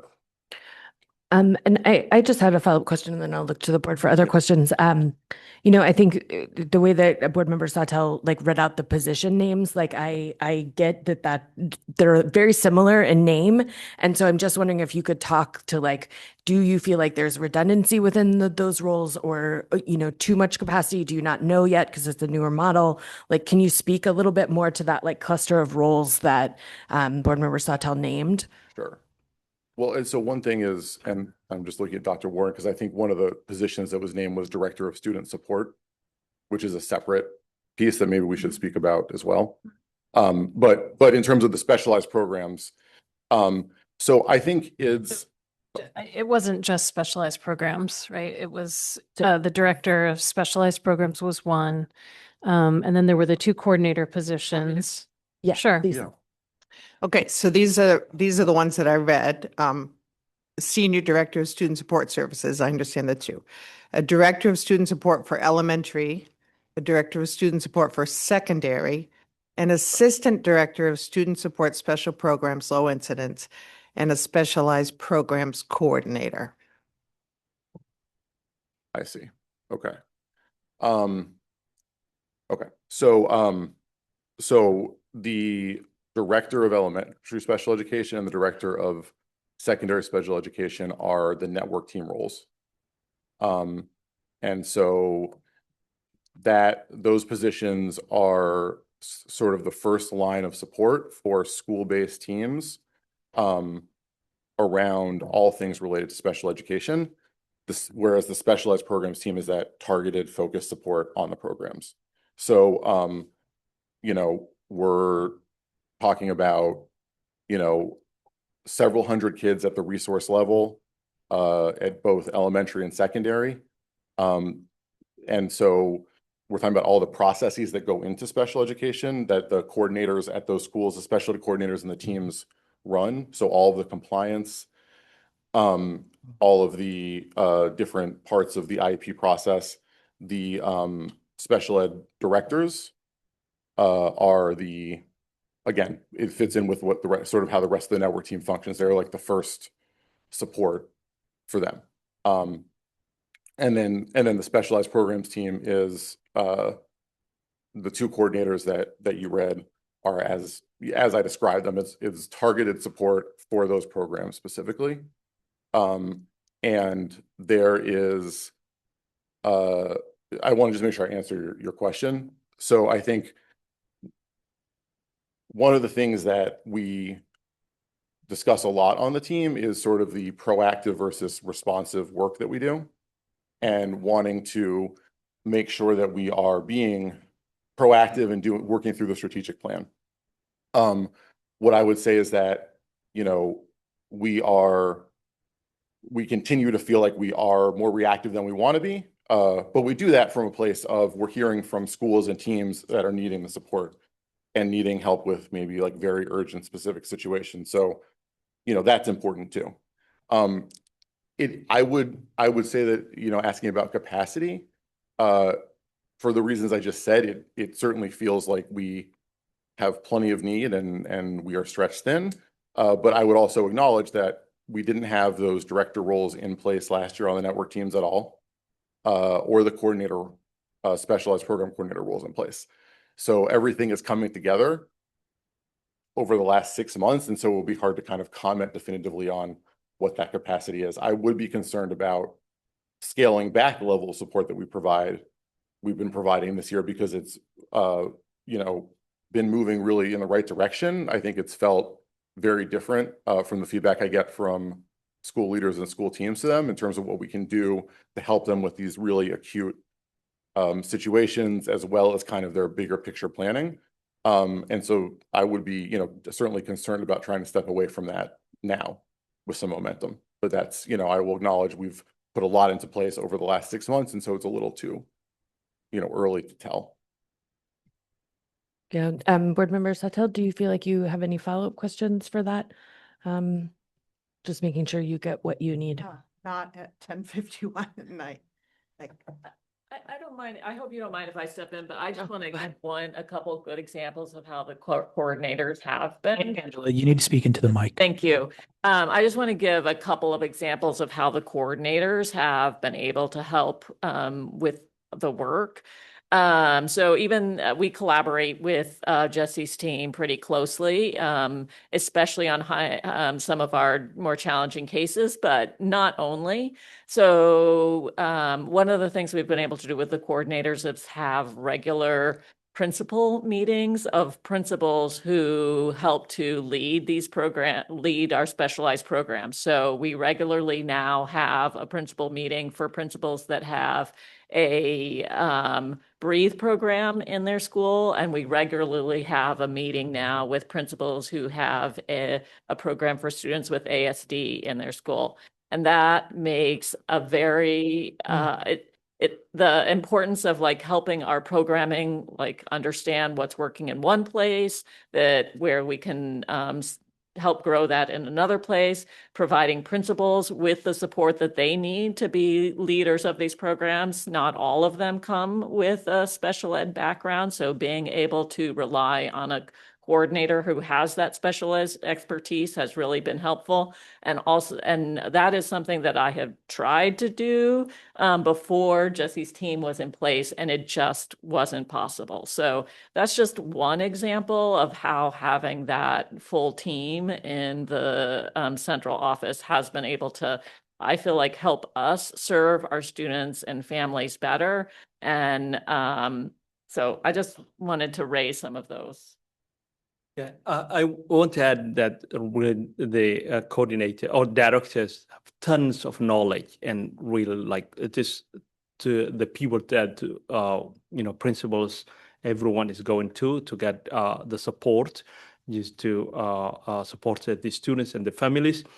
But another thing that really a significant thing that they do is the collaboration with the academic teams, with the multilingual teams, and co-creating and collaborating with the teams to create equitable professional developments where really like any professional development that let's say high quality curriculum will contain what it means to the multilingual and what it means to a special education. And that's why this network team format is really very useful, because it brings these people together, and they are one front when we are learning together and learning from each other as well. Thank you very much for those additions. What other questions or thoughts, Board Member Noor? My question is not a network question. I mean, it is kind of related. It's about the reduction in the SPED contracted services. I just wanted to see, while you're here, how does that affect your team? Yeah, well, we're still figuring exactly how it will affect, but that specific contracted money was set aside to serve students who are in private schools. I think I've shared with the board before a little bit about how private schools function, where it's different than how it works for kids in public school, where we have a special ed responsibility for any kids who attend private school that is physically located in Portland. So Waynfleet, Breakwater, whatever, even if they don't live in Portland. But our responsibilities are different. But given the size of Portland, there's over 60 kids that do need some level of case management and service and evaluation and all that. And so this is money that was set aside for that, which we will have to redistribute among the team. And just transparently, we haven't quite figured out. There's a couple different ways. We chose that because it is a more flexible thing, but it will need to be redistributed on the team. Yeah, because it is a legally, federal mandate that we fulfill. Yeah. I don't know if Jesse has spoke to the amount of specialized programs that we've added in the elementary level recently. I think it's maybe helpful for you to recognize that we added a new program for students with ASD last year. We added another new program for students with ASD this year at another school. And we expect that all 3 of our programs that serve students with ASD, with autism spectrum disorder, will need to expand next year. So I will tell you, I am concerned about not having contracted services because I am also concerned about our capacity to expand programming in that way without also adding staff at the elementary level. So that is a real concern. We have been much more mindful. This year in particular, we have a new software program that allows us to look at helps us see better how we're using our staffing, our human resources, and how we're providing those services.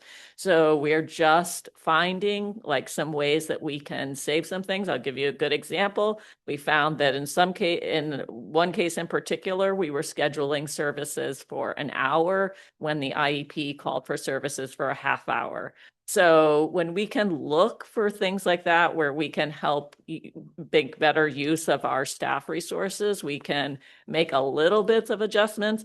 But I mean, whenever we are expanding programs like that, it is very hard to do that without also adding staff. So I just want to acknowledge that. So Appreciate that. Can I just quickly say 2 really fast things? One is that even as our district enrollment is going down, the number of students with disabilities and IEPs is going up overall. So we're adding specialized programs, we're seeing more complex cases, and as we're coming in with our kindergartners, we're seeing more complex cases. So just wanted to note that that's not getting less. And then the other thing is just, again, I mean, I would not pretend that we are near where we want to be or need to be when it comes to special education, and Jesse wouldn't either. And yet, I feel like last year the district made a very clear and strong commitment to this work. We were very thoughtful and careful about the structure we thought we needed to support these objectives. We've managed to put together what I think is an outstanding team. Those directors at the network level are fantastic, and they get continuously rave reviews, but I hear similar things about the other staff that are providing support around specialized programming, related services.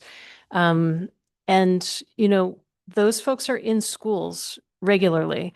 Not everyone can be in a classroom all the time. It is really important that we focus on student-facing roles, but there are a lot of roles in the district that are critical that can't be in a classroom every day. And that's just the way a system like this works. So my plea would be that we don't disinvest from this important work when we've really just started it.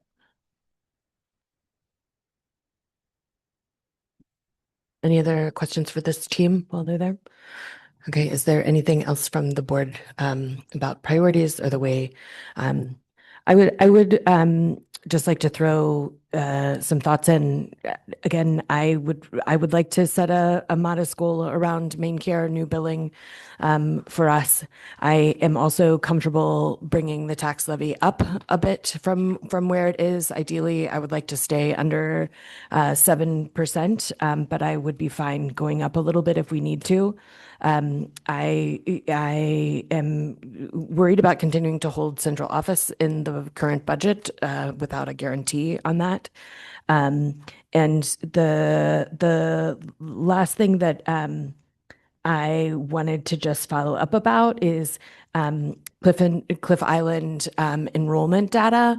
I think we started that conversation, but I'm not sure we've had it as a full board about the investment currently in Cliff Island and what the enrollment looks like over time.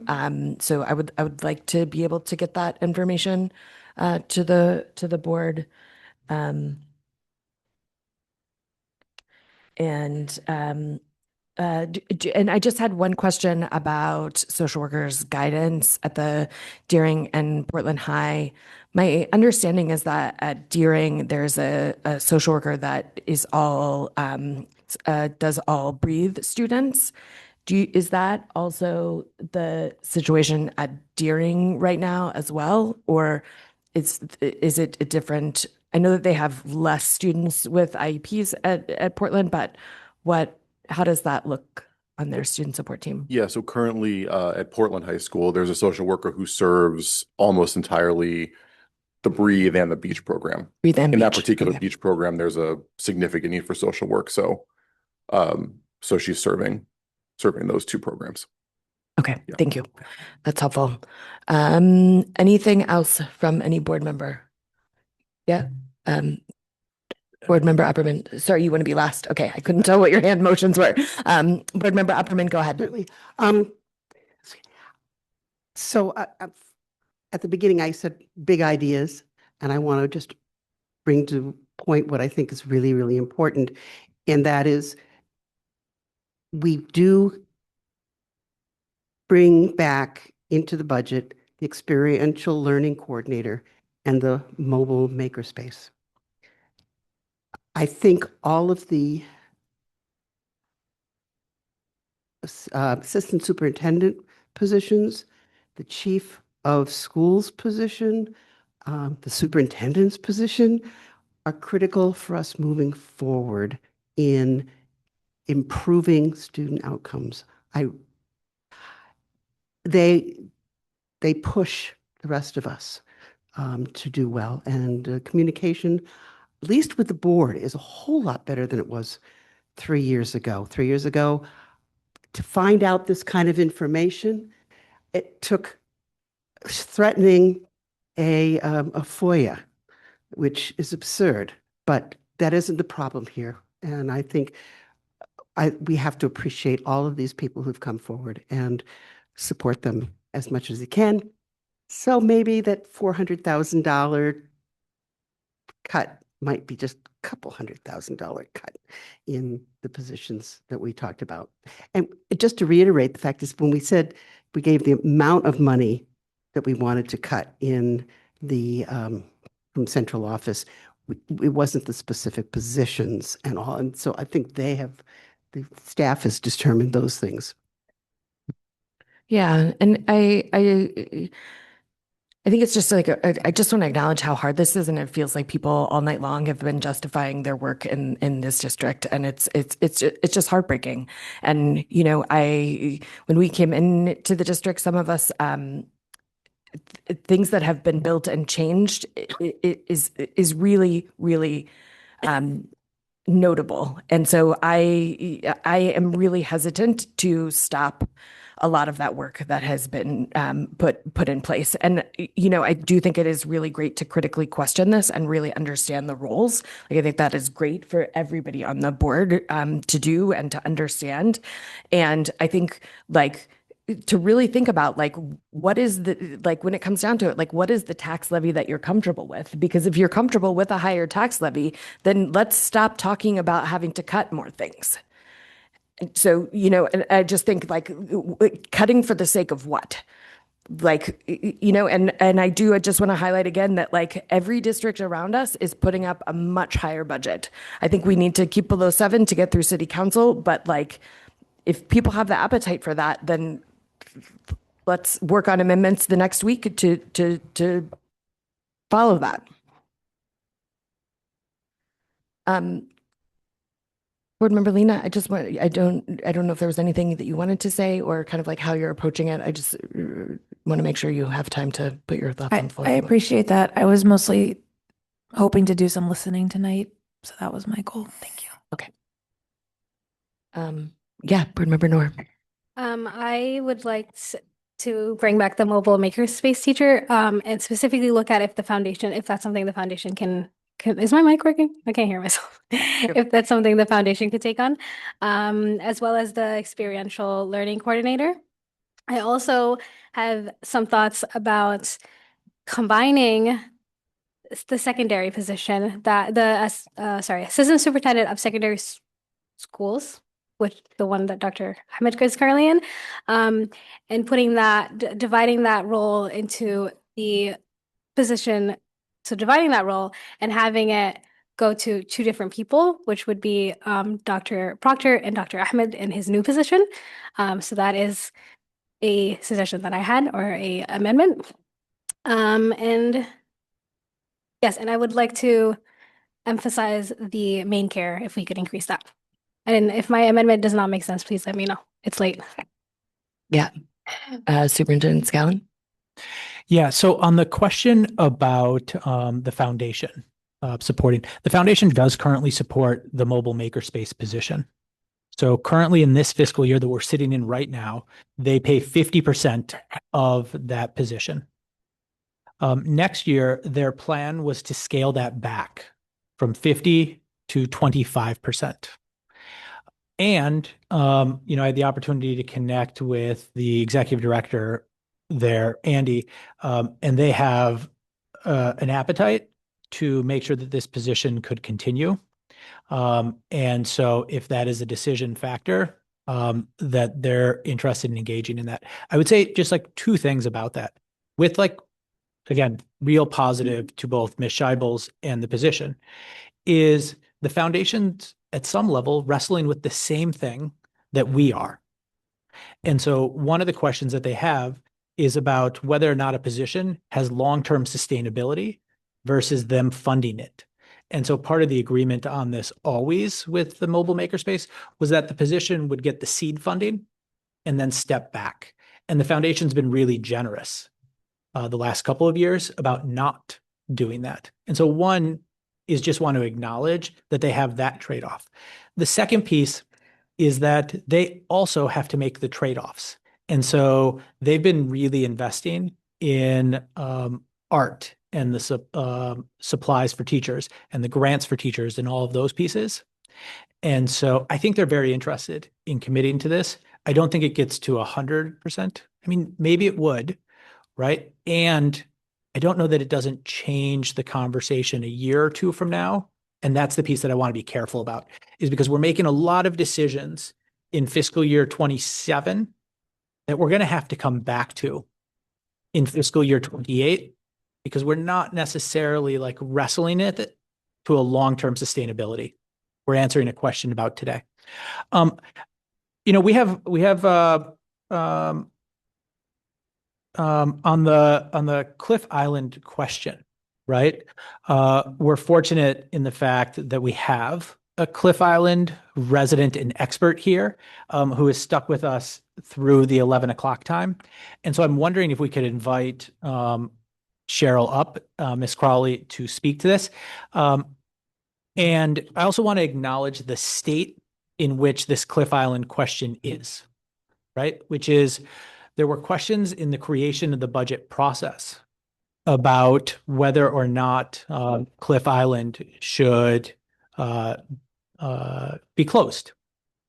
And that felt like a bigger discussion than one that simply gets made as a budget line, right? That is truly why board members are elected, to make community decisions around this. And so it was not included in the budget. And so when you think about Cliff Island, right now is scheduled to look the same next year as it does this year. For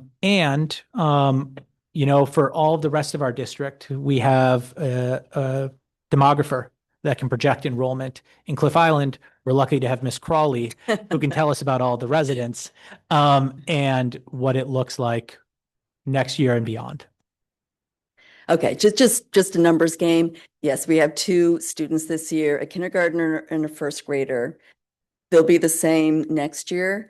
We have 2 little ones who just turned 2 recently, so that'll be 3 years from now. We will then have 4 students solidly in the school, and there's another one on the way. So there's 5 that will be are up and coming. We are also working on housing, as I mentioned in my first comment time, and we'll have a house ready for 3 years, which we will be finding another family with kids, because that's how we're trying to sustain ourselves. So those are the numbers right now. We do have a growing population. Thank you. Anything else? Thank you for that. I truly appreciate it. Yeah, and if you haven't had an opportunity to visit Cliff Island or to see the school, it is an experience worth taking. And if you get Miss Crawley as your tour guide, you will get the full experience. And so just strongly encourage I it. would love to have any of you come out, honestly. It's cute. I have been there. It's a unique part of Portland for sure. It is. Okay, thank you. I'm just gonna add that, like, we have been able to, like, Mike. sorry, thank you. With Bill Anton as the principal leader, and also with some support from both Trish Day and Fiona, making connections between our mainland students and our curriculum and the islands has been much more possible this year. Yeah. And we love it too. Great. And just for sake of time, I'm not going to have the other department heads come up, but I just want to say something overall in terms of this. We can do a better job as a district about making it as clear as possible about the central office positions. And I would challenge folks to really find the district that puts out more information about this.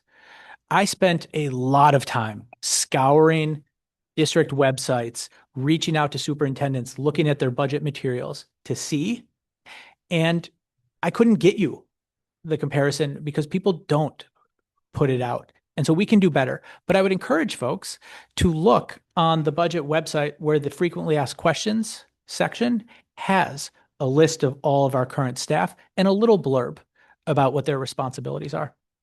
And so one, I just want to say that. The second piece is I truly believe that everybody in our district, as Chair Len said, is doing essential work. And it can be exhausting to always feel like you have to justify it or that your position's always at risk, whether you're a classroom teacher or a central office position. There's also work that I think of as the hidden work. It doesn't mean that it's invaluable, but there are things that happen every day in our district that if they stopped happening or they broke, you would hear all about it. You did hear all about it. And when those things are going well, you don't hear about it, but it doesn't mean that there's not effort and work that goes on to that. And so there's a ton of work that I think of as this hidden work. And sometimes, truthfully, it's really public when people are covering classes. I was here earlier today and Ryan Bauer was teaching pre-K. He is the program coordinator for early childhood, but our people do step in. The other piece I just want to name is I was at a conversation with board member Sawtell with our transportation team. And in the conversation, one of the bus drivers shared that we have 9 people on our HR team, but they don't know everybody. And we'd love for them to know everybody, but they knew exactly who they needed to know. And so they knew who the head of HR was and to reach out. They knew who did benefits. They knew who to reach out to around certification. They didn't know who to reach out to for FMLA or family medical leave, and they've never needed it. And that's okay. In the same way that we have people processing payroll, that we actually don't want people just reaching out to because we want them focusing on processing payroll. And so I say that just so that we don't have the behind the scenes, the invisible workers get lost in this, and to realize that any change has a domino effect, right? And so one of the proposals that's listed here is the reduction of a member of our data team. Okay? That individual does all of the compliance data. And so if that position goes away, there's a domino. And we could say that about any position. We could say that about an ed tech position. We could say that about a teacher position. And they also support initiatives that you're asking about. And so you're talking about main care billing. This individual helps with main care billing. And so I just say that to say that we're going to have to wrestle with and continue to wrestle with these pieces. And the right answer may be to move forward with reductions in these roles. And I don't think anybody intends for it, but sometimes it can feel to folks who are watching from home that there's that trade-off going on. And I just want people to hear, and I know I speak for members of the board, that people are seen and appreciated in the school and in the departments around this work. And so I just thank you for that. And I thank you for wrestling with this in the deep way that you are 2 hours after we were going to end this section. So thank you. All right. So with that, we have the consideration and action to enter into executive session. Yes, board member. Thank you, Chair.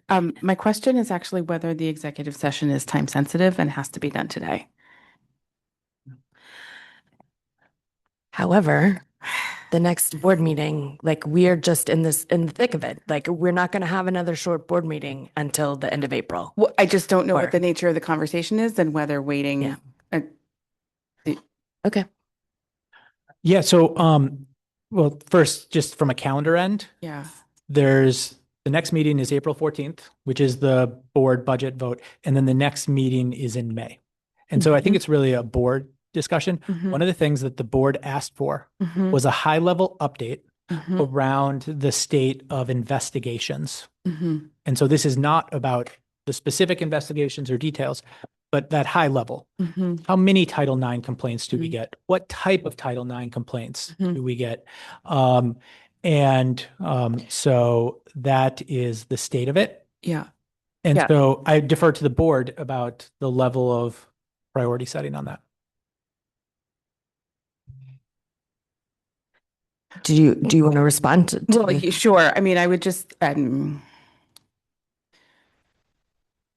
have an appetite for having that conversation on another day because I just feel like it's getting unsustainable, the amount of late nights that we're having so frequently. So like we've talked many times about how, oh, we can't make good decisions this late. And then we just continue to do it.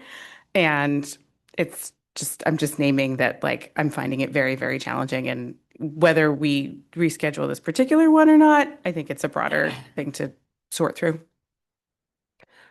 Heard. I would welcome a motion. Yeah, if someone wanted to make a motion to postpone to a certain date and then, yes. I'll make a motion to postpone our executive session until April 14th. I'll second. Is there a second? Ali, I'll second. Okay, are there any questions on the motion? Board Member Opperman? How long is April? Can you please talk in your microphone? How long is April 14th going to be?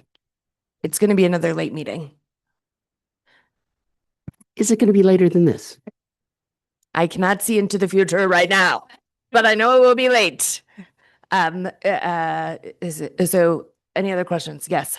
Depending on how time sensitive it is, I would be okay with pushing it beyond April 14th. Yes, Board Member Noor? Is there a department head that's like presenting to us today that's been waiting? Okay, then maybe Then we should do it. Okay. Good thought. Great. I think that we can, so sorry, there was a second on the floor. That was a question. I'd like to call the vote on this. Can you do names, please? Because I think might be split. Someone? We are voting to table this until April 14th, the executive session. Member Ali. Yes. Board Member Yusra Ali. No. Vice Chair Bondo.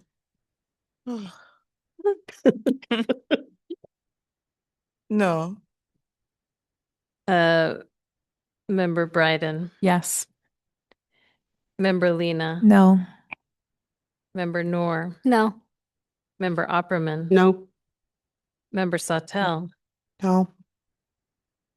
The student representatives have gone. Chair Lentz. No. So the motion does not pass. So I would be looking for a consideration action to enter into executive session pursuant to 1 MRSA 40560 to discuss a personnel matter. Thank you, Board Member Opperman. Is there a second? Thank you, Board Member Noor. All those in favor? Okay, that is unanimous into executive session.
That's what it is. I just want to sleep. Something good happened. Oh my God. I did not, I was like, I have to eat and get going, and I didn't even get a snack. All right, And I'm hungry. you're adjourned? No, we're not adjourned. I'm waiting for Greg to give us the thumbs up. Thumbs up. Okay, I move to adjourn. Is there a second? Thank you, Board Member Bryden. All those in favor of adjourning? Here, here. That's unanimous. So we are adjourned at 11:46 p.m. Thank you all. I'll talk to you tomorrow.